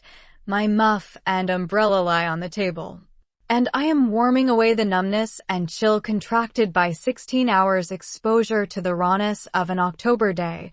I left Loughton at 4 o'clock a.m., and the Millcote town clock is now just striking 8. Reader, though I look comfortably accommodated, I am not very tranquil in my mind. I thought when the coach stopped here there would be someone to meet me.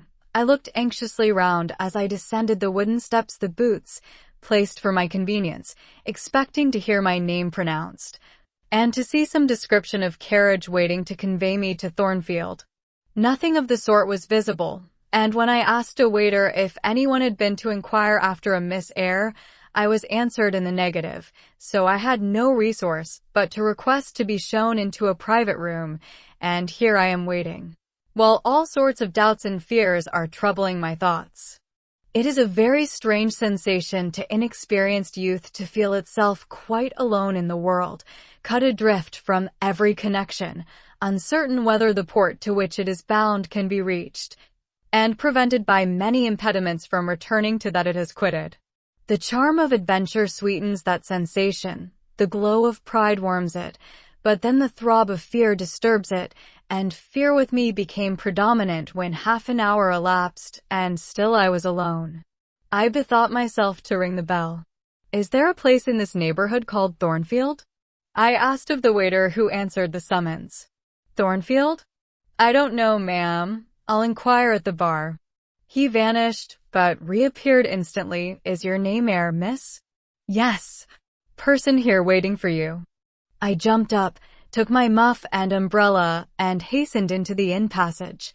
A man was standing by the open door, and in the lamplit street I dimly saw a one-horse conveyance.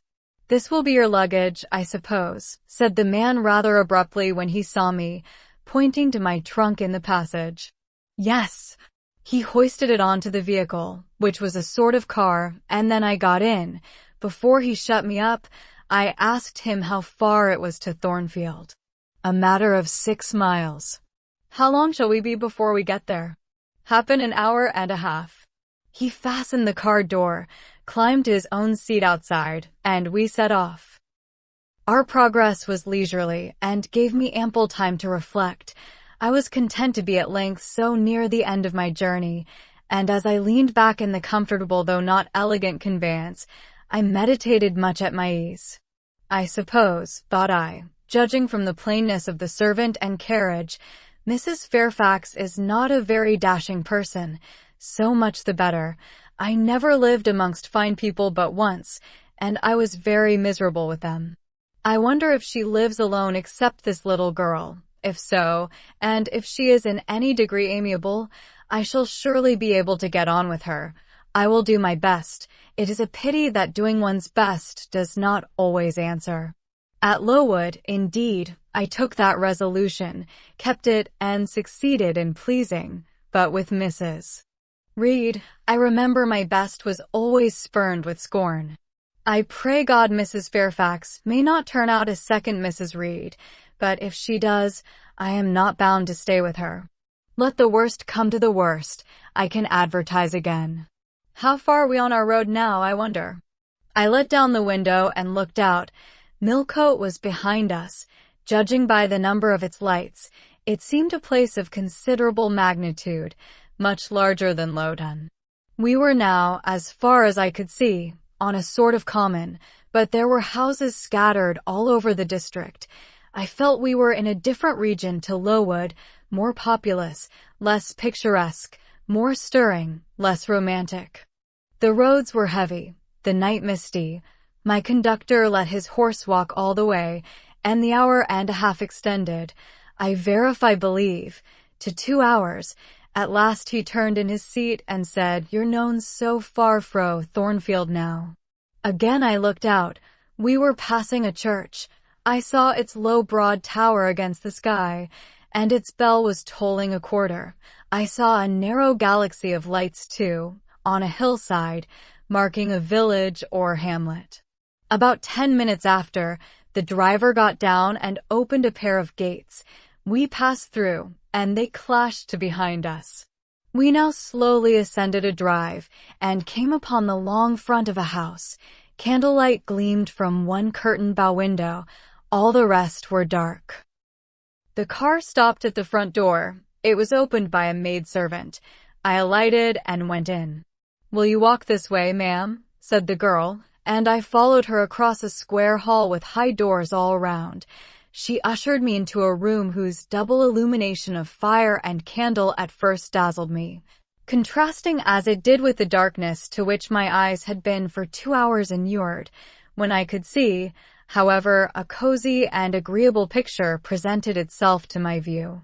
A snug small room, a round table by a cheerful fire, an armchair high-backed and old-fashioned, wherein sat the neatest imaginable little elderly lady, in widow's cap, black silk gown, and snowy muslin apron, exactly like what I had fancied Mrs. Fairfax, only less stately and milder looking.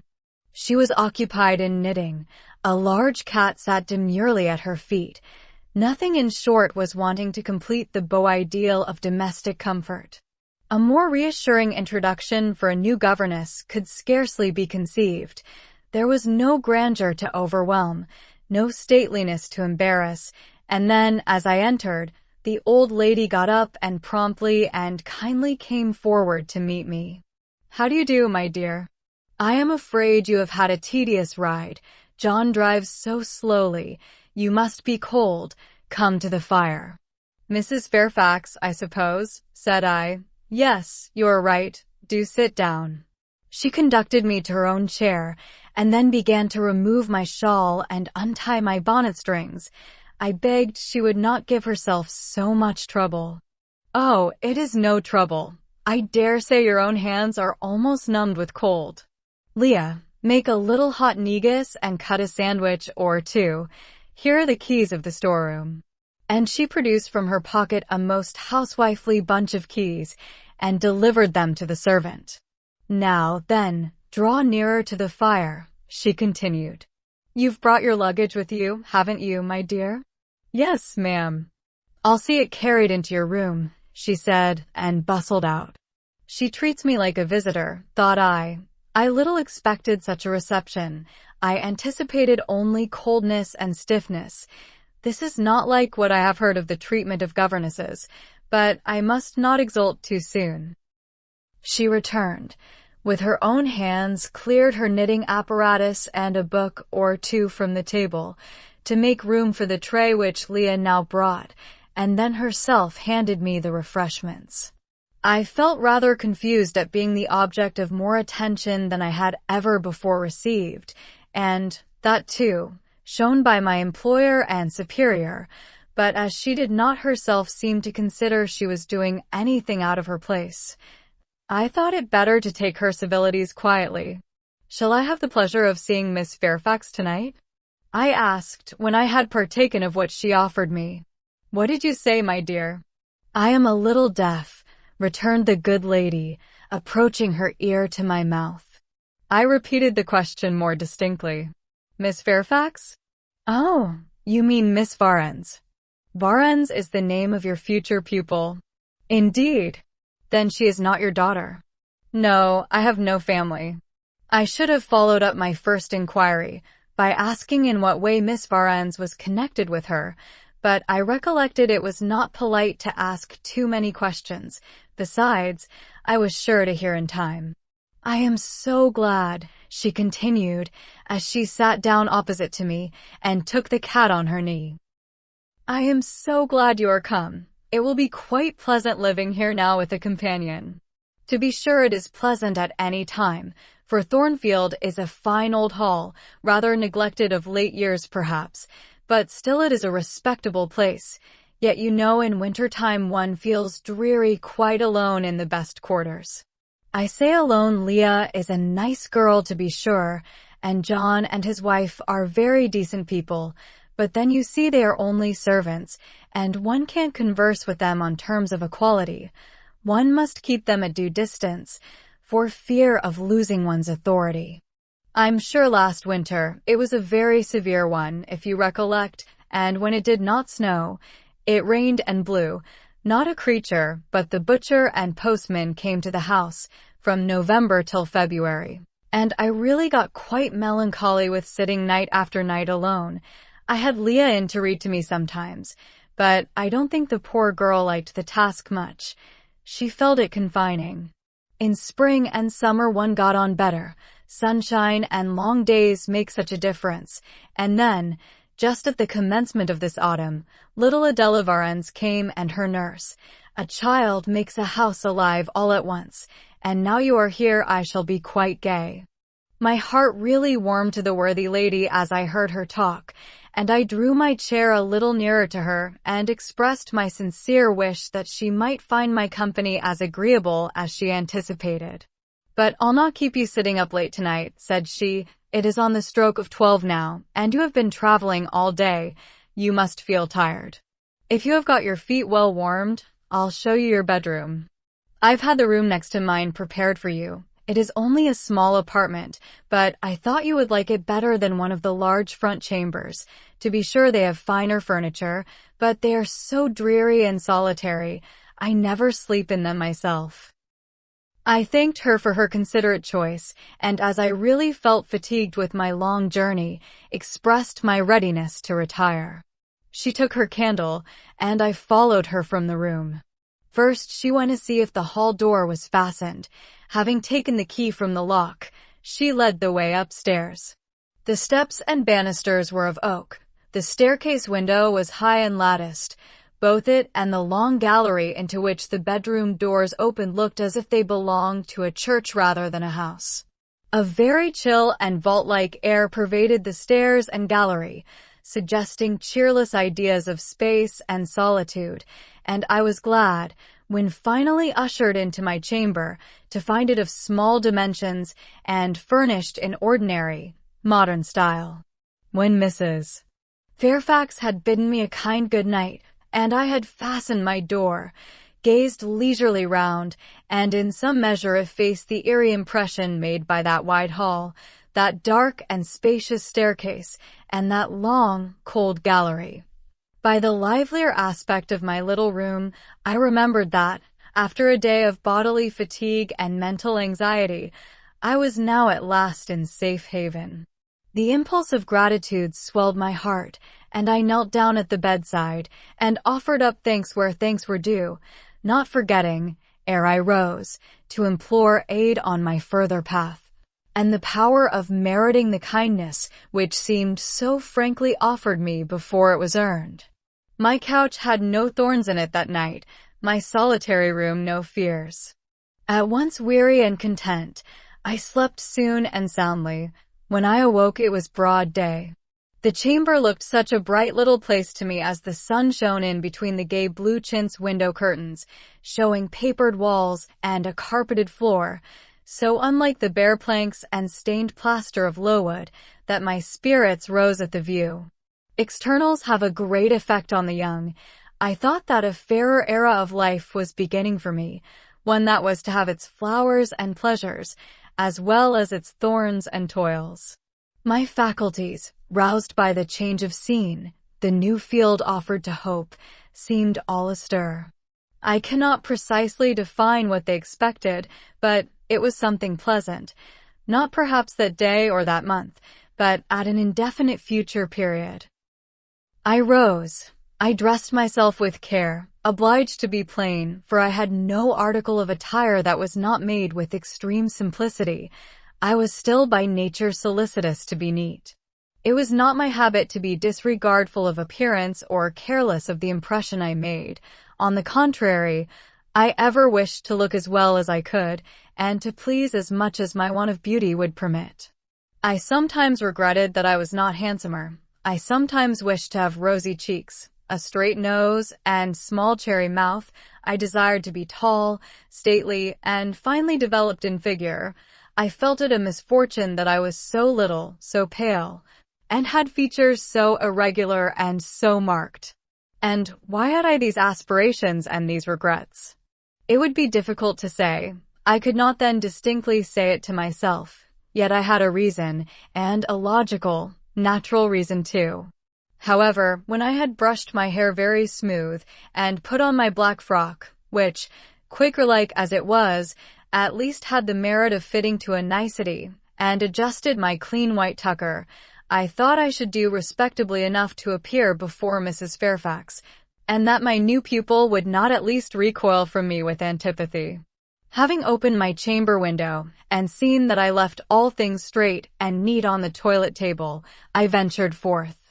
Traversing the long and matted gallery, I descended the slippery steps of oak.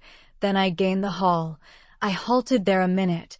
I looked at some pictures on the walls. One, I remember, represented a grim man in a cuirass, and one a lady with powdered hair and a pearl necklace, at a bronze lamp pendant from the ceiling, at a great clock whose case was of oak curiously carved, and ebon black with time and rubbing. Everything appeared very stately and imposing to me, but then I was so little accustomed to grandeur. The hall door, which was half of glass, stood open. I stepped over the threshold. It was a fine autumn morning. The early sun shone serenely on embrowned groves and still green fields, advancing onto the lawn. I looked up and surveyed the front of the mansion. It was 3 stories high, of proportions not vast, though considerable. A gentleman's manor house, not a nobleman's seat. Battlements round the top gave it a picturesque look. Its grey front stood out well from the background of a rookery, whose cawing tenants were now on the wing. They flew over the lawn and grounds to alight in a great meadow, from which these were separated by a sunk fence, and where an array of mighty old thorn trees, strong, knotty, and broad as oaks, at once explained the etymology of the mansion's designation. Farther off were hills, not so lofty as those round Lowood, nor so craggy, nor so like barriers of separation from the living world, but yet quiet and lonely hills enough, and seeming to embrace Thornfield with a seclusion I had not expected to find existent so near the stirring locality of Millcote. A little hamlet, whose roofs were blent with trees, straggled up the side of one of these hills. The church of the district stood nearer Thornfield. Its old tower top looked over a knoll between the house and gates. I was yet enjoying the calm prospect and pleasant fresh air, yet listening with delight to the cawing of the rooks, yet surveying the wide, hoary front of the hall, and thinking what a great place it was for one lonely little dame like Mrs. Fairfax to inhabit, when that lady appeared at the door. "What? Out already?" said she. "I see you are an early riser." I went up to her, and was received with an affable kiss and shake of the hand. "How do you like Thornfield?" she asked. I told her I liked it very much. "Yes," she said, "it is a pretty place, but I fear it will be getting out of order, unless Mr. Rochester should take it into his head to come and reside here permanently, or, at least, visit it rather oftener. Great houses and fine grounds require the presence of the proprietor." "Mr. Rochester?" I exclaimed. "Who is he?" "The owner of Thornfield," she responded quietly. "Did you not know he was called Rochester?" Of course I did not. I had never heard of him before, but the old lady seemed to regard his existence as a universally understood fact, with which everybody must be acquainted by instinct. "I thought," I continued, "Thornfield belonged to you." "To me? Bless you, child. What an idea." "To me. I am only the housekeeper, the manager. To be sure, I am distantly related to the Rochesters by the mother's side, or at least my husband was. He was a clergyman, incumbent of Hay. That little village yonder on the hill, and that church near the gates was his. The present Mr. Rochester's mother was a Fairfax, and second cousin to my husband, but I never presume on the connection. In fact, it is nothing to me. I consider myself quite in the light of an ordinary housekeeper. My employer is always civil, and I expect nothing more. And the little girl, my pupil, she is Mr. Rochester's ward. He commissioned me to find a governess for her. He intended to have her brought up in Shire, I believe. Here she comes, with her bonne, as she calls her nurse." The enigma then was explained. This affable and kind little widow was no great dame, but a dependent like myself. I did not like her the worse for that. On the contrary, I felt better pleased than ever. The equality between her and me was real, not the mere result of condescension on her part. So much the better. My position was all the freer. As I was meditating on this discovery, a little girl, followed by her attendant, came running up the lawn. I looked at my pupil, who did not at first appear to notice me. She was quite a child, perhaps 7 or 8 years old, slightly built, with a pale, small-featured face and a redundancy of hair falling in curls to her waist. "Good morning, Miss Adela," said Mrs. Fairfax. "Come and speak to the lady who is to teach you, and to make you a clever woman some day." She approached. "C'est la ma gouvernante," said she, pointing to me and addressing her nurse, who answered, "Mais oui, certainement." "Are they foreigners?" I inquired, amazed at hearing the French language. "The nurse is a foreigner, and Adela was born on the continent, and, I believe, never left it till within 6 months ago. When she first came here she could speak no English. Now she can make shift to talk it a little. I don't understand her. She mixes it so with French, but you will make out her meaning very well, I dare say." Fortunately, I had had the advantage of being taught French by a French lady, and as I had always made a point of conversing with Madame Pierrot as often as I could, and had besides, during the last 7 years, learned a portion of French by heart daily, applying myself to take pains with my accent, and imitating as closely as possible the pronunciation of my teacher, I had acquired a certain degree of readiness and correctness in the language, and was not likely to be much at a loss with Mademoiselle Adela. She came and shook hand with me when she heard that I was her governess, and as I led her in to breakfast, I addressed some phrases to her in her own tongue. She replied briefly at first, but after we were seated at the table, and she had examined me some 10 minutes with her large hazel eyes, she suddenly commenced chattering fluently. "Ah," cried she in French, "you speak my language as well as Mr. Rochester does. I can talk to you as I can to him, and so can Sophie. She will be glad. Nobody here understands her. Madame Fairfax is all English. Sophie is my nurse. She came with me over the sea in a great ship with a chimney that smoked. How it did smoke! And I was sick, and so was Sophie, and so was Mr. Rochester." Mr. Rochester lay down on a sofa in a pretty room called the salon, and Sophie and I had little beds in another place. I nearly fell out of mine. It was like a shelf. "And mademoiselle, what is your name?" "Eyre, Jane Eyre." "Eyre? Bah, I cannot say it." Well, our ship stopped in the morning, before it was quite daylight, at a great city.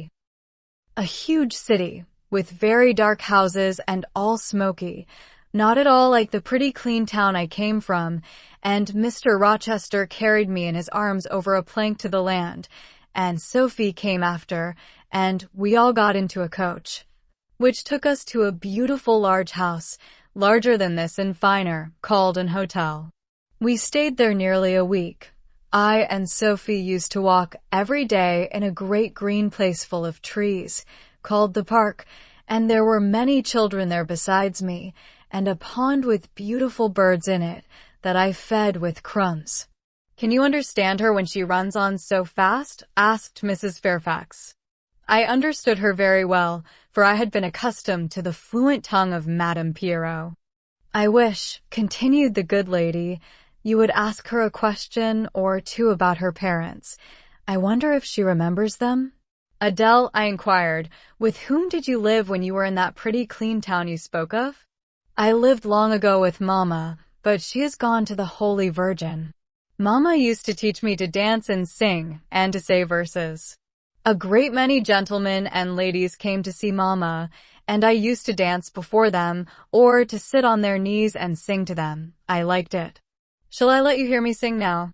She had finished her breakfast, so I permitted her to give a specimen of her accomplishments. Descending from her chair, she came and placed herself on my knee, then, folding her little hands demurely before her, shaking back her curls and lifting her eyes to the ceiling, she commenced singing a song from some opera. It was the strain of a forsaken lady, who, after bewailing the perfidy of her lover, calls pride to her aid. desires her attendant to deck her in her brightest jewels and richest robes, and resolves to meet the false one that night at a ball, and prove to him, by the gaiety of her demeanor, how little his desertion has affected her. The subject seemed strangely chosen for an infant singer, but I suppose the point of the exhibition lay in hearing the notes of love and jealousy warbled with the lisp of childhood, and in very bad taste that point was, at least I thought so. Adele sang the canzonet tunefully enough, and with the naivete of her age. This achieved, she jumped from my knee and said, "Now, mademoiselle, I will repeat you some poetry." Assuming an attitude, she began, La Ligue de Rats, Fable de La Fontaine. She then declaimed the little piece with an attention to punctuation and emphasis, a flexibility of voice, and an appropriateness of gesture, very unusual indeed at her age, and which proved she had been carefully trained. "Was it your mama who taught you that piece?" I asked. "Yes, and she just used to say it in this way. Tu avez-vous donc?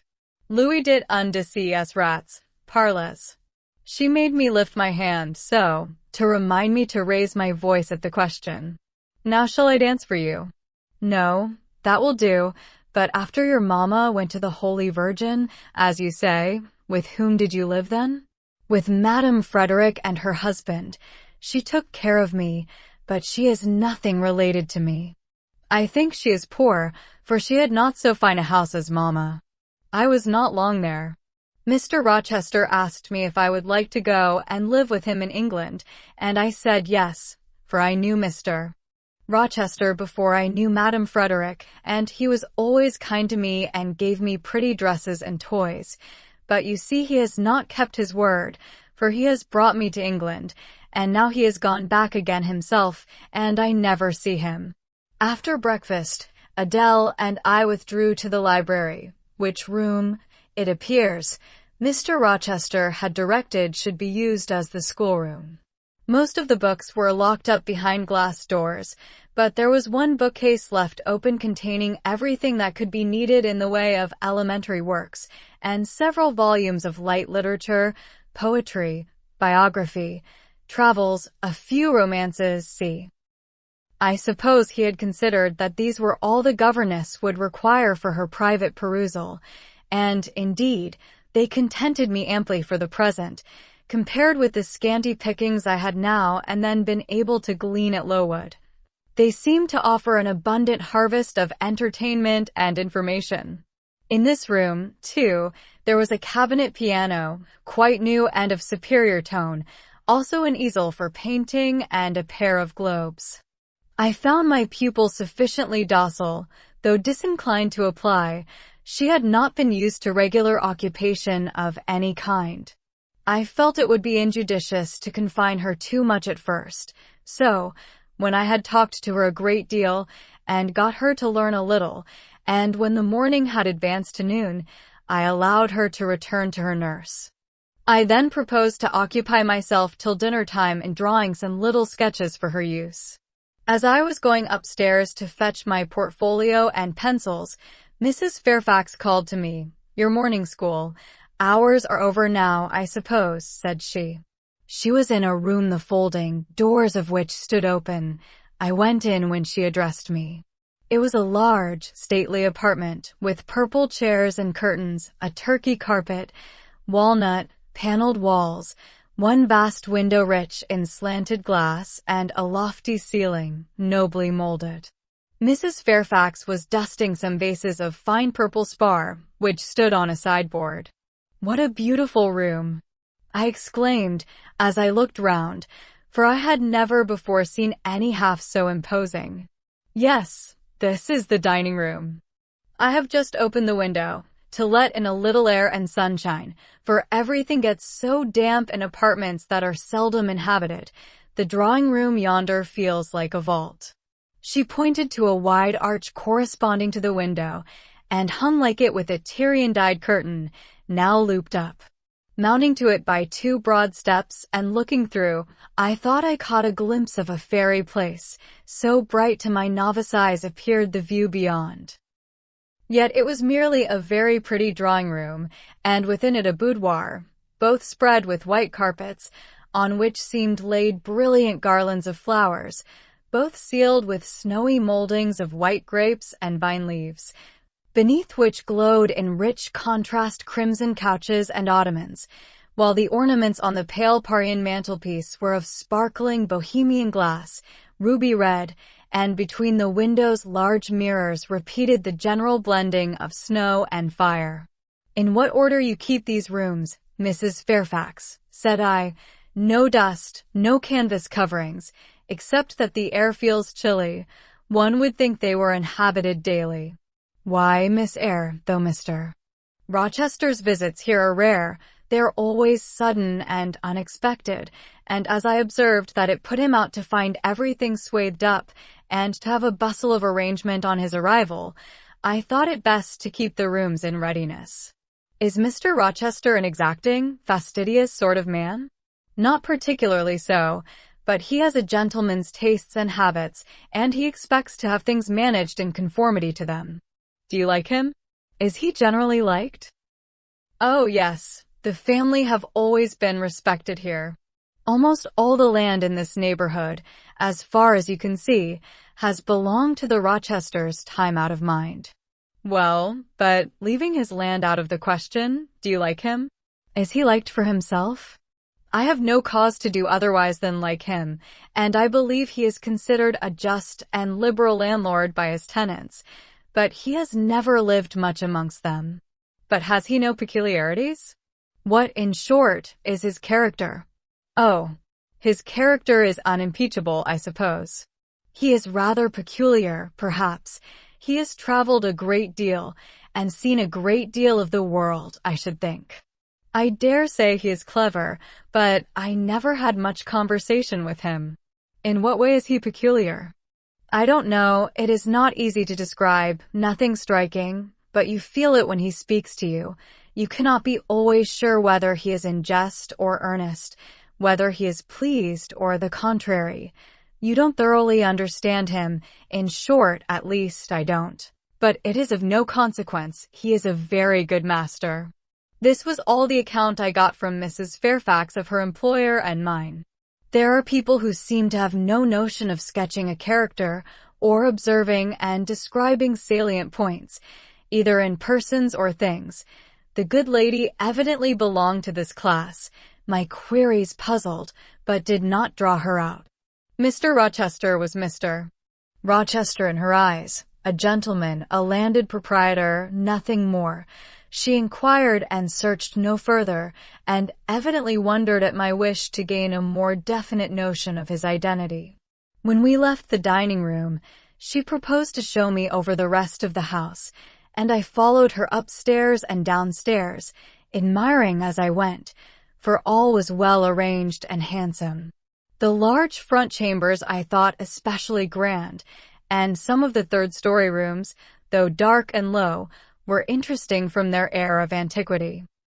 The furniture once appropriated to the lower apartments had from time to time been removed here as fashions changed, and the imperfect light entering by their narrow casement showed bedsteads of 100 years old, chests in oak or walnut looking, with their strange carvings of palm branches and cherubs' heads, like types of the Hebrew Ark, rows of venerable chairs, high-backed and narrow, stools still more antiquated, on whose cushioned tops were yet apparent traces of half-effaced embroideries, wrought by fingers that for 2 generations had been coffin dust.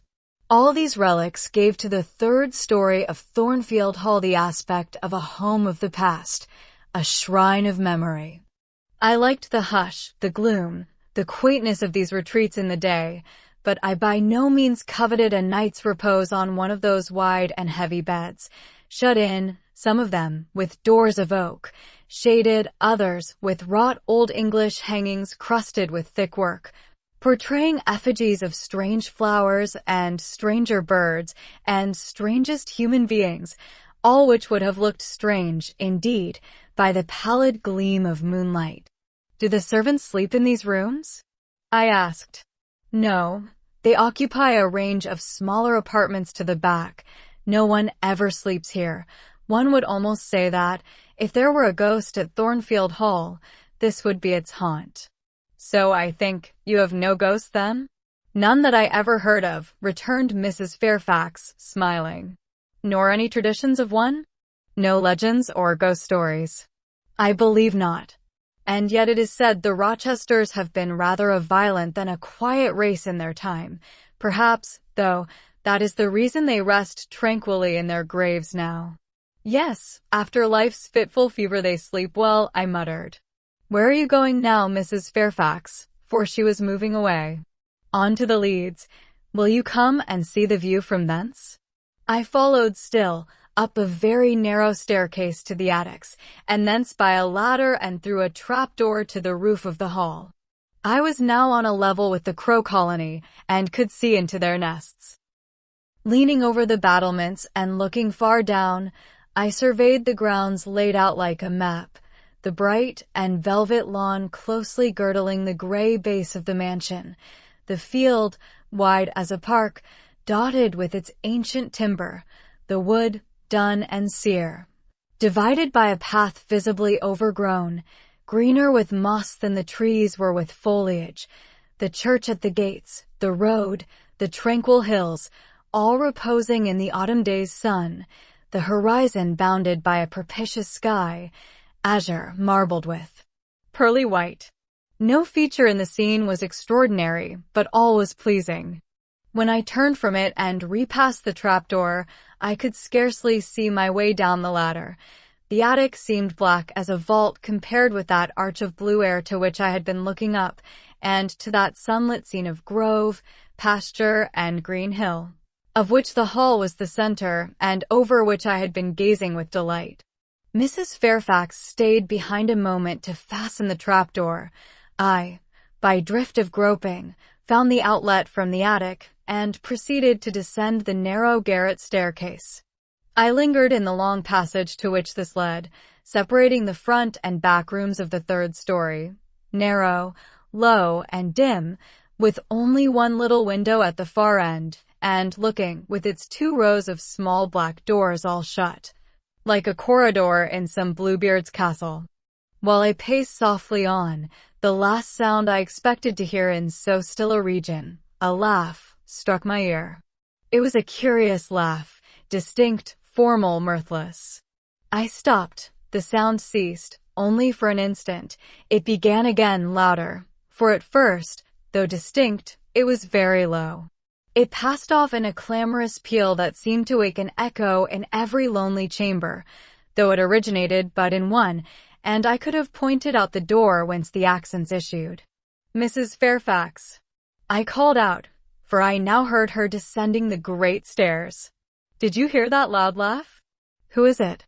Some of the servants, very likely, she answered. Perhaps Grace Poole. Did you hear it? I again inquired.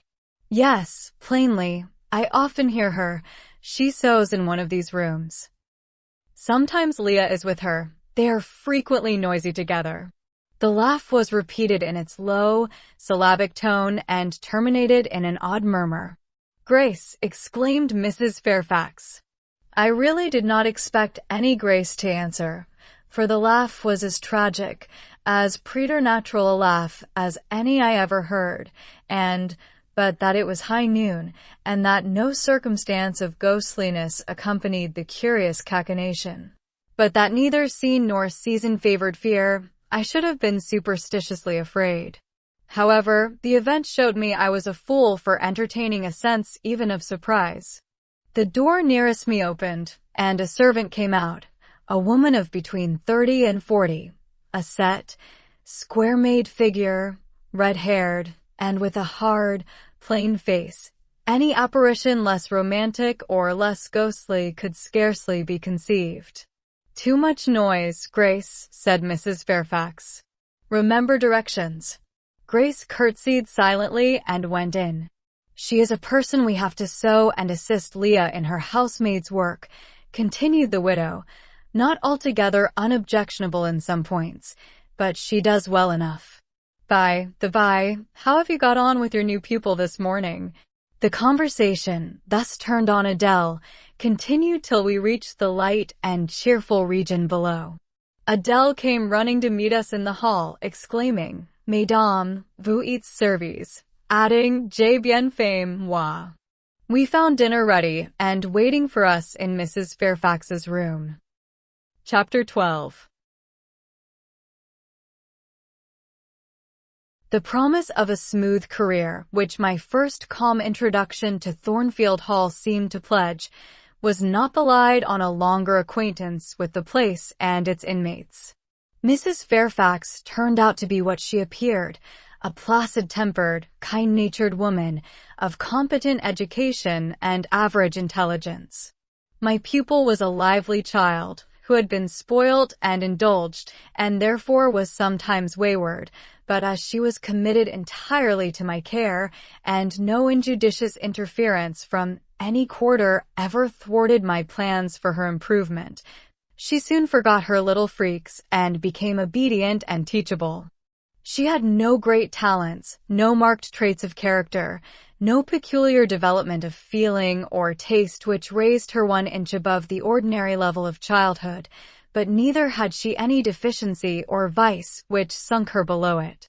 She made reasonable progress, entertained for me a vivacious, though perhaps not very profound, affection, and by her simplicity, gay prattle, and efforts to please, inspired me in return with a degree of attachment sufficient to make us both content in each other's society. This, par parenthesis, will be thought cool language by persons who entertain solemn doctrines about the angelic nature of children, and the duty of those charged with their education to conceive for them an idolatrous devotion. But I am not writing to flatter parental egotism, to echo cant, or prop up humbug. I am merely telling the truth. I felt a conscientious solicitude for Adele's welfare and progress, and a quiet liking for her little self, just as I cherished towards Mrs. Fairfax a thankfulness for her kindness, and a pleasure in her society proportionate to the tranquil regard she had for me, and the moderation of her mind and character. Anybody may blame me who likes, when I add further, that now and then, when I took a walk by myself in the grounds, when I went down to the gates and looked through them along the road, or when, while Adele played with her nurse, and Mrs. Fairfax made jellies in the storeroom, I climbed the 3 staircases, raised the trapdoor of the attic, and having reached the leads, looked out afar over sequestered field and hill, and a long dim skyline, that then I longed for a power of vision which might overpass that limit, which might reach the busy world, towns, regions full of life I had heard of but never seen, that then I desired more of practical experience than I possessed, more of intercourse with my kind, of acquaintance with variety of character, than was here within my reach. I valued what was good in Mrs. Fairfax and what was good in Adele, but I believed in the existence of other and more vivid kinds of goodness, and what I believed in I wished to behold. Who blames me? Many, no doubt, and I shall be called discontented. I could not help it. The restlessness was in my nature. It agitated me to pain sometimes. Then my sole relief was to walk along the corridor of the 3rd story, backwards and forwards, safe in the silence and solitude of the spot, and allow my mind's eye to dwell on whatever bright visions rose before it, and, certainly, they were many and glowing. To let my heart be heaved by the exultant movement, which, while it swelled it in trouble, expanded it with life, and, best of all, to open my inward ear to a tale that was never ended, a tale my imagination created and narrated continuously, quickened with all of incident, life, fire, feeling that I desired and had not in my actual existence. It is in vain to say human beings ought to be satisfied with tranquility. They must have action, and they will make it if they cannot find it. Millions are condemned to a stiller doom than mine, and millions are in silent revolt against their lot. Nobody knows how many rebellions besides political rebellions ferment in the masses of life which people earth. Women are supposed to be very calm generally, but women feel just as men feel. They need exercise for their faculties and a field for their efforts, as much as their brothers do. They suffer from too rigid a restraint, too absolute a stagnation. Precisely as men would suffer, and it is narrow-minded in their more privileged fellow creatures to say that they ought to confine themselves to making puddings and knitting stockings, to playing on the piano and embroidering bags. It is thoughtless to condemn them, or laugh at them, if they seek to do more or learn more than custom has pronounced necessary for their sex. When thus alone, I not unfrequently heard Grace Poole's laugh, the same peal, the same low, slow ha, which, when first heard, had thrilled me. I heard, too, her eccentric murmurs, stranger than her laugh. There were days when she was quite silent, but there were others when I could not account for the sounds she made. Sometimes I saw her. She would come out of her room with a basin, or a plate, or a tray in her hand, go down to the kitchen, and shortly return. Generally, O romantic reader, forgive me for telling the plain truth, bearing a pot of porter. Her appearance always acted as a damper to the curiosity raised by her oral oddities. Hard-featured and staid, she had no point to which interest could attach. I made some attempts to draw her into conversation, but she seemed a person of few words. A monosyllabic reply usually cut short every effort of that sort. The other members of the household, viz., John and his wife, Leah the housemaid, and Sophie the French nurse, were decent people, but in no respect remarkable. With Sophie I used to talk French, and sometimes I asked her questions about her native country. But she was not of a descriptive or narrative turn, and generally gave such vapid and confused answers as were calculated rather to check than encourage inquiry. October, November, December passed away. One afternoon in January, Mrs. Fairfax had begged a holiday for Adele, because she had a cold, and, as Adele seconded the request with an ardor that reminded me how precious occasional holidays had been to me in my own childhood, I accorded it, deeming that I did well in showing pliability on the point. It was a fine, calm day, though very cold. I was tired of sitting still in the library through a whole long morning. Mrs. Fairfax had just written a letter which was waiting to be posted, so I put on my bonnet and cloak and volunteered to carry it to Hay. The distance, 2 miles, would be a pleasant winter afternoon walk. Having seen Adele comfortably seated in her little chair by Mrs.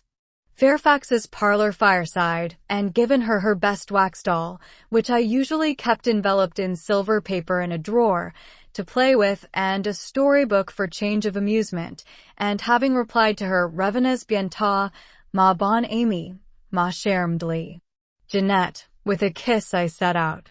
The ground was hard, the air was still, my road was lonely.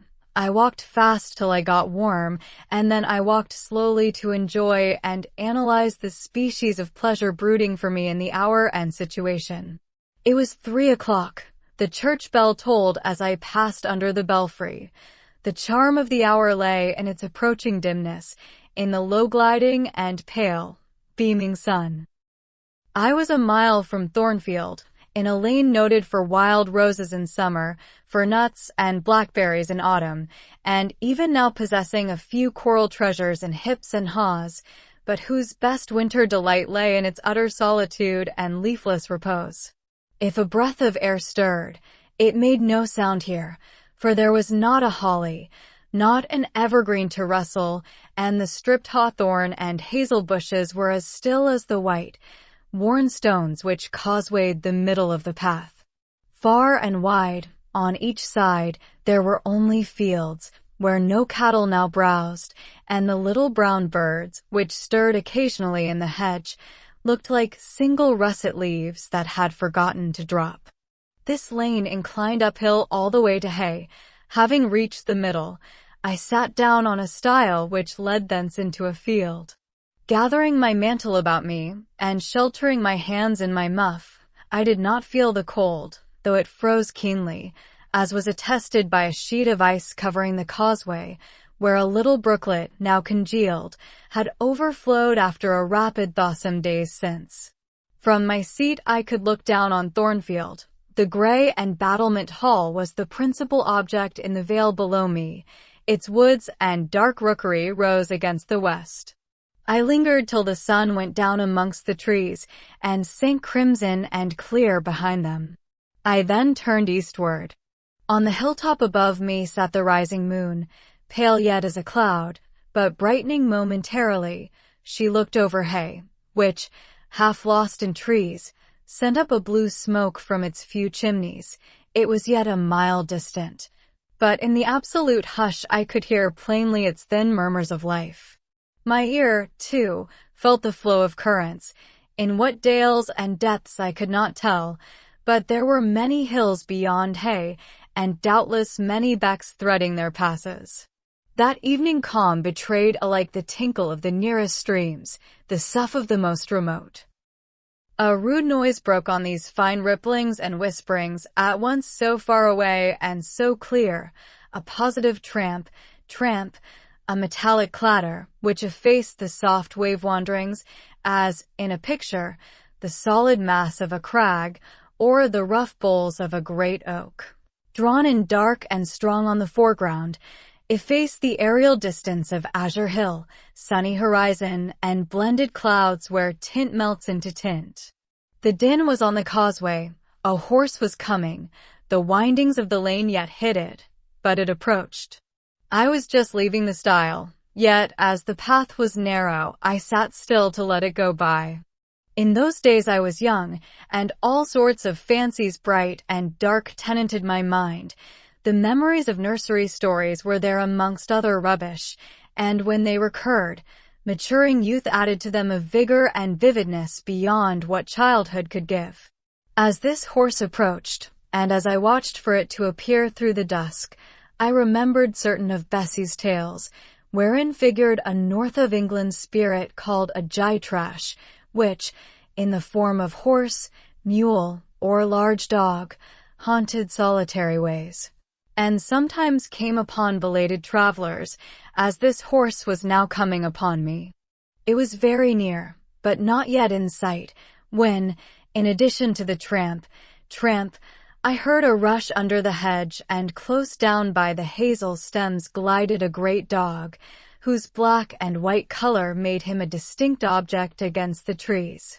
It was exactly one form of Bessie's gytrash, a lion-like creature with long hair and a huge head. It passed me, however, quietly enough, not staying to look up, with strange pretercanine eyes, in my face, as I half expected it would. The horse followed, a tall steed, and on its back a rider. The man, the human being, broke the spell at once. Nothing ever rode the gytrash. It was always alone, and goblins, to my notions, though they might tenant the dumb carcasses of beasts, could scarce covet shelter in the commonplace human form. No gytrash was this, only a traveler taking the short cut to Millcote. He passed, and I went on. A few steps, and I turned.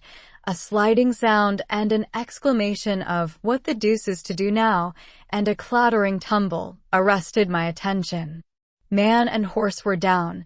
They had slipped on the sheet of ice which glazed the causeway. The dog came bounding back, and seeing his master in a predicament, and hearing the horse groan, barked till the evening hills echoed the sound, which was deep in proportion to his magnitude. He snuffed round the prostrate group, and then he ran up to me. It was all he could do. There was no other help at hand to summon. I obeyed him, and walked down to the traveler, by this time struggling himself free of his steed. His efforts were so vigorous I thought he could not be much hurt, but I asked him the question, "Are you injured, sir?" I think he was swearing, but am not certain. However, he was pronouncing some formula which prevented him from replying to me directly. "Can I do anything?" I asked again. "You must just stand on one side," he answered as he rose, first to his knees, and then to his feet. I did, whereupon began a heaving, stamping, clattering process. accompanied by a barking and baying which removed me effectually some yards distance, but I would not be driven quite away till I saw the event. This was finally fortunate. The horse was re-established, and the dog was silenced with a down pilot. The traveler now, stooping, felt his foot and leg, as if trying whether they were sound. Apparently something ailed them, for he halted to the stile whence I had just risen, and sat down. I was in the mood for being useful, or at least officious, I think, for I now drew near him again. "If you are hurt and want help, sir, I can fetch someone either from Thornfield Hall or from Hay." "Thank you, I shall do. I have no broken bones, only a sprain," and again he stood up and tried his foot, but the result extorted an involuntary ugh. Something of daylight still lingered, and the moon was waxing bright. I could see him plainly. His figure was enveloped in a riding cloak, fur-collared and steel-clasped. Its details were not apparent, but I traced the general points of middle height and considerable breadth of chest. He had a dark face, with stern features and a heavy brow. His eyes and gathered eyebrows looked ireful and thwarted just now. He was past youth, but had not reached middle age.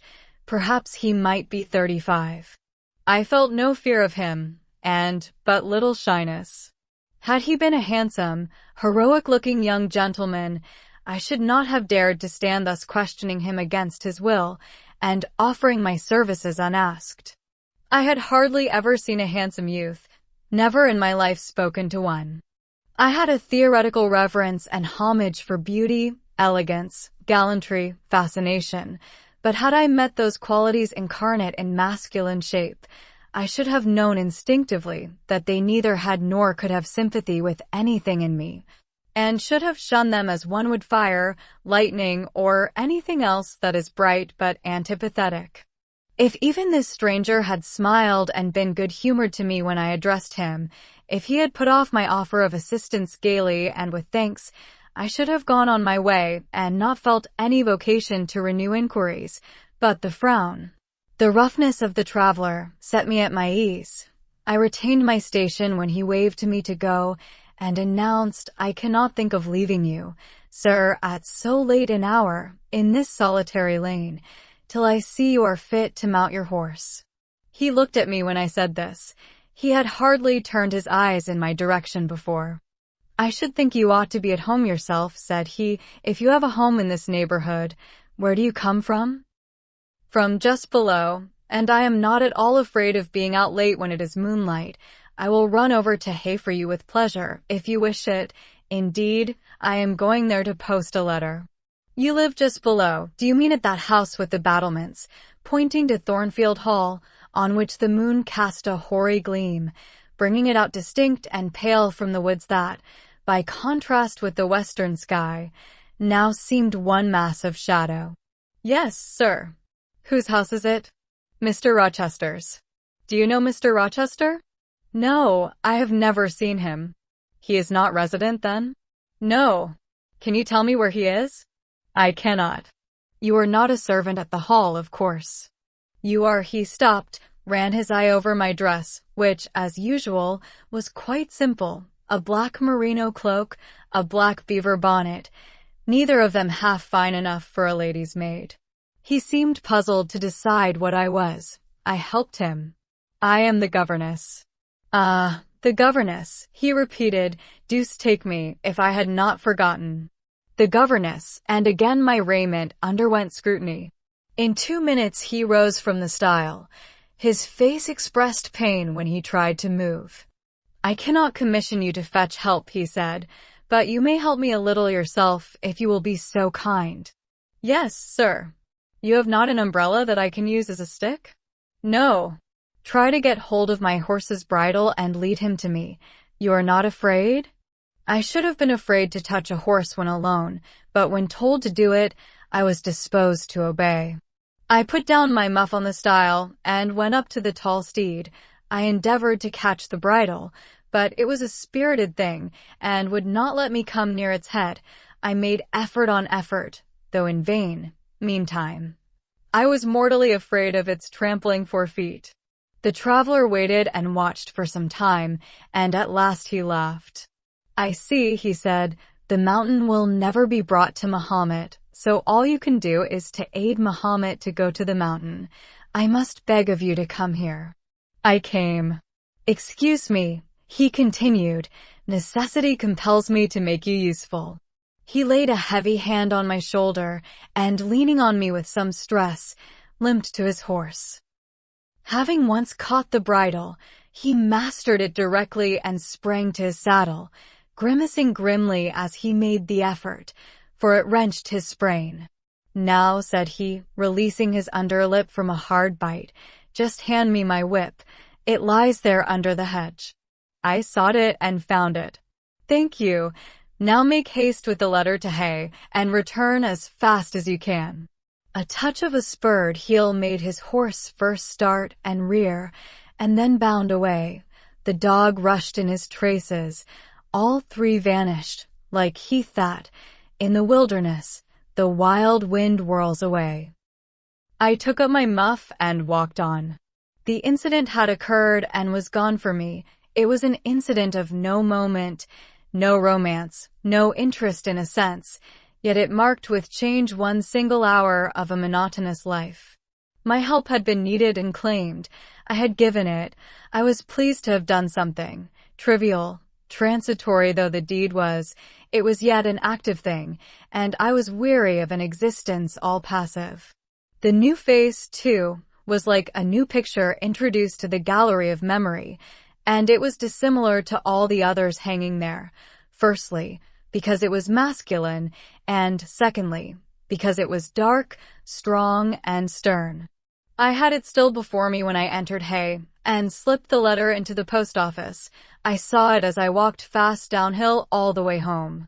When I came to the stile, I stopped a minute, looked round and listened, with an idea that a horse's hoofs might ring on the causeway again, and that a rider in a cloak, and a Gytrash-like Newfoundland dog, might be again apparent. I saw only the hedge and a pollard willow before me, rising up still and straight to meet the moonbeams.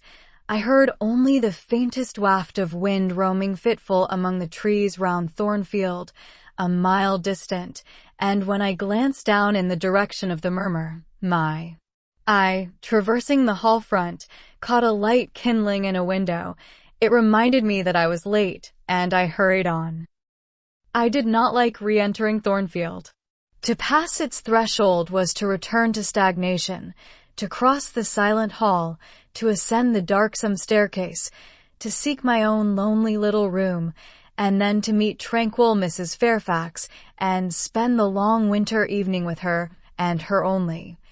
Was to quell wholly the faint excitement wakened by my walk, to slip again over my faculties the viewless fetters of an uniform and too still existence. Of an existence whose very privileges of security and ease I was becoming incapable of appreciating.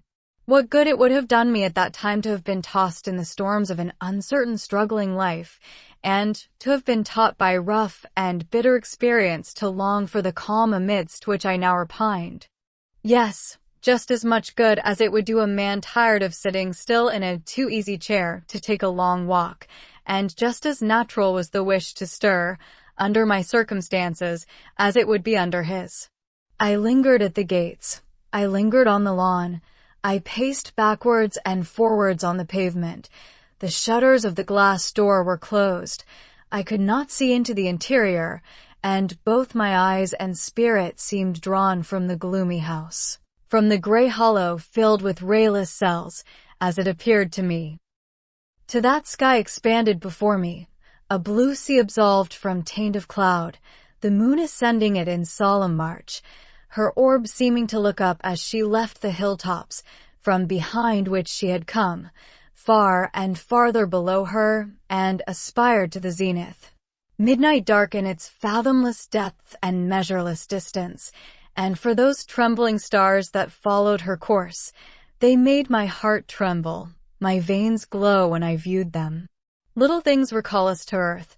The clock struck in the hall. That sufficed. I turned from moon and stars.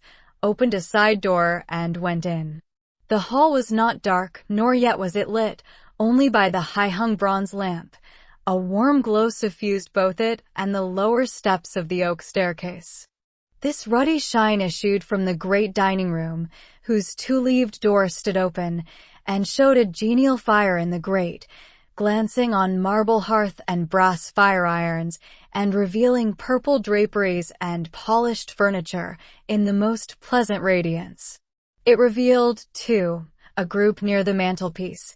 I had scarcely caught it, and scarcely become aware of a cheerful mingling of voices, amongst which I seemed to distinguish the tones of Adele, when the door closed. I hastened to Mrs. Fairfax's room.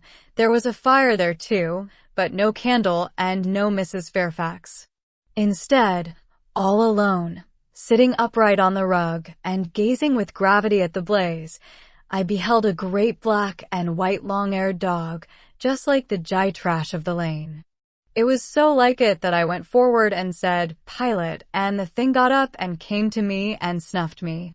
I caressed him, and he wagged his great tail, but he looked an eerie creature to be alone with, and I could not tell whence he had come. I rang the bell, for I wanted a candle, and I wanted, too, to get an account of this visitant. Leah entered. "What dog is this?" "He came with master." "With whom?"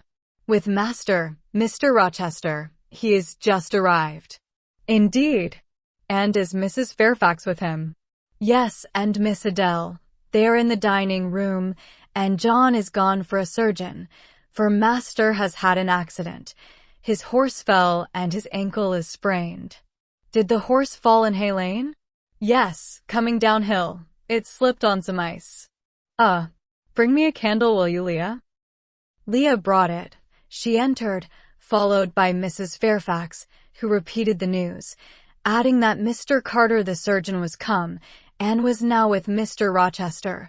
Then she hurried out to give orders about tea, and I went upstairs to take off my things. Chapter 13. Mr. Rochester, it seems, by the surgeon's orders, went to bed early that night, nor did he rise soon next morning. When he did come down, it was to attend to business. His agent and some of his tenants were arrived, and waiting to speak with him.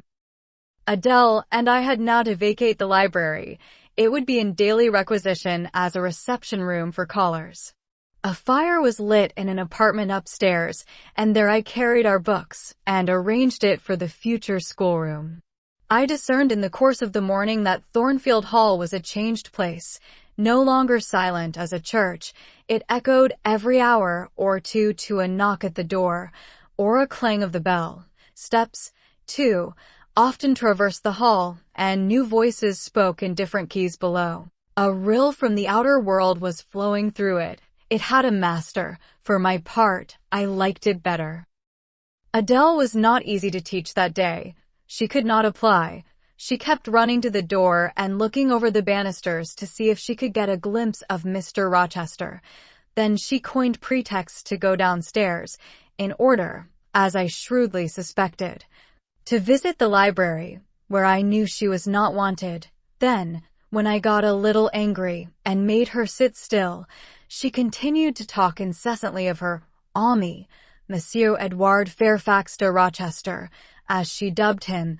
I had not before heard his praenomens, and to conjecture what presents he had brought her, for it appears he had intimated the night before, that when his luggage came from Millcote, there would be found amongst it a little box in whose contents she had an interest.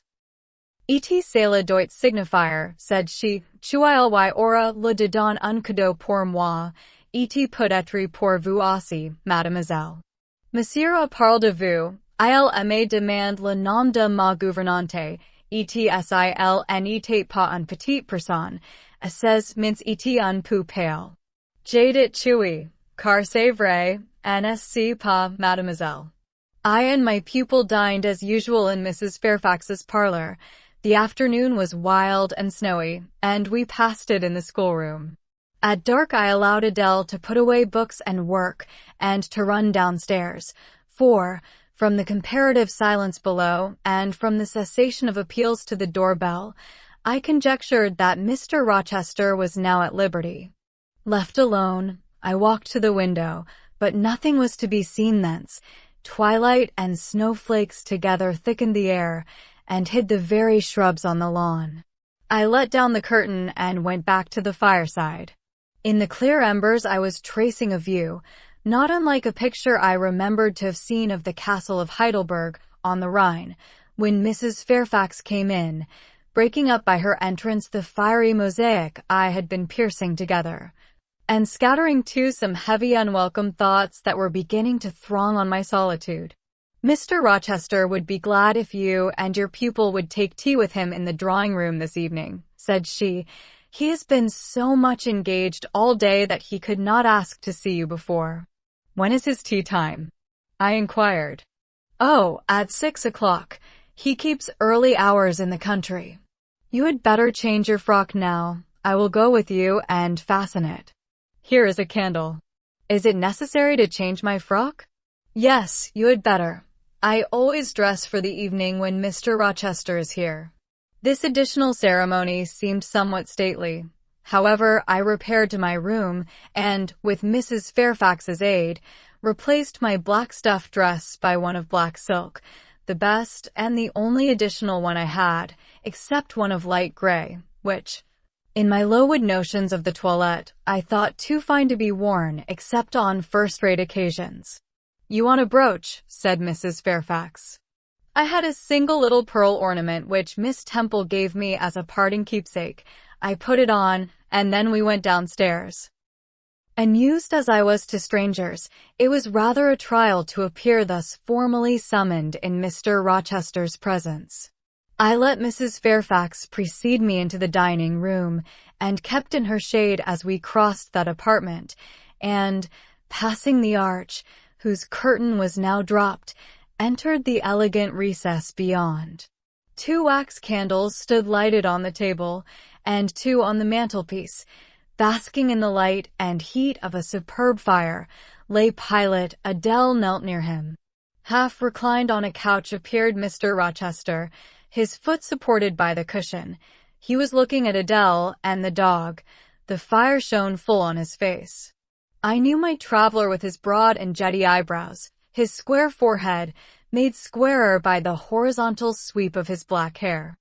I recognized his decisive nose, more remarkable for character than beauty, his full nostrils, denoting, I thought, color, his grim mouth, chin, and jaw.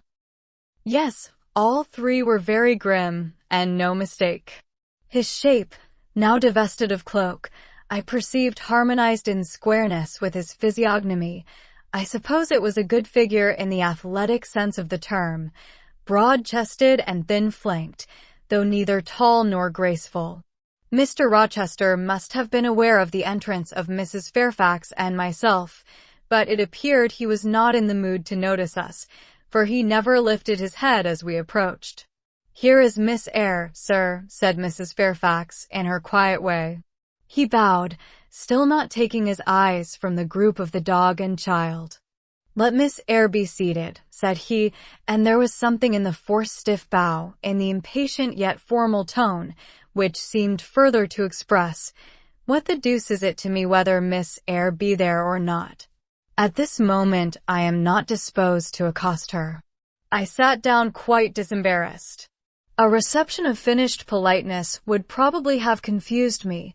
I could not have returned or repaid it by answering grace and elegance on my part, but harsh caprice laid me under no obligation. On the contrary, a decent quiescence, under the freak of manner, gave me the advantage. Besides, the eccentricity of the proceeding was piquant. I felt interested to see how he would go on. He went on as a statue would, that is, he neither spoke nor moved. Mrs. Fairfax seemed to think it necessary that someone should be amiable, and she began to talk. Kindly, as usual, and, as usual, rather trite. She condoled with him on the pressure of business he had had all day, on the annoyance it must have been to him with that painful sprain, Then she commended his patience and perseverance in going through with it. "Madam, I should like some tea," was the sole rejoinder she got. She hastened to ring the bell, and when the tray came, she proceeded to arrange the cups, spoons, with assiduous celerity. I and Adele went to the table, but the master did not leave his couch. "Will you hand Mr. Rochester's cup?" said Mrs. Fairfax to me. "Adele might perhaps fill it." I did as requested. As he took the cup from my hand, Adele, thinking the moment propitious for making a request in my favor, cried out, "N'est-ce pas, monsieur? Tu-as un cadeau pour Mademoiselle Eyre dans votre petit coffre?" "Who talks of cadeaux?" said he gruffly. "Did you expect a present, Miss Eyre? Are you fond of presents?" And he searched my face with eyes that I saw were dark, irate, and piercing. "I hardly know, sir. I have little experience of them. They are generally thought pleasant things." "Generally thought? But what do you think?"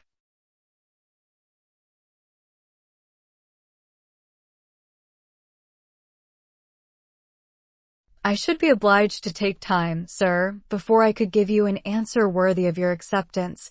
A present has many faces to it, has it not? And one should consider all, before pronouncing an opinion as to its nature. Miss Eyre, you are not so unsophisticated as Adele. She demands a cadeau, clamorously. The moment she sees me, you beat about the bush. Because I have less confidence in my deserts than Adele has, she can prefer the claim of old acquaintance and the right to of custom, for she says you have always been in the habit of giving her playthings.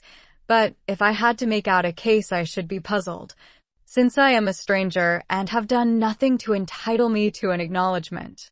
"Oh, don't fall back on over modesty. I have examined Adele, and find you have taken great pains with her. She is not bright, she has no talents, yet in a short time she has made much improvement. Sir, you have now given me my cadeau. I am obliged to you. It is the Mead teachers most covet praise of their pupils' progress." "Humph," said Mr. Rochester, and he took his tea in silence. "Come to the fire," said the master, when the tray was taken away, and Mrs. Fairfax had settled into a corner with her knitting, while Adele was leading me by the hand round the room, showing me the beautiful books and ornaments on the consoles and chiffoniers. We obeyed, as in duty bound. Adele wanted to take a seat on my knee, but she was ordered to amuse herself with Pilot. "You have been resident in my house 3 months?" "Yes, sir." "And you came from?"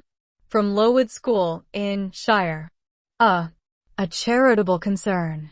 "How long were you there?" 8 years. 8 years. You must be tenacious of life. I thought half the time in such a place would have done up any constitution. No wonder you have rather the look of another world. I marveled where you had got that sort of face. When you came on me in Hay Lane last night, I thought unaccountably of fairy tales, and had half a mind to demand whether you had bewitched my horse. I am not sure yet. Who are your parents?" "I have none." "Nor ever had, I suppose. Do you remember them?" "No." "I thought not. And so you were waiting for your people when you sat on that stile." "For whom, sir?" "For the men in green. It was a proper moonlight evening for them."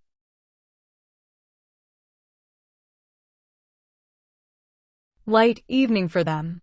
Did I break through one of your rings that you spread that damned ice on the causeway?" I shook my head. "The men in green all forsook England 100 years ago," said I, speaking as seriously as he had done. "And not even in Hay Lane, or the fields about it, could you find a trace of them. I don't think either summer or harvest or winter moon will ever shine on their revels more." Mrs. Fairfax had dropped her knitting, and, with raised eyebrows, seemed wondering what sort of talk this was.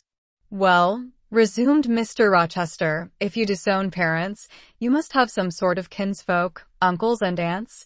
"No, none that I ever saw." "And your home?" "I have none." "Where do your brothers and sisters live?" "I have no brothers or sisters." "Who recommended you to come here?" "I advertised, and Mrs. Fairfax answered my advertisement." Yes, said the good lady, who now knew what ground we were upon, and I am daily thankful for the choice Providence led me to make. Miss Eyre has been an invaluable companion to me, and a kind and careful teacher to Adele. Don't trouble yourself to give her a character, returned Mr. Rochester. Eulogiums will not bias me.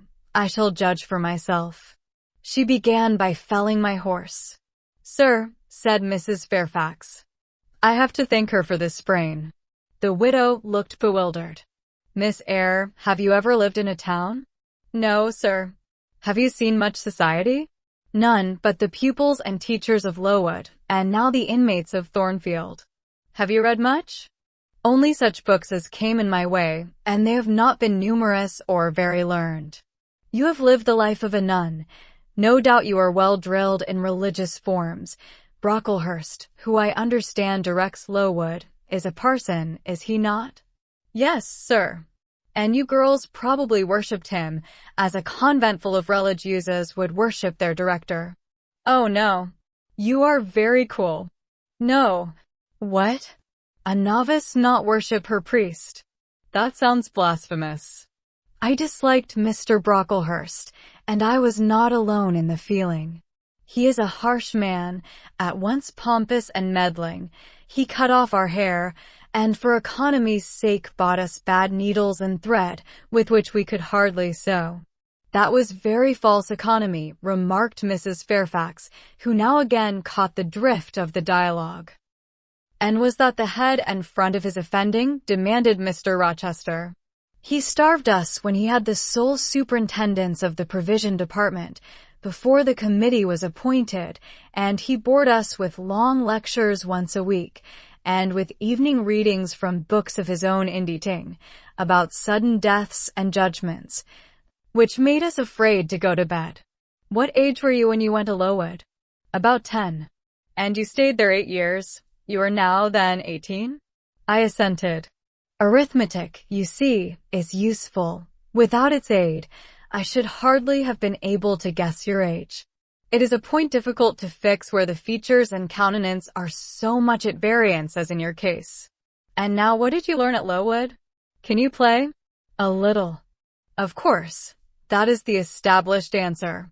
Go into the library, I mean, if you please. Excuse my tone of command. I am used to say, do this, and it is done. I cannot alter my customary habits for one new inmate. Go, then, into the library. Take a candle with you. Leave the door open. Sit down to the piano and play a tune. I departed, obeying his directions. Enough, he called out in a few minutes. You play a little, I see, like any other English school girl, perhaps rather better than some, but not well. I closed the piano and returned. Mr. Rochester continued, Adele showed me some sketches this morning, which she said were yours. I don't know whether they were entirely of your doing. Probably a masterated you. No, indeed, I interjected. That pricks pride. Well, fetch me your portfolio, if you can vouch for its contents being original, but don't pass your word unless you are certain. I can recognize patchwork. Then I will say nothing, and you shall judge for yourself, sir. I brought the portfolio from the library. Approach the table, said he, and I wheeled it to his couch. Adele and Mrs. Fairfax drew near to see the pictures. No crowding, said Mr. Rochester. Take the drawings from my hand as I finish with them, but don't push your faces up to mine. He deliberately scrutinized each sketch and painting. 3 he laid aside, the others, when he had examined them, he swept from him. Take them off to the other table, Mrs. Fairfax, said he, and look at them with Adele. You glancing at me, resume your seat, and answer my questions. I perceive those pictures were done by one hand. Was that hand yours? Yes.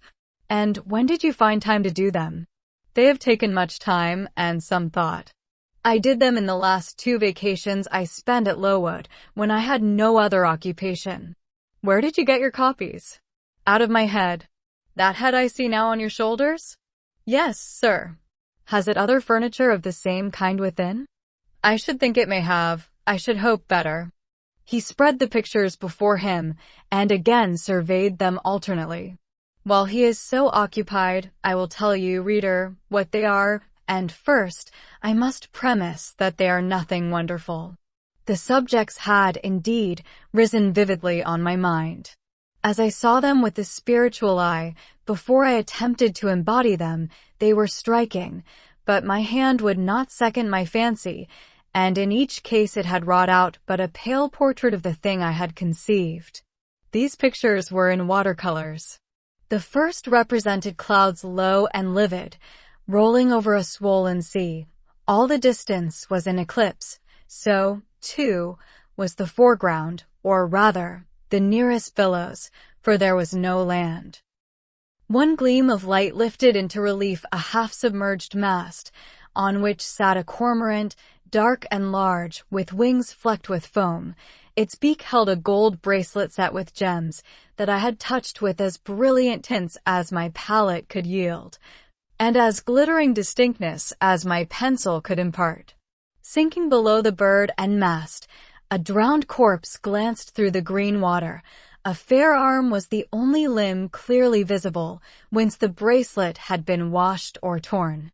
The second picture contained for foreground only the dim peak of a hill, with grass and some leaves slanting as if by a breeze. Beyond and above spread an expanse of sky, dark blue as at twilight. Rising into the sky was a woman shaped to the bust, portrayed in tints as dusk and soft as I could combine. The dim forehead was crowned with a star. The lineaments below were seen as through the suffusion of vapor. The eyes shone dark and wild. The hair streamed shadowy, like a beamless cloud torn by storm or by electric travail.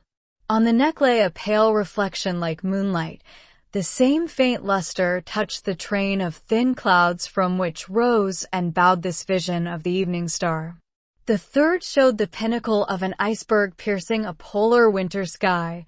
A muster of northern lights reared their dim lances, close serried, along the horizon. Throwing these into distance, rose, in the foreground, a head, a colossal head, inclined towards the iceberg and resting against it. Two thin hands, joined under the forehead and supporting it, drew up before the lower features a sable veil, a brow quite bloodless, white as bone, and an eye hollow and fixed, blank of meaning but for the glassiness of despair, alone were visible. Above the temples, amidst wreathed turban folds of black drapery, vague in its character and consistency as cloud, gleamed a ring of white flame, gemmed with sparkles of a more lurid tinge. This pale crescent was the likeness of a kingly crown. What it diademed was the shape which shape had none. "Were you happy when you painted these pictures?" asked Mr. Rochester presently. "I was absorbed, sir. Yes, and I was happy. To paint them, in short, was to enjoy one of the keenest pleasures I have ever known." "That is not saying much." "Your pleasures, by your own account, have been few, but I dare say you did exist in a kind of artist's dreamland while you blent and arranged these strange tints. Did you sit at them long each day?" "I had nothing else to do, because it was the vacation, and I sat at them from morning till noon, and from noon till night. The length of the midsummer days favored my inclination to apply." "And you felt self-satisfied with the result of your ardent labors?" "Far from it. I was tormented by the contrast between my idea and my handiwork. In each case I had imagined something which I was quite powerless to realize." "Not quite. You have secured the shadow of your thought, but no more, probably. You had not enough of the artist's skill and science to give it full being, yet the drawings are, for a schoolgirl, peculiar. As to the thoughts, they are elfish. These eyes in the evening star you must have seen in a dream. How could you make them look so clear, and yet not at all brilliant? For the planet above quells their rays. And what meaning is that in their solemn depth? And who taught you to paint wind? There is a high gale in that sky, and on this hill top. Where did you see Latmos? For that is Latmos. There. Put the drawings away. I had scarce tied the strings of the portfolio when, looking at his watch, he said abruptly, "It is 9 o'clock. What are you about, Miss Eyre, to let Adele sit up so long? Take her to bed." Adele went to kiss him before quitting the room. He endured the caress, but scarcely seemed to relish it more than Pilate would have done, nor so much. "I wish you all good night now," said he, making a movement of the hand towards the door, in token that he was tired of our company and wished to dismiss us. Mrs. Fairfax folded up her knitting. I took my portfolio. We curtsied to him, received a frigid bow in return, and so withdrew. "You said Mr. Rochester was not strikingly peculiar, Mrs. Fairfax," I observed, when I rejoined her in her room, after putting Adele to bed. "Well, is he?" "I think so. He is very changeful and abrupt." "True. No doubt he may appear so to a stranger, but I am so accustomed to his manner, I never think of it. And then, if he has peculiarities of temper, allowance should be made." "Why?" "Partly because it is his nature, and we can none of us help our nature, and partly because he has painful thoughts, no doubt, to harass him and make his spirits unequal." "What about?" "Family troubles, for one thing." "But he has no family." "Not now, but he has had, or at least relatives. He lost his elder brother a few years since." "His elder brother?"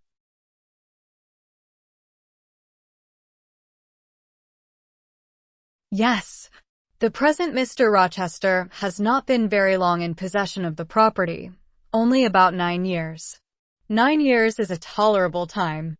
Was he so very fond of his brother as to be still inconsolable for his loss?" "Why, no, perhaps not. I believe there were some misunderstandings between them. Mr. Roland Rochester was not quite just to Mr. Edward, and perhaps he prejudiced his father against him. The old gentleman was fond of money and anxious to keep the family estate together.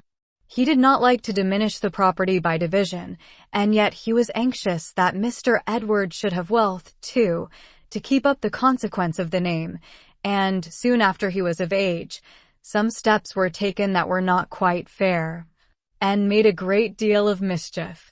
Old Mr. Rochester and Mr. Roland combined to bring Mr. Edward into what he considered a painful position, for the sake of making his fortune.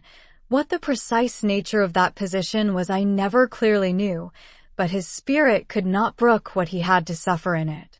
He is not very forgiving. He broke with his family, and now for many years he has led an unsettled kind of life. I don't think he has ever been resident at Thornfield for a fortnight together, since the death of his brother without a will left him master of the estate, and, indeed, no wonder he shuns the old place." "Why should he shun it?"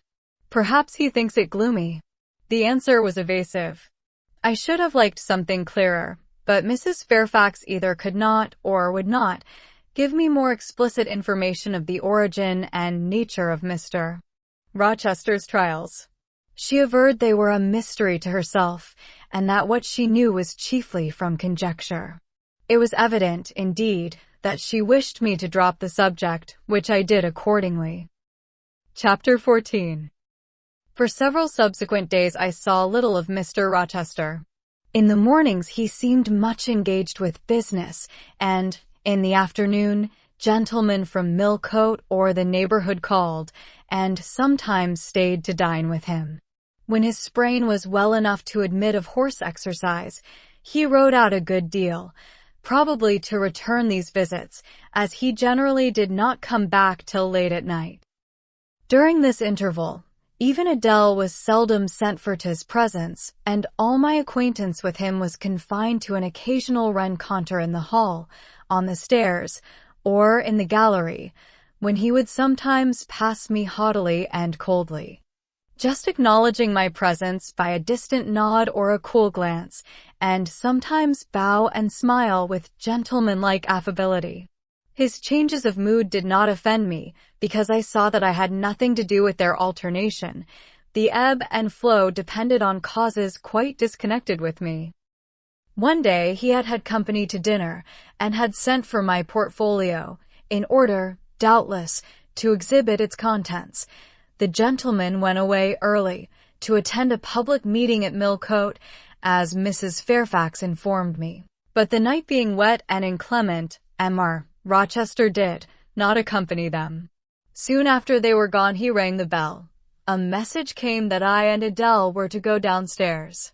I brushed Adele's hair and made her neat, and having ascertained that I was myself in my usual Quaker trim, where there was nothing to retouch, all being too close and plain, braided locks included, to admit of disarrangement, we descended. Adele wondering whether the petit coffer was at length come, for, owing to some mistake, its arrival had hitherto been delayed. She was gratified. There it stood, a little carton, on the table when we entered the dining room. She appeared to know it by instinct. "Ma boit," exclaimed she, running towards it. "Yes, there is your boit at last. Take it into a corner, you genuine daughter of Paris, and amuse yourself with disemboweling it," said the deep and rather sarcastic voice of Mr. Rochester, proceeding from the depths of an immense easy-chair at the fireside. "And mind," he continued, "don't bother me with any details of the anatomical process, or any notice of the condition of the entrails. Let your operation be conducted in silence. Tiens toi tranquille, enfant, comprends, tu?" Adele seemed scarcely to need the warning. She had already retired to a sofa with her treasure, and was busy untying the cord which secured the lid.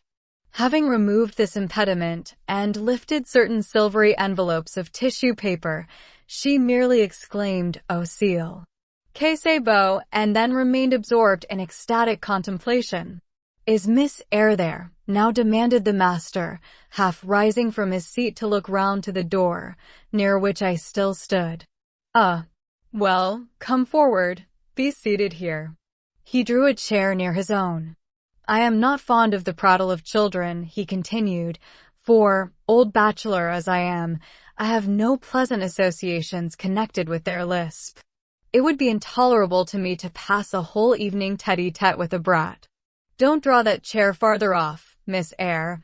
Sit down exactly where I placed it, if you please, that is. Confound these civilities. I continually forget them. Nor do I particularly affect simple-minded old ladies. By the by, I must have mine in mind. It won't do to neglect her.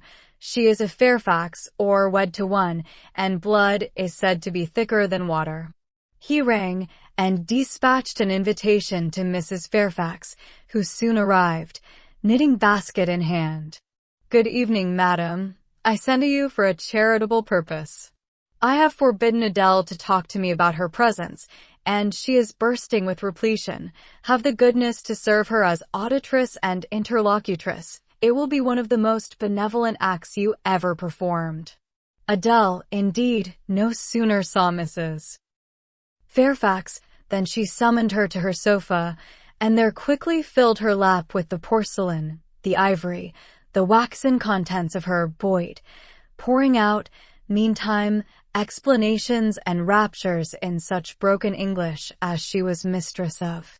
"Now I have performed the part of a good host," pursued Mr. Rochester, "put my guests into the way of amusing each other, I ought to be at liberty to attend to my own pleasure. Miss Eyre, draw your chair still a little farther forward. You are yet too far back. I cannot see you without disturbing my position in this comfortable chair, which I have no mind to do." I did as I was bid, though I would much rather have remained somewhat in the shade, but Mr. Rochester had such a direct way of giving orders, it seemed a matter of course to obey him promptly. We were, as I have said, in the dining room. The lustre, which had been lit for dinner, filled the room with a festal breadth of light. The large fire was all red and clear. The purple curtains hung rich and ample before the lofty window and loftier arch. Everything was still, save the subdued chat of Adele. She dared not speak loud, and, filling up each pause, the beating of winter rain against the panes. Mr. Rochester, as he sat in his damask-covered chair, looked different to what I had seen him look before. Not quite so stern, much less gloomy. There was a smile on his lips, and his eyes sparkled. Whether with wine or not, I am not sure, but I think it very probable. He was, in short, in his after-dinner mood, more expanded and genial, and also more self-indulgent than the frigid and rigid temper of the morning. Still he looked preciously grim, cushioning his massive head against the swelling back of his chair, and receiving the light of the fire on his granite-hewn features, and in his great, dark eyes, for he had great, dark eyes, and very fine eyes, too, not without a certain change in their depth sometimes, which, if it was not softness, reminded you, at least, of that feeling. He had been looking 2 minutes at the fire, and I had been looking the same length of time at him, when, turning suddenly, he caught my gaze fastened on his physiognomy. "You examine me, Miss Eyre," said he. "Do you think me handsome?" I should, if I had deliberated, have replied to this question by something conventionally vague and polite, but the answer somehow slipped from my tongue before I was aware. "No, sir." By my word. "There is something singular about you," said he. "You have the air of a little nonette, quaint, quiet, grave, and simple, as you sit with your hands before you, and your eyes generally bent on the carpet, except, by the by, when they are directed piercingly to my face, as just now, for instance, and when one asks you a question, or makes a remark to which you are obliged to reply, you rap out a round rejoinder, which, if not blunt, is at least brusque." "What do you mean by it?" "Sir, I was too plain. I beg your pardon. I ought to have replied that it was not easy to give an impromptu answer to a question about appearances, that tastes mostly differ, and that beauty is of little consequence, or something of that sort." "You ought to have replied no such thing. Beauty of little consequence, indeed." And so, under pretense of softening the previous outrage, of stroking and soothing me into placidity, you stick a sly penknife under my ear. "Go on. What fault do you find with me, pray?" "I suppose I have all my limbs and all my features like any other man." "Mr. Rochester, allow me to disown my first answer. I intended no pointed repartee. It was only a blunder." "Just so, I think so, and you shall be answerable for it. Criticize me. Does my forehead not please you?" He lifted up the sable waves of hair which lay horizontally over his brow, and showed a solid enough mass of intellectual organs, but an abrupt deficiency where the suave sign of benevolence should have risen. "Now, ma'am, am I a fool?" "Far from it, sir." "You would, perhaps, think me rude if I inquired in return whether you are a philanthropist." There again, another stick of the penknife, when she pretended to pat my head, and that is because I said I did not like the society of children and old women, low be it spoken. "No, young lady, I am not a general philanthropist, but I bear a conscience," and he pointed to the prominences which are said to indicate that faculty, and which, fortunately for him, were sufficiently conspicuous, giving, indeed, a marked breadth to the upper part of his head, and, besides, I once had a kind of rude tenderness of heart. When I was as old as you, I was a feeling fellow enough, partial to the unfledged, unfostered, and unlucky, but fortune has knocked me about since. She has even kneaded me with her knuckles, and now I flatter myself I am hard and tough as an india-rubber ball, pervious, though, through a chink or two still, and with one sentient point in the middle of the lump. Yes, does that leave hope for me? Hope of what, sir? Of my final retransformation from india-rubber back to flesh? Decidedly, he has had too much wine, I thought, and I did not know what answer to make to his queer question. How could I tell whether he was capable of being retransformed? "You looked very much puzzled, Miss Eyre, and though you are not pretty any more than I am handsome, yet a puzzled air becomes you. Besides, it is convenient, for it keeps those searching eyes of yours away from my physiognomy, and busies them with the worsted flowers of the rug. So puzzle on." Young lady, I am disposed to be gregarious and communicative tonight. With this announcement, he rose from his chair and stood, leaning his arm on the marble mantelpiece. In that attitude, his shape was seen plainly as well as his face, his unusual breadth of chest, disproportionate almost to his length of limb. I am sure most people would have thought him an ugly man, yet there was so much unconscious pride in his port, so much ease in his demeanor, such a look of complete indifference to his own external appearance, so haughty a reliance on the power of other qualities, intrinsic or adventitious, to atone for the lack of mere personal attractiveness, that, in looking at him, one inevitably shared the indifference and, even in a blind, imperfect sense, put faith in the confidence. I am disposed to be gregarious and communicative tonight, he repeated, and that is why I sent for you. The fire and the chandelier were not sufficient company for me, nor would Pilate have been, for none of these can talk. Adele is a degree better, but still far below the mark. Mrs. Fairfax ditto. You, I am persuaded, can suit me if you will. You puzzled me the first evening I invited you down here. I have almost forgotten you since. Other ideas have driven yours from my head, but to-night I am resolved to be at ease, to dismiss what importunes and recall what pleases. It would please me now to draw you out, to learn more of you, therefore speak. Instead of speaking, I smiled, and not a very complacent or submissive smile either. Speak, he urged. What about, sir? Whatever you like. I leave both the choice of subject and the manner of treating it entirely to yourself. Accordingly, I sat and said nothing. If he expects me to talk for the mere sake of talking and showing off, he will find he has addressed himself to the wrong person, I thought. You are dumb, Miss Eyre. I was dumb still. He bent his head a little towards me, and with a single hasty glance seemed to dive into my eyes. Stubborn, he said, and annoyed. It is consistent. I put my request in an absurd, almost insolent form. Miss Eyre, I beg your pardon.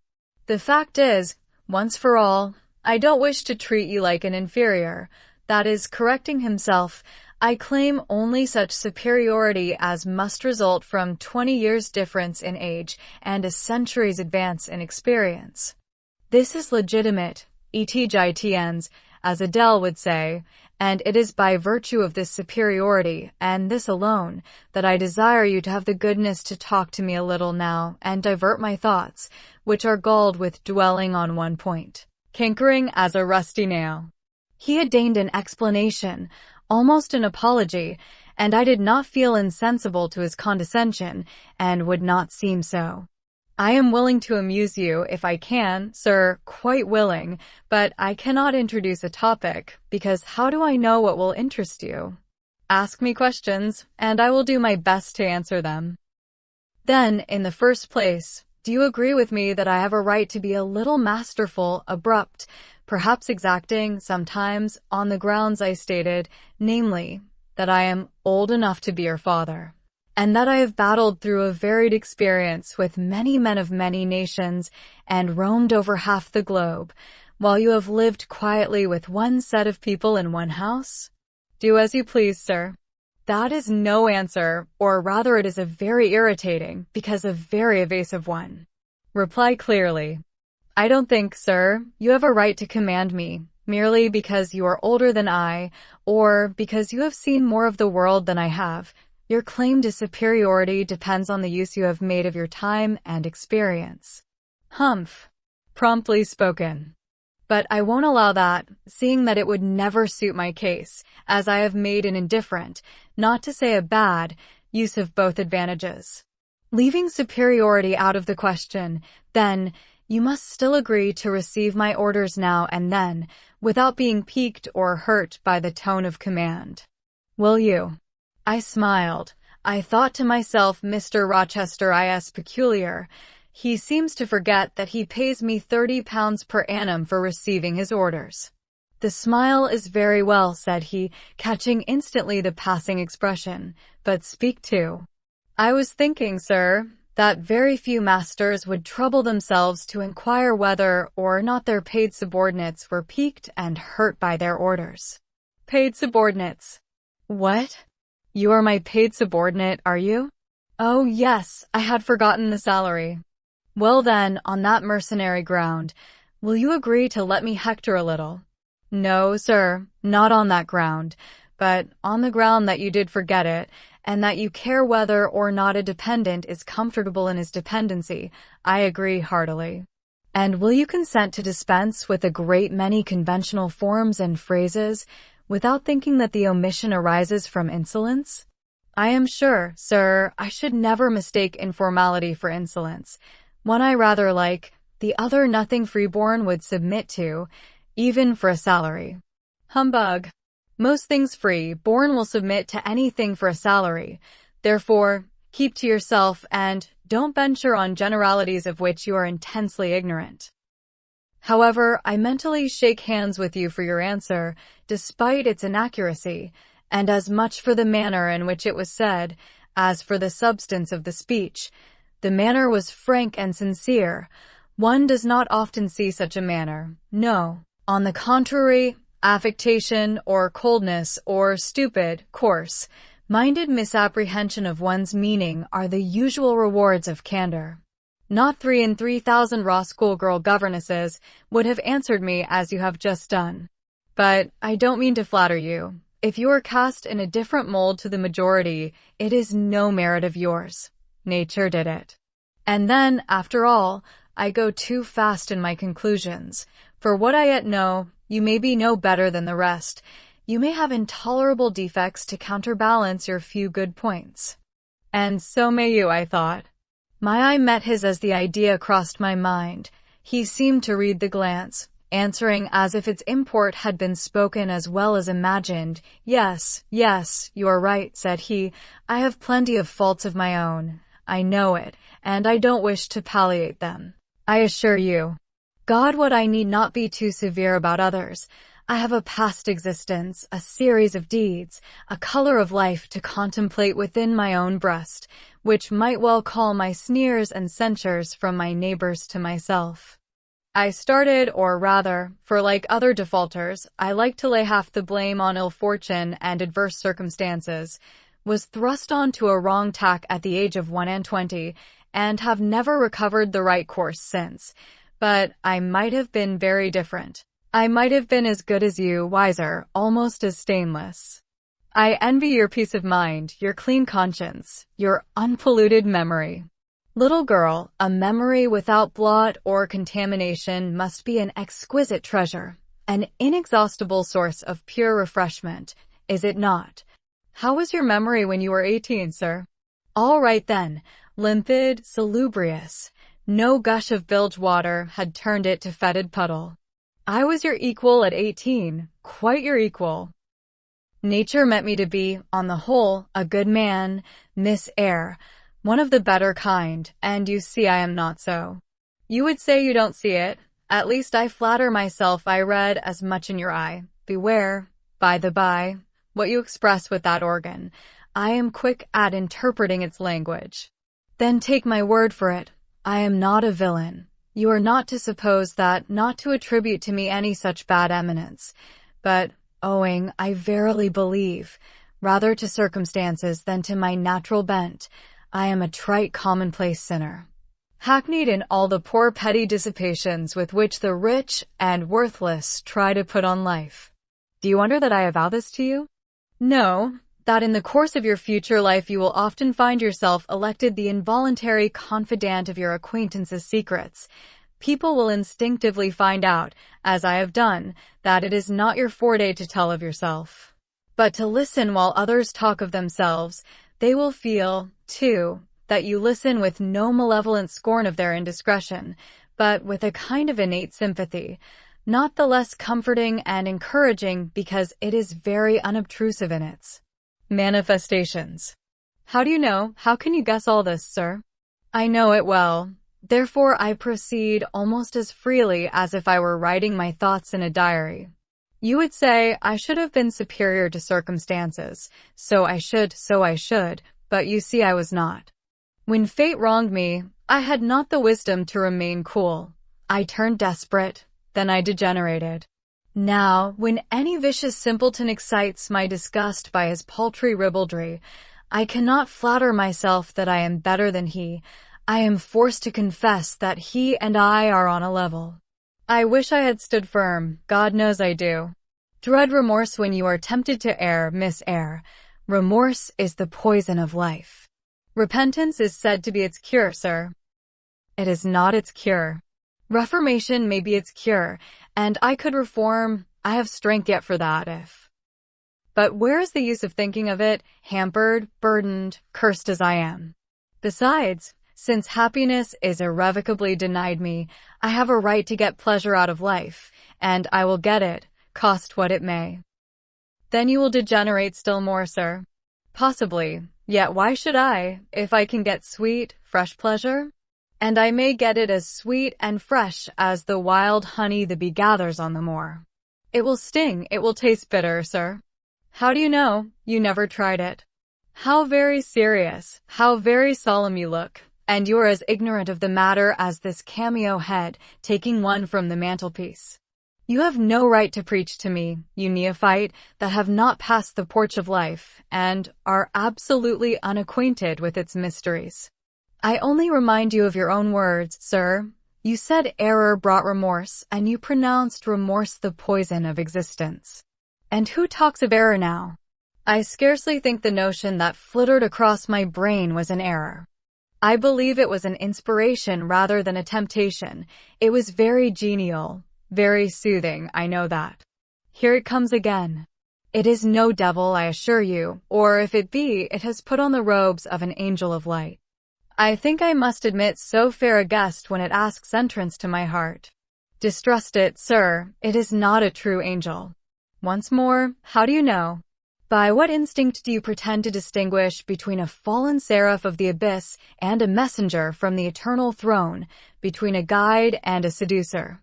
I judged by your countenance, sir, which was troubled when you said the suggestion had returned upon you. I feel sure it will work you more misery if you listen to it. Not at all. It bears the most gracious message in the world. For the rest, you are not my conscience keeper, so don't make yourself uneasy. Here, come in, bonny wanderer. He said this as if he spoke to a vision, viewless to any eye but his own. Then, folding his arms, which he had half extended, on his chest, he seemed to enclose in their embrace the invisible being. Now, he continued, again addressing me, I have received the pilgrim, a disguised deity, as I verify believe. Already it has done me good. My heart was a sort of charnel. It will now be a shrine. To speak truth, sir, I don't understand you at all.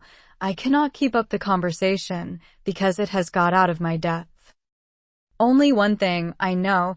You said you were not as good as you should like to be, and that you regretted your own imperfection. One thing I can comprehend. You intimated that to have a sullied memory was a perpetual bane.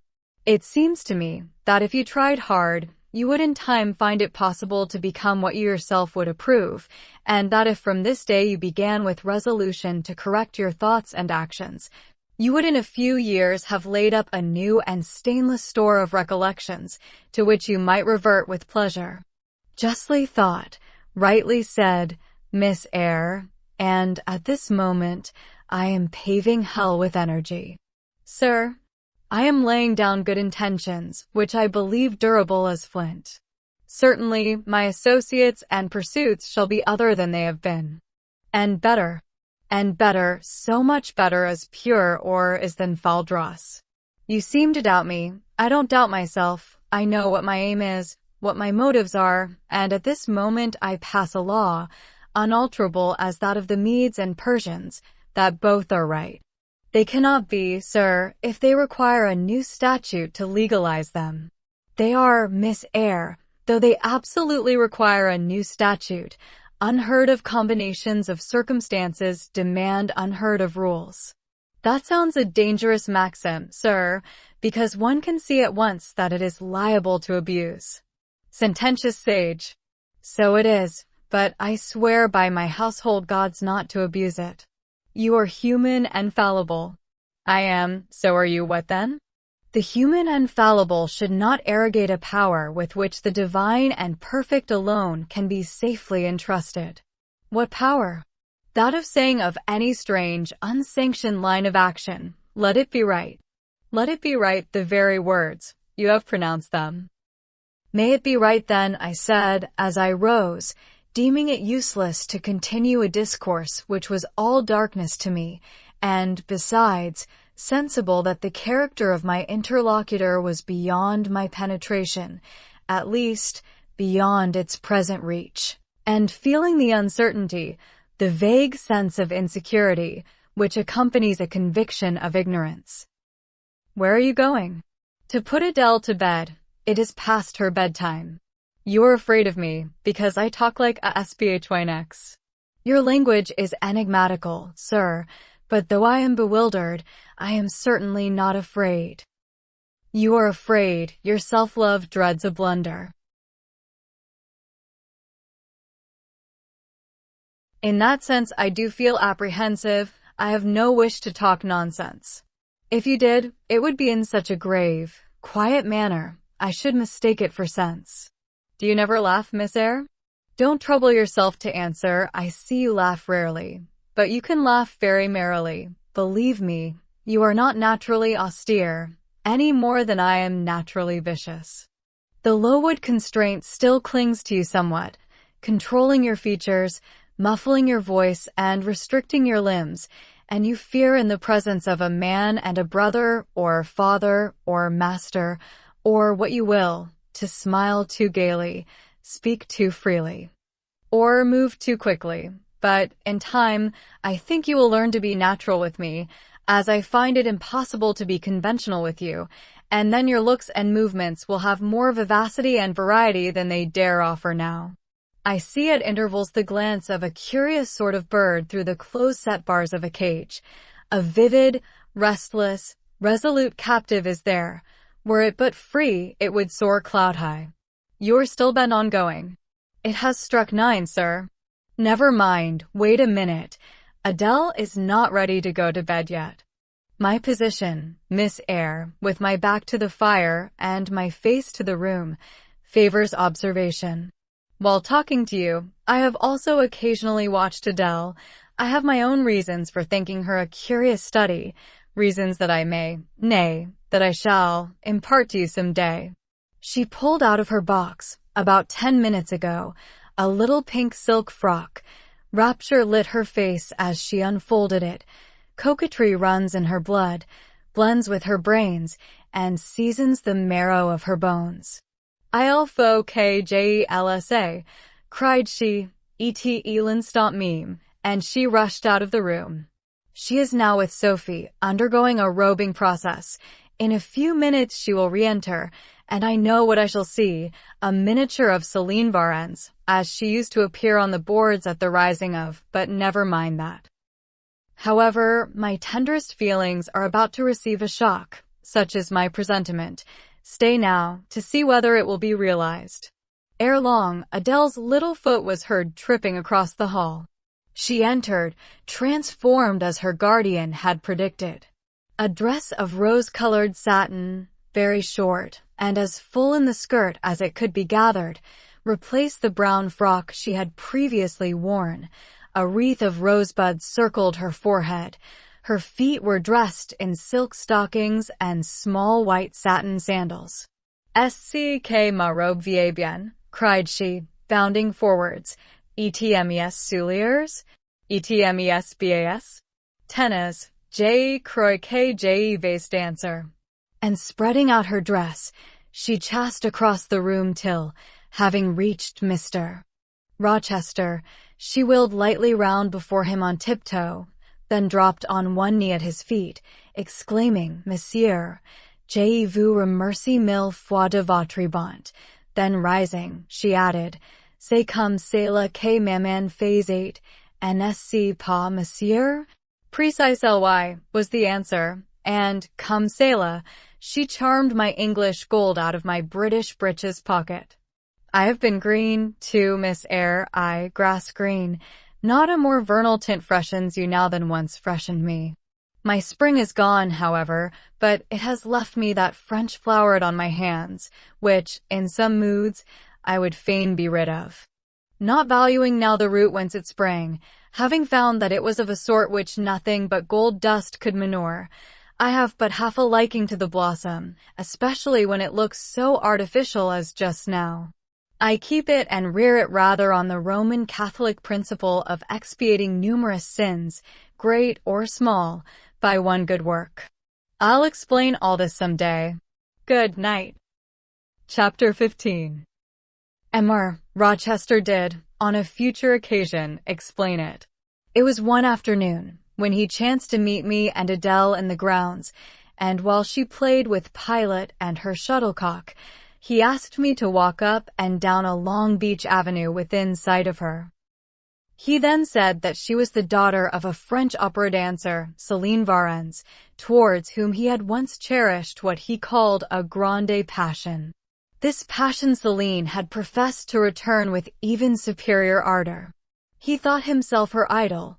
Ugly as he was, he believed, as he said, that she preferred his taille d'athlete to the elegance of the Apollo Belvedere. And Miss Eyre, so much was I flattered by this preference of the Gallic sylph for her British gnome, that I installed her in an hotel, gave her a complete establishment of servants, a carriage, cashmeres, diamonds, dentelles, in short, I began the process of ruining myself in the received style, like any other spoony. I had not, it seems, the originality to chalk out a new road to shame and destruction, but trode the old track with stupid exactness, not to deviate an inch from the beaten center. I had, as I deserved, to have the fate of all other spoonies.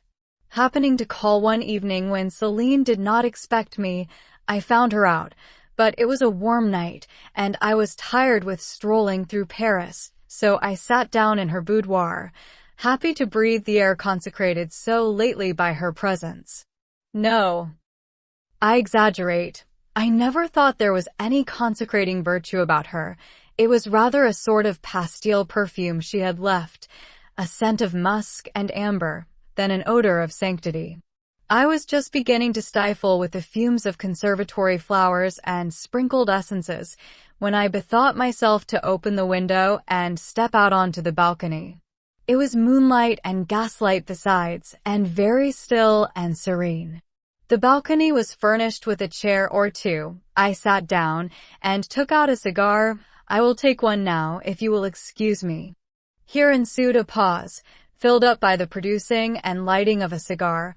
Having placed it to his lips and breathed a trail of Havana incense on the freezing and sunless air, he went on, I liked bonbons too in those days, Miss Eyre, and I was croquant. Overlook the barbarism.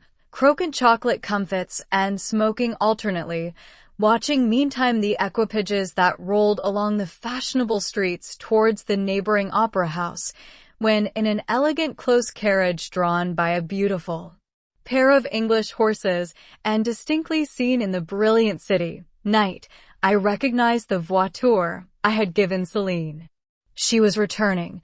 Of course my heart thumped with impatience against the iron rails I leant upon. The carriage stopped, as I had expected, at the hotel door. My flame, that is the very word for an opera inamorata, alighted, though muffled in a cloak, an unnecessary encumbrance, by the by, on so warm a June evening. I knew her instantly by her little foot, seen peeping from the skirt of her dress, as she skipped from the carriage step. Bending over the balcony, I was about to murmur mon ange in a tone, of course, which should be audible to the ear of love alone, when a figure jumped from the carriage after her, cloaked also, but that was a spurred heel which had rung on the pavement, and that was a hatted head which now passed under the arched porte-cochere of the hotel. You never felt jealousy, did you, Miss Eyre? Of course not. I need not ask you, because you never felt love. You have both sentiments yet to experience. Your soul sleeps. The shock is yet to be given which shall waken it. You think all existence lapses in as quiet a flow as that in which your youth has hitherto slid away. Floating on with closed eyes and muffled ears, you neither see the rocks bristling not far off in the bed of the flood, nor hear the breakers boil at their base. But I tell you, and you may mark my words, you will come some day to a craggy pass in the channel, where the whole of life's stream will be broken up into whirl and tumult, foam and noise. Either you will be dashed to atoms on crag points, or lifted up and borne on by some master wave into a calmer current, as I am now. I like this day. I like that sky of steel. I like the sternness and stillness of the world under this frost. I like Thornfield, its antiquity, its retirement, its old crow trees and thorn trees, its gray facade, and lines of dark windows reflecting that metal welkin, and yet how long have I abhorred the very thought of it, shunned it like a great plague house. How I do still abhor. He ground his teeth and was silent. He arrested his step and struck his boot against the hard ground. Some hated thought seemed to have him in its grip, and to hold him so tightly that he could not advance. We were ascending the avenue when he thus paused. The hall was before us. Lifting his eye to its battlements, he cast over them a glare such as I never saw before or since. Pain, shame, ire, impatience, disgust, detestation seemed momentarily to hold a quivering conflict in the large pupil dilating under his ebon eyebrow. Wild was the wrestle which should be paramount, but another feeling rose and triumphed, something hard and cynical, self-willed and resolute. It settled his passion and petrified his countenance. He went on during the moment I was silent, Miss Eyre. I was arranging a point with my destiny. She stood there, by that beech trunk, a hag like one of those who appeared to Macbeth on the heath of Forres. "You like Thornfield," she said, lifting her finger, and then she wrote in the air a memento, which ran in lurid hieroglyphics all along the house front, between the upper and lower row of windows. "Like it if you can.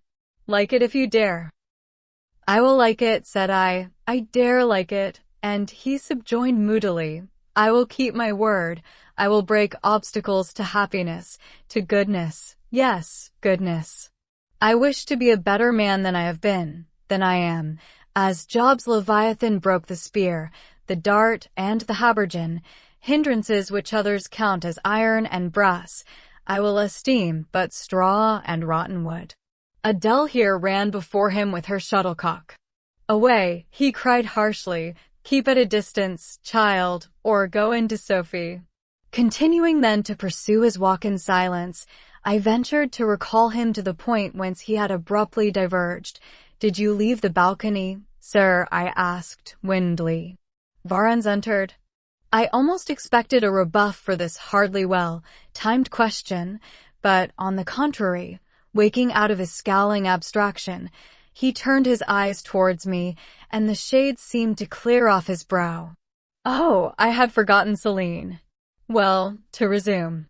When I saw my charmer thus come in accompanied by a cavalier, I seemed to hear a hiss, and the green snake of jealousy, rising on undulating coils from the moonlit balcony, glided within my waistcoat, and ate its way in 2 minutes to my heart's core.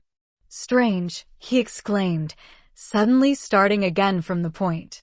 "Strange that I should choose you for the confidant of all this, young lady, passing strange that you should listen to me quietly, as if it were the most usual thing in the world for a man like me to tell stories of his opera, mistresses to acquaint, inexperienced girl like you. But the last singularity explains the first, as I intimated once before. You, with your gravity, considerateness, and caution, were made to be the recipient of secrets.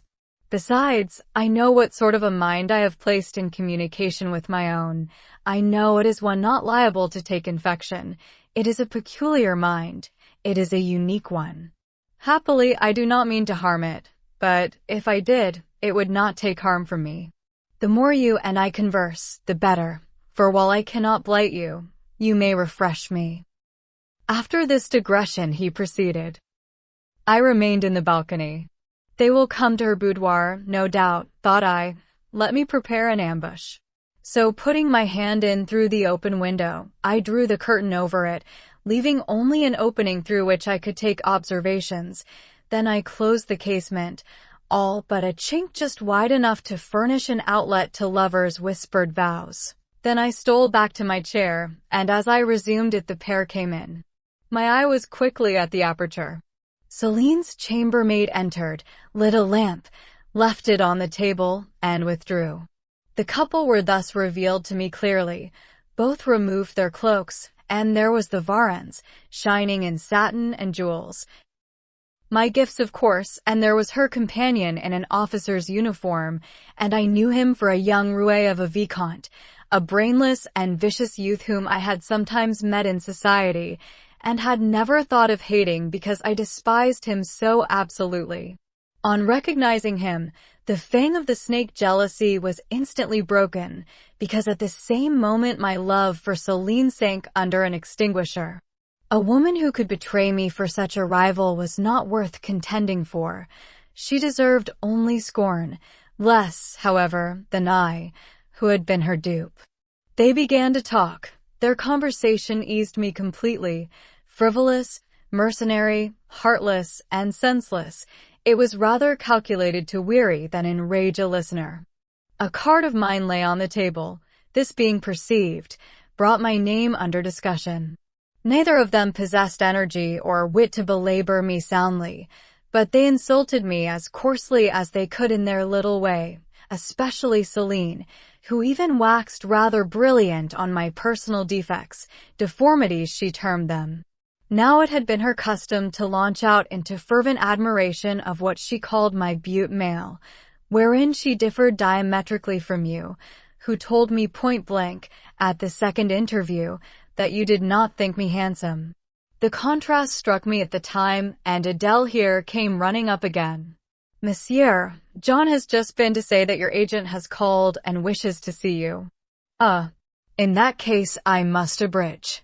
Opening the window, I walked in upon them, liberated Celine from my protection, gave her notice to vacate her hotel, offered her a purse for immediate exigencies, disregarded screams, hysterics, prayers, protestations, convulsions, made an appointment with the Vicomte for a meeting at the Bois de Boulogne. Next morning I had the pleasure of encountering him, left a bullet in one of his poor etiolated arms, feeble as the wing of a chicken in the pip, and then thought I had done with the whole crew. But unluckily the Varens, 6 months before, had given me this Follette Adele, who, she affirmed, was my daughter, and perhaps she may be, though I see no proofs of such grim paternity written in her countenance. Pilot is more like me than she. Some years after I had broken with the mother, she abandoned her child, and ran away to Italy with a musician or singer. I acknowledged no natural claim on Adele's part to be supported by me, nor do I now acknowledge any, for I am not her father, but hearing that she was quite destitute, I e'en took the poor thing out of the slime and mud of Paris, and transplanted it here, to grow up clean in the wholesome soil of an English country garden.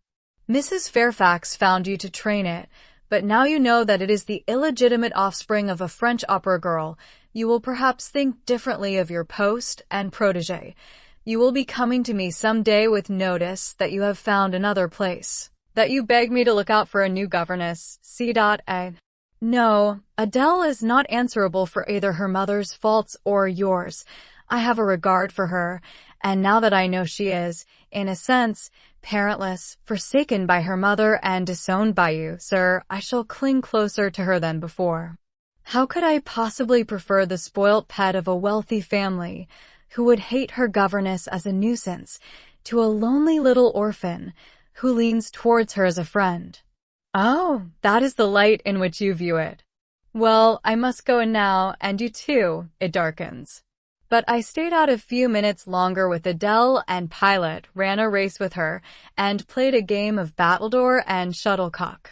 When we went in, and I had removed her bonnet and coat, I took her on my knee, kept her there an hour, allowing her to prattle as she liked, not rebuking even some little freedoms and trivialities into which she was apt to stray when much noticed, and which betrayed in her a superficiality of character, inherited probably from her mother, hardly congenial to an English mind.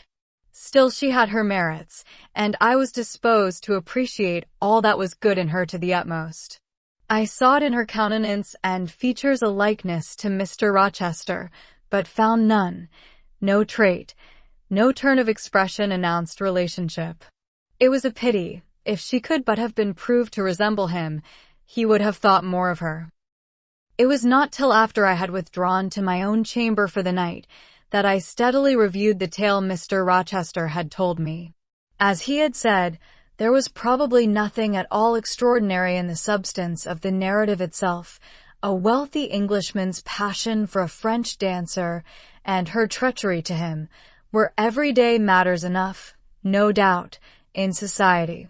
But there was something decidedly strange in the paroxysm of emotion which had suddenly seized him when he was in the act of expressing the present contentment of his mood and his newly revived pleasure in the old hall and its environs. I meditated wonderingly on this incident, but gradually quitting it, as I found it for the present inexplicable, I turned to the consideration of my master's manner to myself. The confidence he had thought fit to repose in me seemed a tribute to my discretion. I regarded and accepted it as such. His deportment had now for some weeks been more uniform towards me than at the first. I never seemed in his way. He did not take fits of chilling hauteur. When he met me unexpectedly, the encounter seemed welcome. He had always a word and sometimes a smile for me, when summoned by formal invitation to his presence. I was honored by a cordiality of reception that made me feel I really possessed the power to amuse him, and that these evening conferences were sought as much for his pleasure as for my benefit. I, indeed, talked comparatively little, but I heard him talk with relish. It was his nature to be communicative. He liked to open to a mind unacquainted with the world glimpses of its scenes and ways. I do not mean its corrupt scenes and wicked ways, but such as derive their interest from the great scale on which they were acted, the strange novelty by which they were characterized, and I had a keen delight in receiving the new ideas he offered, in imagining the new pictures he portrayed, and following him in thought through the new regions he disclosed, never startled or troubled by one noxious illusion. The ease of his manner freed me from painful restraint. The friendly frankness, as correct as cordial, with which he treated me, drew me to him. I felt at times as if he were my relation rather than my master, yet he was imperious sometimes still, but I did not mind that. I saw it was his way. So happy, so gratified did I become with this new interest added to life, that I ceased to pine after kindred. My thin crescent destiny seemed to enlarge. The blanks of existence were filled up, my bodily health improved, I gathered flesh and strength. And was Mr. Rochester now ugly in my eyes? No, reader. Gratitude and many associations, all pleasurable and genial, made his face the object I best liked to see. His presence in a room was more cheering than the brightest fire. Yet I had not forgotten his faults. Indeed, I could not, for he brought them frequently before me. He was proud, sardonic, harsh to inferiority of every description. In my secret soul I knew that his great kindness to me was balanced by unjust severity to many others. He was moody, too, unaccountably so. I more than once, when sent for to read to him, found him sitting in his library alone, with his head bent on his folded arms, and, when he looked up, a morose, almost a malignant, scowl blackened his features. But I believed that his moodiness, his harshness, and his former faults of morality, I say former, for now he seemed corrected of them, had their source in some cruel cross of fate. I believed he was naturally a man of better tendencies, higher principles, and purer tastes than such as circumstances had developed, education instilled, or destiny encouraged. I thought there were excellent materials in him. though for the present they hung together somewhat spoiled and tangled. I cannot deny that I grieved for his grief, whatever that was, and would have given much to assuage it. Though I had now extinguished my candle and was laid down in bed, I could not sleep for thinking of his look when he paused in the avenue, and told how his destiny had risen up before him, and dared him to be happy at Thornfield. Why not? I asked myself. What alienates him from the house? Will he leave it again soon? Mrs. Fairfax said he seldom stayed here longer than a fortnight at a time, and he has now been resident 8 weeks. If he does go, the change will be doleful. Suppose he should be absent spring, summer, and autumn, how joyless sunshine and fine days will seem. I hardly know whether I had slept or not after this musing. At any rate, I started wide awake on hearing a vague murmur, peculiar and lugubrious, which sounded, I thought, just above me. I wished I had kept my candle burning. The night was drearily dark. My spirits were depressed. I rose and sat up in bed, listening. The sound was hushed. I tried again to sleep, but my heart beat anxiously. My inward tranquility was broken. The clock, far down in the hall, struck 2. Just then it seemed my chamber door was touched, as if fingers had swept the panels in groping away along the dark gallery outside. I said, "Who is there?" Nothing answered. I was chilled with fear. All at once I remembered that it might be Pilot, who, when the kitchen door chanced to be left open, not unfrequently found his way up to the threshold of Mr. Rochester's chamber. I had seen him lying there myself in the mornings. The idea calmed me somewhat. I lay down. Silence composes the nerves, and as an unbroken hush now reigned again through the whole house, I began to feel the return of slumber. But it was not fated that I should sleep that night. A dream had scarcely approached my ear when it fled affrighted, scared by a marrow-freezing incident enough. This was a demoniac laugh, low, suppressed, and deep, uttered, as it seemed, at the very keyhole of my chamber door. The head of my bed was near the door, and I thought at first the goblin laugher stood at my bedside, or rather, crouched by my pillow, but I rose, looked round, and could see nothing, while, as I still gazed, the unnatural sound was reiterated, and I knew it came from behind the panels. My first impulse was to rise and fasten the bolt, my next, again to cry out, "Who is there?" Something gurgled and moaned. Ere long, steps retreated up the gallery towards the third-story staircase. A door had lately been made to shut in that staircase. I heard it open and close, and all was still. Was that Grace Poole? And is she possessed with a devil? Thought I. Impossible now to remain longer by myself. I must go to Mrs. Fairfax. I hurried on my frock and a shawl. I withdrew the bolt and opened the door with a trembling hand. There was a candle burning just outside, and on the matting in the gallery. I was surprised at this circumstance, but still more was I amazed to perceive the air quite dim, as if filled with smoke, and, while looking to the right hand and left, to find whence these blue wreaths issued, I became further aware of a strong smell of burning. Something creaked. It was a door ajar, and that door was Mr. Rochester's, and the smoke rushed in a cloud from thence. I thought no more of Mrs. Fairfax. I thought no more of Grace Poole, or the laugh. In an instant, I was within the chamber. Tongues of flame darted round the bed. The curtains were on fire. In the midst of blaze and vapor, Mr. Rochester lay stretched motionless, in deep sleep. "Wake! Wake!" I cried. I shook him, but he only murmured and turned. The smoke had stupefied him. Not a moment could be lost. The very sheets were kindling. I rushed to his basin and ewer. Fortunately, one was wide and the other deep, and both were filled with water. I heaved them up, deluged the bed and its occupant, flew back to my own room, brought my own water jug, baptized the couch afresh, and, by God's aid, succeeded in extinguishing the flames which were devouring it. The hiss of the quenched element, the breakage of a pitcher which I flung from my hand when I had emptied it, and, above all, the splash of the shower bath I had liberally bestowed, roused Mr. Rochester at last.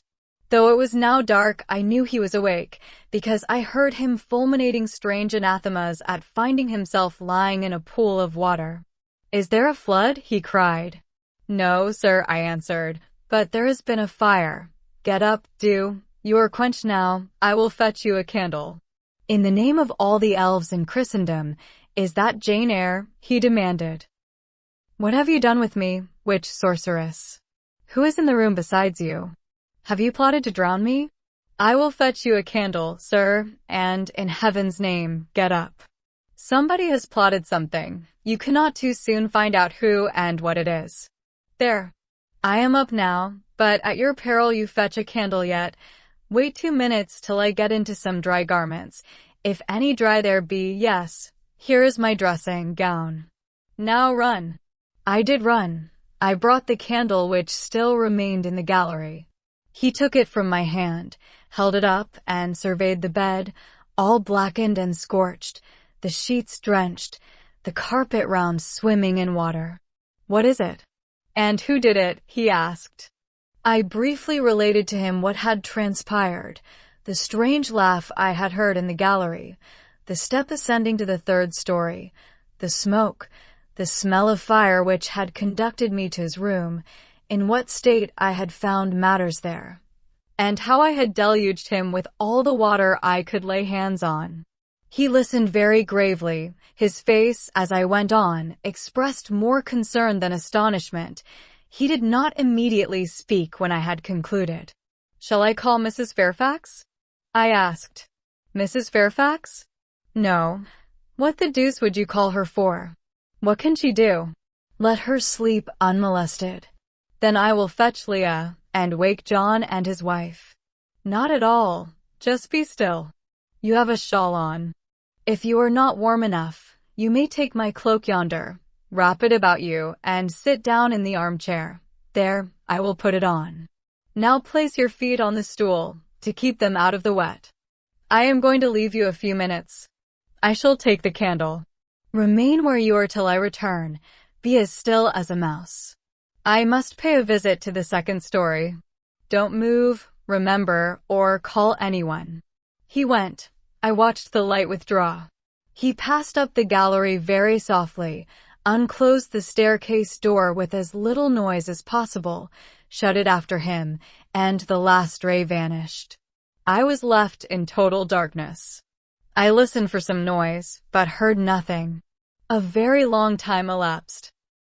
I grew weary. It was cold, in spite of the cloak, and then I did not see the use of staying, as I was not to rouse the house. I was on the point of risking Mr. Rochester's displeasure by disobeying his orders, when the light once more gleamed dimly on the gallery wall, and I heard his unshod feet tread the matting.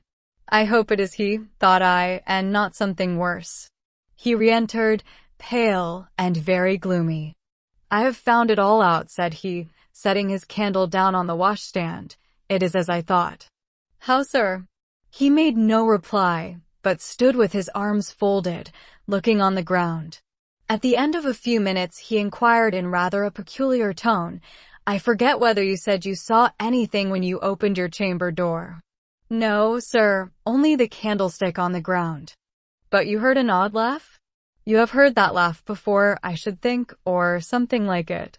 "Yes, sir. There is a woman who sews here, called Grace Poole. She laughs in that way. She is a singular person." "Just so. Grace Poole, you have guessed it. She is, as you say, singular, very. Well, I shall reflect on the subject. Meantime, I am glad that you are the only person, besides myself, acquainted with the precise details of tonight's incident. You are no talking fool. Say nothing about it. I will account for this state of affairs," pointing to the bed, "and now return to your own room. I shall do very well on the sofa in the library for the rest of the night. It is near 4. In 2 hours the servants will be up." "Good night, then, sir," said I, departing. He seemed surprised, very inconsistently so, as he had just told me to go. "What?" he exclaimed. "Are you quitting me already, and in that way?" "You said I might go, sir." "But not without taking leave, not without a word or two of acknowledgment and goodwill, not, in short, in that brief, dry fashion. Why, you have saved my life, snatched me from a horrible and excruciating death. And you walk past me as if we were mutual strangers. At least shake hands." He held out his hand. I gave him mine. He took it first in one, then in both his own. "You have saved my life. I have a pleasure in owing you so immense a debt. I cannot say more. Nothing else that is being would have been tolerable to me in the character of creditor for such an obligation. But you, it is different. I feel your benefits no burden, Jane." He paused, gazed at me. Words almost visible trembled on his lips, but his voice was checked. "Good night again, sir. There is no debt, benefit, burden, obligation in the case. I knew," he continued, "you would do me good in some way, at some time. I saw it in your eyes when I first beheld you. Their expression and smile did not," again he stopped. "Did not," he proceeded hastily, "strike delight to my very inmost heart so for nothing. People talk of natural sympathies. I have heard of good genii. There are grains of truth in the wildest fable. My cherished preserver, good night." Strange energy was in his voice, strange fire in his look. "I am glad I happened to be awake," I said, and then I was going. "What? You will go?" "I am cold, sir." "Cold?" "Yes, and standing in a pool." "Go then, Jane, go." But he still retained my hand, and I could not free it. I bethought myself of an expedient. "I think I hear Mrs. Fairfax move, sir," said I. "Well, leave me." He relaxed his fingers, and I was gone. I regained my couch, but never thought of sleep. Till morning dawned, I was tossed on a buoyant but unquiet sea, where billows of trouble rolled under surges of joy. I thought sometimes I saw beyond its wild waters a shore, sweet as the hills of Beulah, and now and then a freshening gale, wakened by hope, bore my spirit triumphantly towards the bourne, but I could not reach it. Even in fancy, a counteracting breeze blew off land, and continually drove me back. Sense would resist delirium, judgment would warn passion. Too feverish to rest, I rose as soon as day dawned. Chapter 16. I both wished and feared to see Mr. Rochester on the day which followed this sleepless night. I wanted to hear his voice again, yet feared to meet his eye. During the early part of the morning, I momentarily expected his coming.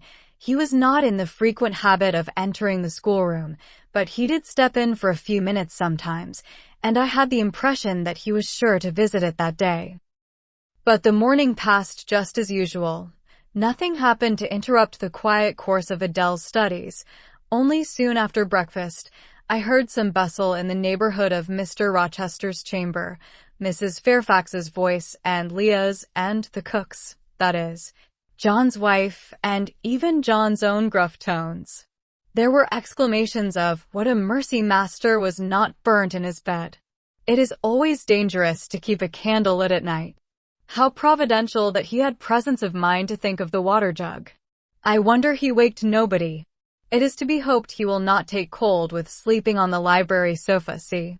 To much confabulation succeeded a sound of scrubbing and setting to rights, and when I passed the room, in going downstairs to dinner, I saw through the open door that all was again restored to complete order, only the bed was stripped of its hangings. Leah stood up in the window seat, rubbing the panes of glass dimmed with smoke. I was about to address her, for I wished to know what account had been given of the affair, but, on advancing, I saw a second person in the chamber, a woman sitting on a chair by the bedside, and sewing rings to new curtains. That woman was no other than Grace Poole. There she sat, staid and taciturn-looking, as usual, in her brown stuff gown, her check apron, white handkerchief, and cap. She was intent on her work, in which her whole thoughts seemed absorbed, on her hard forehead and in her commonplace features, was nothing either of the paleness or desperation one would have expected to see marking the countenance of a woman who had attempted murder, and whose intended victim had followed her last night to her lair, and, as I believed, charged her with the crime she wished to perpetrate. I was amazed, confounded. She looked up, while I still gazed at her. No start, no increase or failure of color betrayed emotion, consciousness of guilt, or fear of detection. She said, "Good morning, miss," in her usual phlegmatic and brief manner, and, taking up another ring and more tape, went on with her sewing. I will put her to some test, thought I. Such absolute impenetrability is past comprehension. "Good morning, Grace," I said. "Has anything happened here? I thought I heard the servants all talking together a while ago." Only Master had been reading in his bed last night.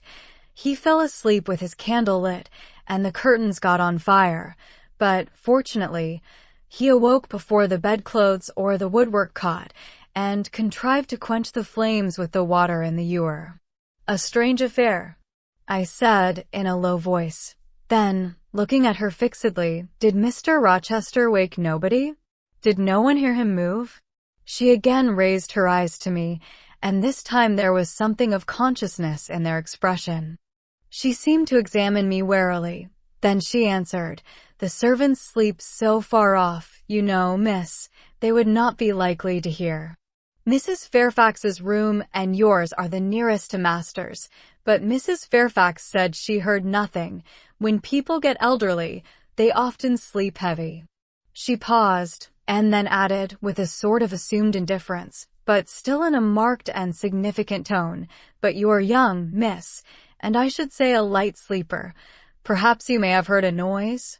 "I did," said I, dropping my voice so that Leah, who was still polishing the panes, could not hear me, and at first I thought it was Pilot, but Pilot cannot laugh, and I am certain I heard a laugh, and a strange one. She took a new needleful of thread, waxed it carefully, threaded her needle with a steady hand, and then observed, with perfect composure, "It is hardly likely Master would laugh. I should think, miss, when he was in such danger. You must have been dreaming."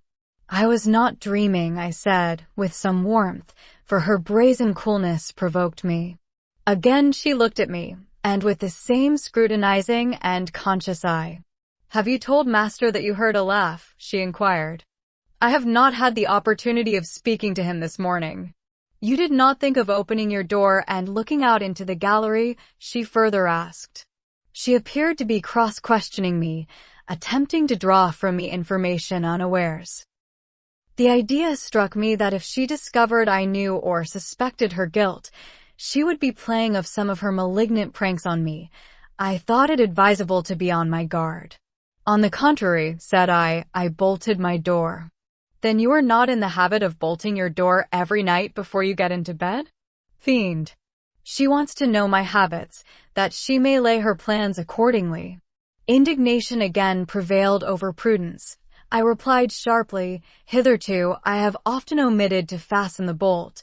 I did not think it necessary. I was not aware any danger or annoyance was to be dreaded at Thornfield Hall, but in future, and I laid marked stress on the words, I shall take good care to make all secure before I venture to lie down." "It will be wise so to do," was her answer. "This neighborhood is as quiet as any I know, and I never heard of the hall being attempted by robbers since it was a house, though there are hundreds of pounds worth of plate in the plate closet, as is well known. And you see, for such a large house, there are very few servants, because Master has never lived here much, and when he does come, being a bachelor, he needs little waiting on, but I always think it best to err on the safe side. A door is soon fastened, and it is as well to have a drawn bolt between one and any mischief that may be about. A deal of people, miss, are for trusting all to Providence, but I say Providence will not dispense with the means, though he often blesses them when they are used discreetly. And here she closed her harangue, a long one for her, and uttered with the demureness of a Quakeress. I still stood absolutely dumbfounded at what appeared to me her miraculous self-possession and most inscrutable hypocrisy, when the cook entered. "Mrs. Poole," said she, addressing Grace, "the servants' dinner will soon be ready. Will you come down?" "No, just put my pint of porter and bit of pudding on a tray, and I'll carry it upstairs." "You'll have some meat?" "Just a morsel and a taste of cheese, that's all." "And the sago?" "Never mind it at present. I shall be coming down before tea time. I'll make it myself." The cook here turned to me, saying that Mrs. Fairfax was waiting for me, so I departed. I hardly heard Mrs. Fairfax's account of the curtain conflagration during dinner. So much was I occupied in puzzling my brains over the enigmatical character of Grace Poole, and still more in pondering the problem of her position at Thornfield and questioning why she had not been given into custody that morning, or, at the very least, dismissed from her master's service. He had almost as much as declared his conviction of her criminality last night. What mysterious cause withheld him from accusing her? Why had he enjoined me, too, to secrecy? It was strange. A bold, vindictive, and haughty gentleman seemed somehow in the power of one of the meanest of his dependents, so much in her power that even when she lifted her hand against his life, he dared not openly charge her with the attempt, much less punish her for it. Had Grace been young and handsome, I should have been tempted to think that tenderer feelings than prudence or fear influenced Mr. Rochester in her behalf, but, hard-favored and matronly as she was, the idea could not be admitted. Yet, I reflected, she has been young once, her youth would be contemporary with her master's. Mrs. Fairfax told me once she had lived here many years. I don't think she can ever have been pretty, but, for aught I know, she may possess originality and strength of character to compensate for the want of personal advantages. Mr. Rochester is an amateur of the decided and eccentric. Grace is eccentric at least. What if a former caprice, a freak very possible to a nature so sudden and headstrong as his, has delivered him into her power, and she now exercises over his actions a secret influence, the result of his own indiscretion, which he cannot shake off, and dare not disregard. But, having reached this point of conjecture, Mrs. Poole's square, flat figure and uncomely, dry, even coarse face recurred so distinctly to my mind's eye, that I thought, no, impossible. My supposition cannot be correct.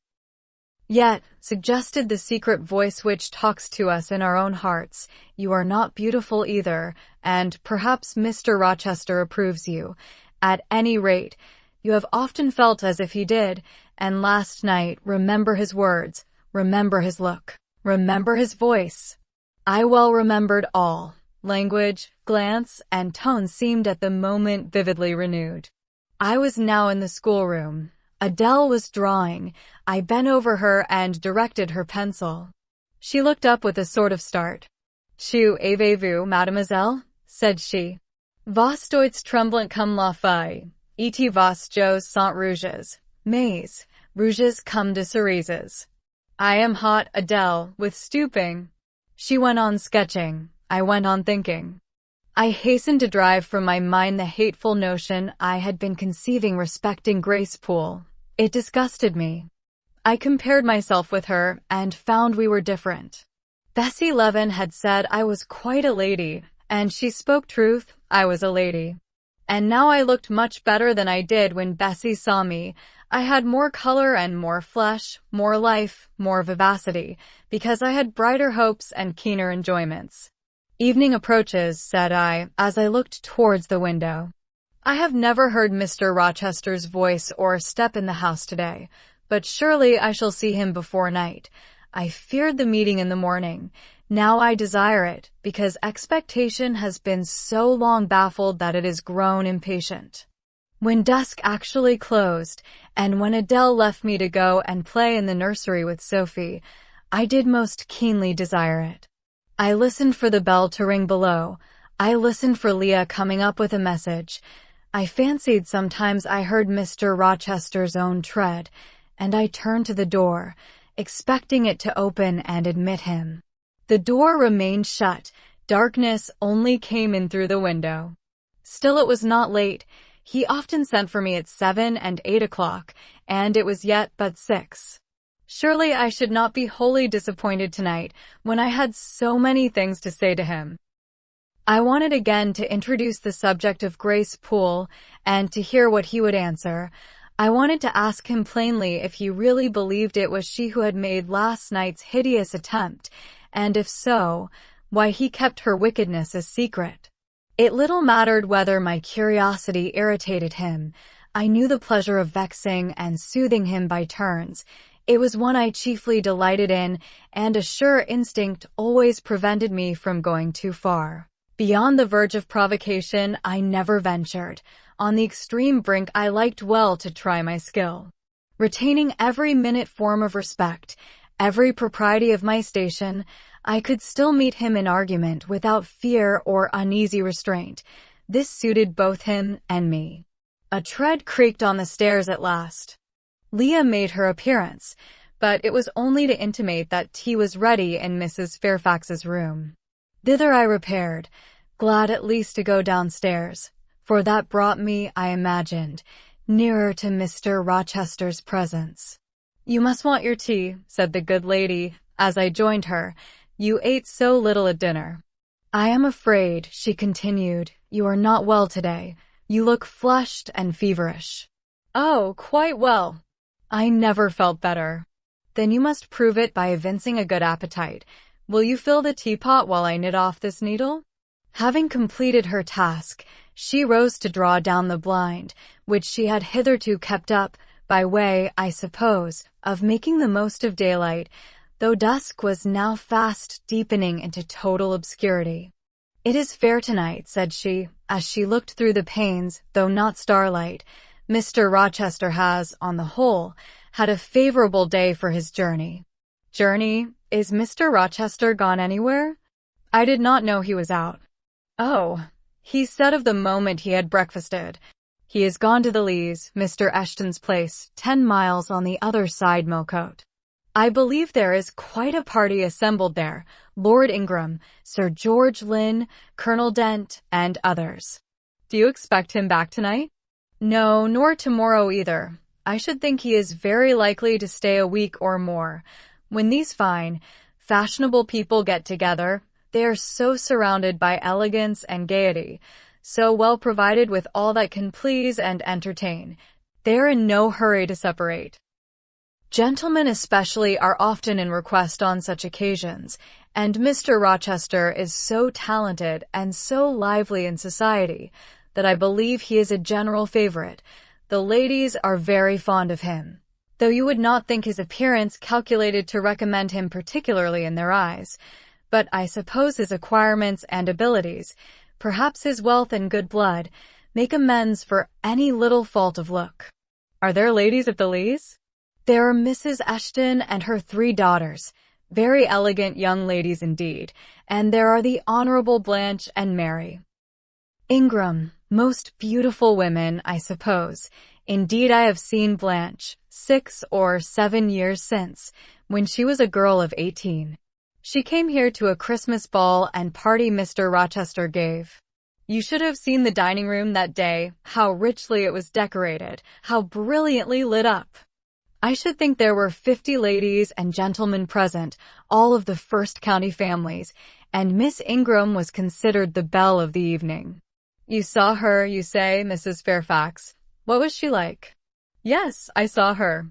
"The dining-room doors were thrown open, and, as it was Christmas time, the servants were allowed to assemble in the hall, to hear some of the ladies sing and play. Mr. Rochester would have me to come in, and I sat down in a quiet corner and watched them.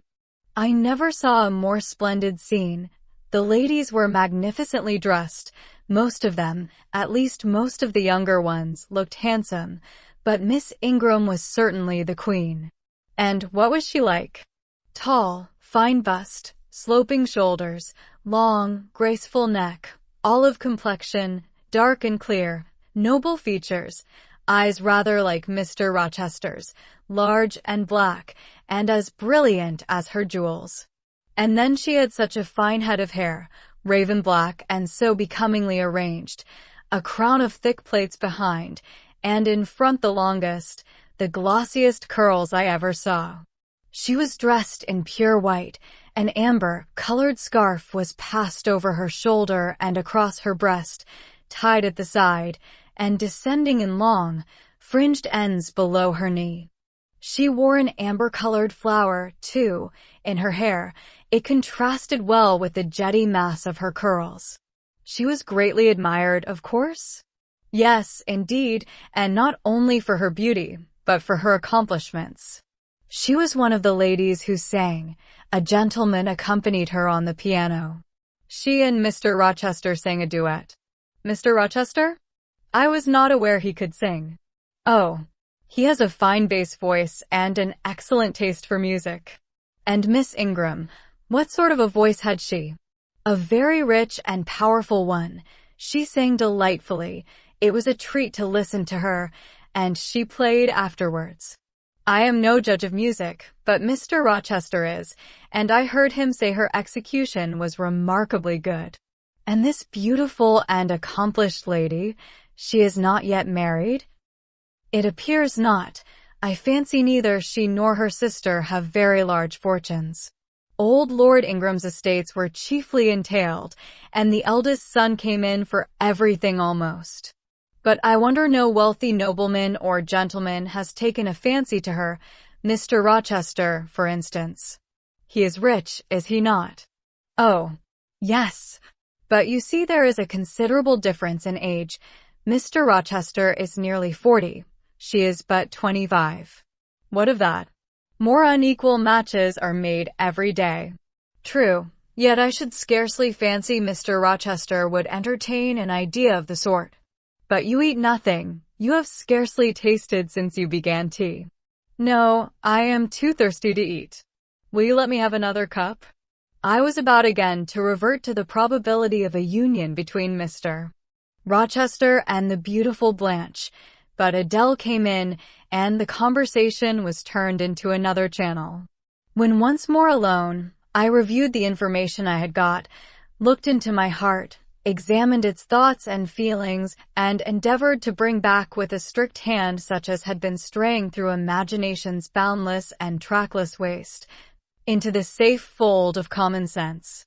Arraigned at my own bar, memory having given her evidence of the hopes, wishes, sentiments I had been cherishing since last night, of the general state of mind in which I had indulged for nearly a fortnight past, reason having come forward and told, in her own quiet way, a plain, unvarnished tale, showing how I had rejected the real and rabidly devoured the ideal, I pronounced judgment to this effect, that a greater fool than Jane Eyre had never breathed the breath of life, that a more fantastic idiot had never surfeited herself on sweet lies, and swallowed poison as if it were nectar. You, I said, a favorite with Mr. Rochester? You gifted with the power of pleasing him? You of importance to him in any way? Go. Your folly sickens me. And you have derived pleasure from occasional tokens of preference, equivocal tokens shown by a gentleman of family and a man of the world to a dependent and a novice. How dared you? Poor stupid dupe, could not even self-interest make you wiser? You repeated to yourself this morning the brief scene of last night. Cover your face and be ashamed. He said something in praise of your eyes, did he? Blind puppy. Open their bleared lids and look on your own accursed senselessness.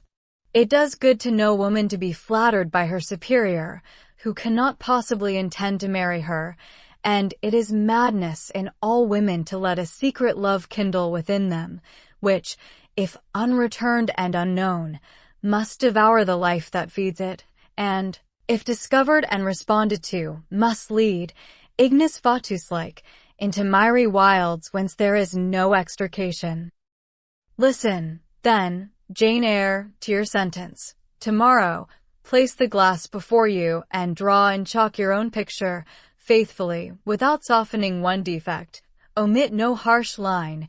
Smooth away no displeasing irregularity. Write under it, portrait of a governess. Disconnected, poor, and plain. Afterwards, take a piece of smooth ivory. You have one prepared in your drawing box. Take your palette, mix your freshest, finest, clearest tints. Choose your most delicate camel hair pencils.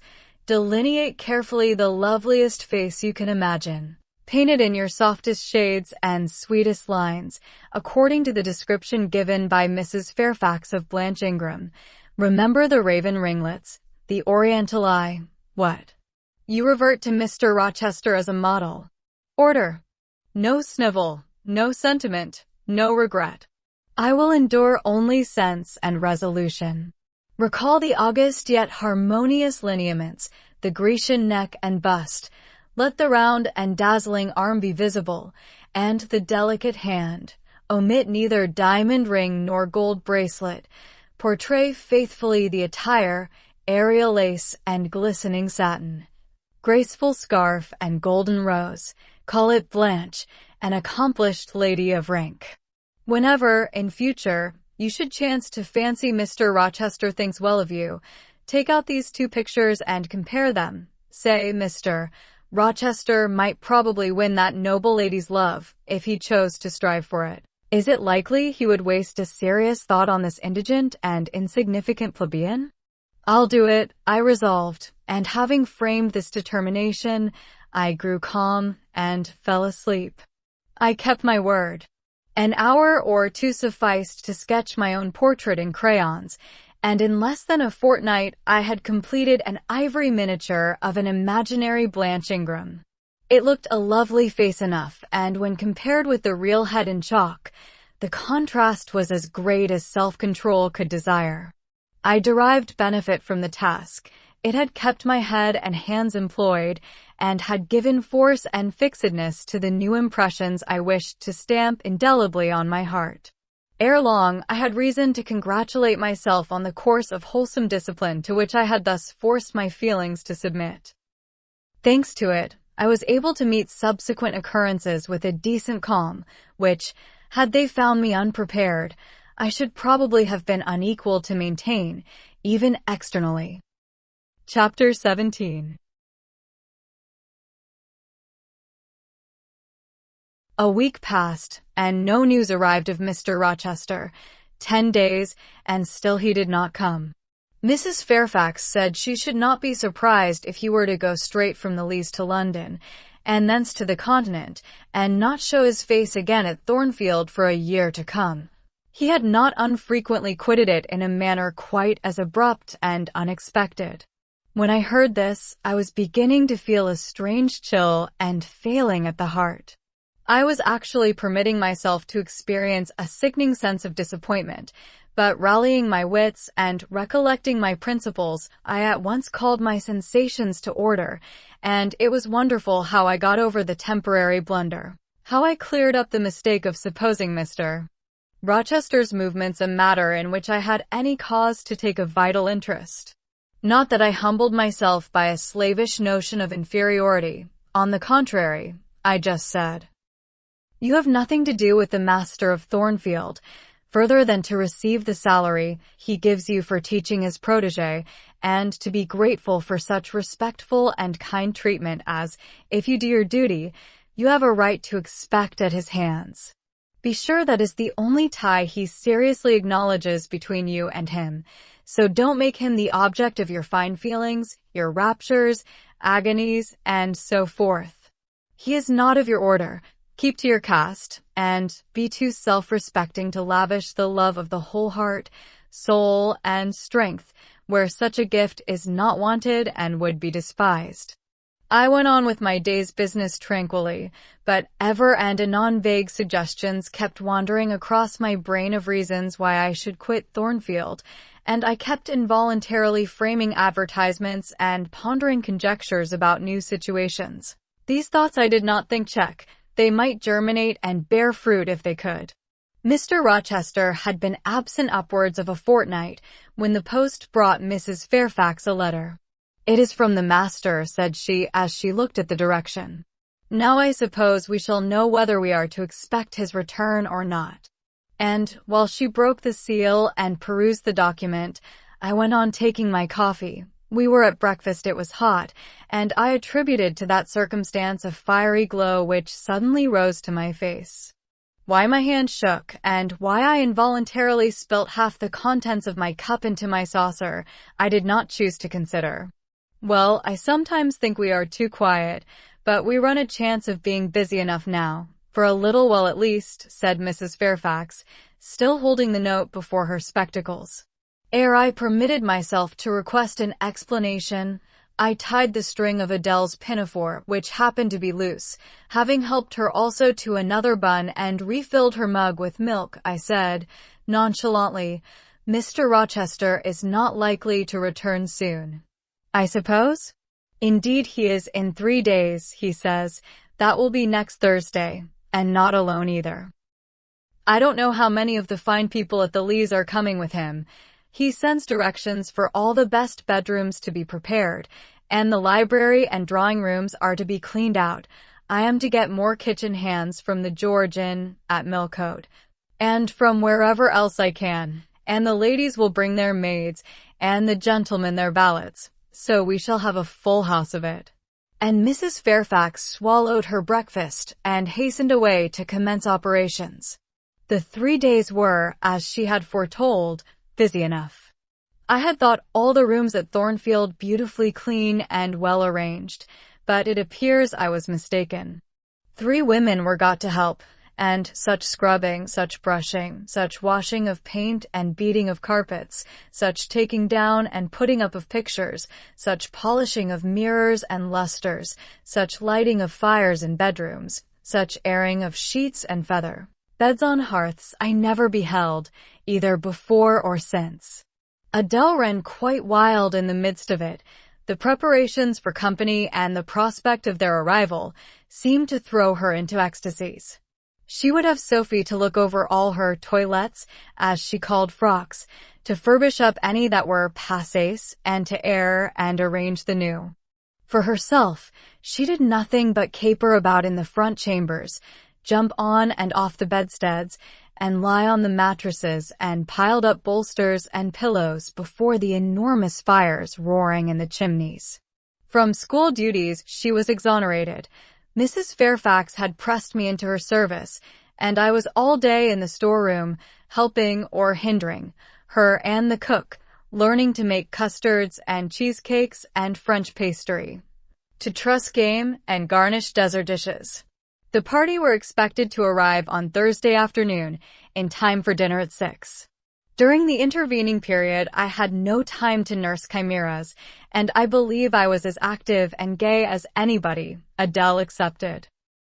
Still, now and then, I received a damping check to my cheerfulness, and was, in spite of myself, thrown back on the region of doubts and portents and dark conjectures. This was when I chanced to see the 3rd-story staircase door, which of late had always been kept locked, open slowly, and give passage to the form of Grace Poole, in prim cap, white apron, and handkerchief, when I watched her glide along the gallery. Her quiet tread muffled in a list slipper, when I saw her look into the bustling, topsy-turvy bedrooms, just say a word, perhaps, to the charwoman about the proper way to polish a grate, or clean a marble mantelpiece, or take stains from papered walls, and then pass on. She would thus descend to the kitchen once a day, eat her dinner, smoke a moderate pipe on the hearth, and go back, carrying her pot of porter with her, for her private solace, in her own gloomy upper haunt. Only 1 hour in the 24 did she pass with her fellow servants below. All the rest of her time was spent in some low-ceiled, oaken chamber of the 2nd story. There she sat and sewed, and probably laughed drearily to herself, as companionless as a prisoner in his dungeon. The strangest thing of all was, that not a soul in the house, except me, noticed her habits, or seemed to marvel at them. No one discussed her position or employment. No one pitied her solitude or isolation. I once, indeed, overheard part of a dialogue between Leah and one of the charwomen, of which Grace formed the subject. Leah had been saying something I had not caught, and the charwoman remarked, "She gets good wages, I guess?" "Yes," said Leah. "I wish I had as good. Not that mine are to complain of. There's no stinginess at Thornfield, but they're not 1/5 of the sum Mrs. Poole receives. And she is laying by. She goes every quarter to the bank at Millcote. I should not wonder, but she has saved enough to keep her independent if she liked to leave. But I suppose she's got used to the place, and then she's not 40 yet, and strong and able for anything. It is too soon for her to give up business." "She is a good hand, I dare say," said the charwoman. "Ah, she understands what she has to do. Nobody better," rejoined Leah significantly, "and it is not everyone could fill her shoes, not for all the money she gets." "That it is not," was the reply. I wonder whether the master, the charwoman, was going on, but here Leah turned and perceived me, and she instantly gave her companion a nudge. "Doesn't she know?" I heard the woman whisper. Leah shook her head, and the conversation was of course dropped. All I had gathered from it amounted to this, that there was a mystery at Thornfield, and that from participation in that mystery I was purposely excluded. Thursday came. All work had been completed the previous evening. Carpets were laid down, bed hangings festooned, radiant white counterpanes spread, toilet tables arranged, furniture rubbed, flowers piled in vases. Both chambers and saloons looked as fresh and bright as hands could make them. The hall, too, was scoured, and the great carved clock, as well as the steps and banisters of the staircase, were polished to the brightness of glass. In the dining room, the sideboard flashed resplendent with plate. In the drawing room and boudoir, vases of exotics bloomed on all sides. Afternoon arrived. Mrs. Fairfax assumed her best black satin gown, her gloves, and her gold watch, for it was her part to receive the company, to conduct the ladies to their rooms. Adele, too, would be dressed, though I thought she had little chance of being introduced to the party that day at least. However, to please her, I allowed Sophie to apparel her in one of her short, full muslin frocks. For myself, I had no need to make any change. I should not be called upon to quit my sanctum of the schoolroom, for a sanctum it was now become to me, a very pleasant refuge in time of trouble. It had been a mild, serene spring day, one of those days which, towards the end of March or the beginning of April, rise shining over the earth as heralds of summer. It was drawing to an end now, but the evening was even warm, and I sat at work in the schoolroom with the window open. "It gets late," said Mrs. Fairfax, entering in rustling state. "I am glad I ordered dinner an hour after the time Mr. Rochester mentioned, for it is past 6 now. I have sent John down to the gates to see if there is anything on the road. One can see a long way from thence in the direction of Millcote." She went to the window. "Here he is," said she. "Well, John, leaning out, any news?" "They're coming, ma'am," was the answer. "They'll be here in 10 minutes." Adele flew to the window. I followed, taking care to stand on one side, so that, screened by the curtain, I could see without being seen. The 10 minutes John had given seemed very long, but at last wheels were heard, for equestrians galloped up the drive, and after them came 2 open carriages. Fluttering veils and waving plumes filled the vehicles. 2 of the cavaliers were young, dashing-looking gentlemen. The third was Mr. Rochester, on his black horse, Messerer, pilot bounding before him. At his side rode a lady, and he and she were the first of the party. Her purple riding habit almost swept the ground. Her veil streamed long on the breeze, mingling with its transparent folds, and gleaming through them shone rich raven ringlets. "Miss Ingram!" exclaimed Mrs. Fairfax, and away she hurried to her post below. The cavalcade, following the sweep of the drive, quickly turned the angle of the house, and I lost sight of it. Adele now petitioned to go down, but I took her on my knee and gave her to understand that she must not on any account think of venturing in sight of the ladies, either now or at any other time, unless expressly sent for. That Mr. Rochester would be very angry. See, some natural tears she shed on being told this, but as I began to look very grave, she consented at last to wipe them.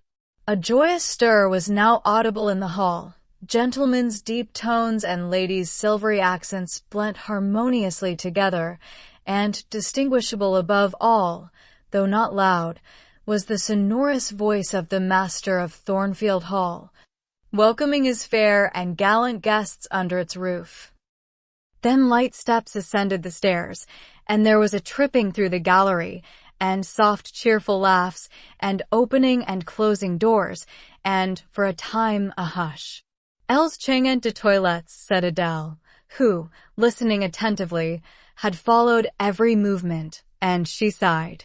"Chez ma man," said she, "quand il y avait du monde, j'ai le souvise partout, au salon et leurs chambers. Souvent j'ai regardé les femmes de chambre coiffer et habiller les dames, était assez amusant, comme cela on apprend." Don't you feel hungry, Adele?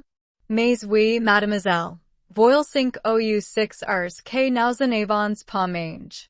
Well now, while the ladies are in their rooms, I will venture down and get you something to eat. And issuing from my asylum with precaution, I sought a back stairs which conducted directly to the kitchen. All in that region was fire and commotion.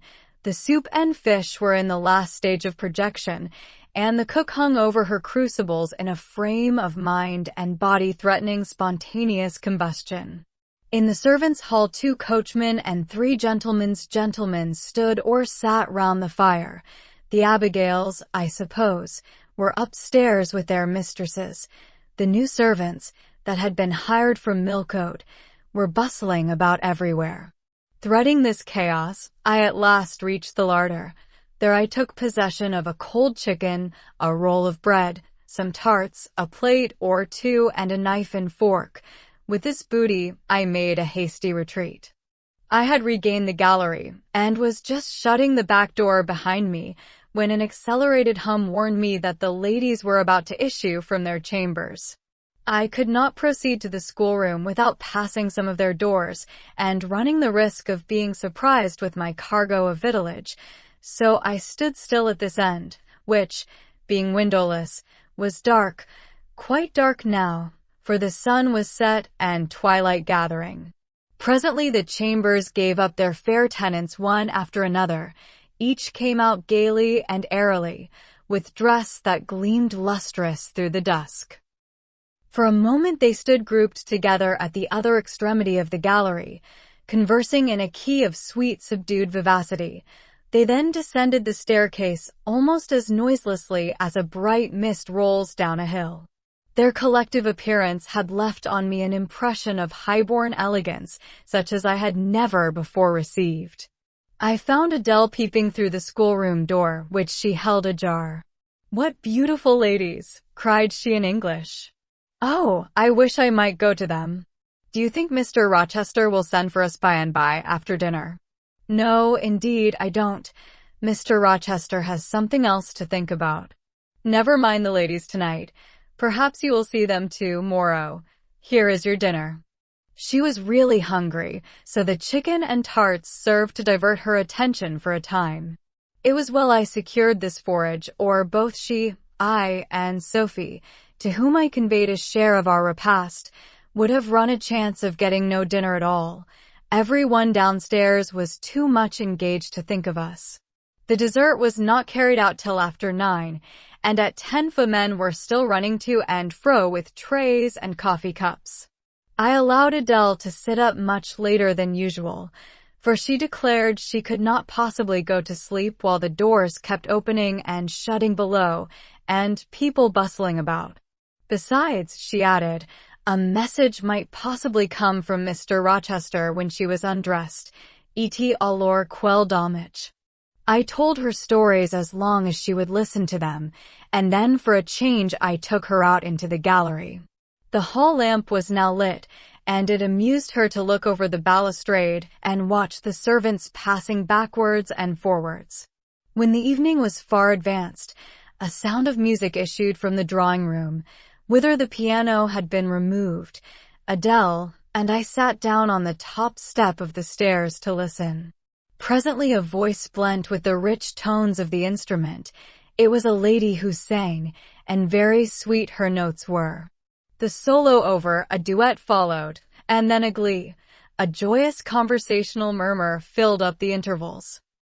I listened long. Suddenly I discovered that my ear was wholly intent on analyzing the mingled sounds, and trying to discriminate amidst the confusion of accents those of Mr. Rochester, and when it caught them, which it soon did, it found a further task in framing the tones, rendered by distance inarticulate, into words. The clock struck 11. I looked at Adele, whose head leant against my shoulder. Her eyes were waxing heavy, so I took her up in my arms and carried her off to bed. It was near 1 before the gentlemen and ladies sought their chambers. The next day was as fine as its predecessor. It was devoted by the party to an excursion to some site in the neighborhood. They set out early in the forenoon, some on horseback, the rest in carriages. I witnessed both the departure and the return. Miss Ingram, as before, was the only lady equestrian, and, as before, Mr. Rochester galloped at her side. The two rode a little apart from the rest. I pointed out this circumstance to Mrs. Fairfax, who was standing at the window with me. "You said it was not likely they should think of being married," said I, "but you see Mr. Rochester evidently prefers her to any of the other ladies." "Yes, I dare say. No doubt he admires her." "And she him," I added. "Look how she leans her head towards him as if she were conversing confidentially. I wish I could see her face. I have never had a glimpse of it yet." "You will see her this evening," answered Mrs. Fairfax. I happened to remark to Mr. Rochester how much Adele wished to be introduced to the ladies, and he said, "Oh, let her come into the drawing-room after dinner, and request Miss Eyre to accompany her." "Yes, he said that from mere politeness. I need not go, I am sure," I answered. "Well, I observed to him that as you were unused to company, I did not think you would like appearing before so gay a party, all strangers, and he replied, in his quick way, 'Nonsense.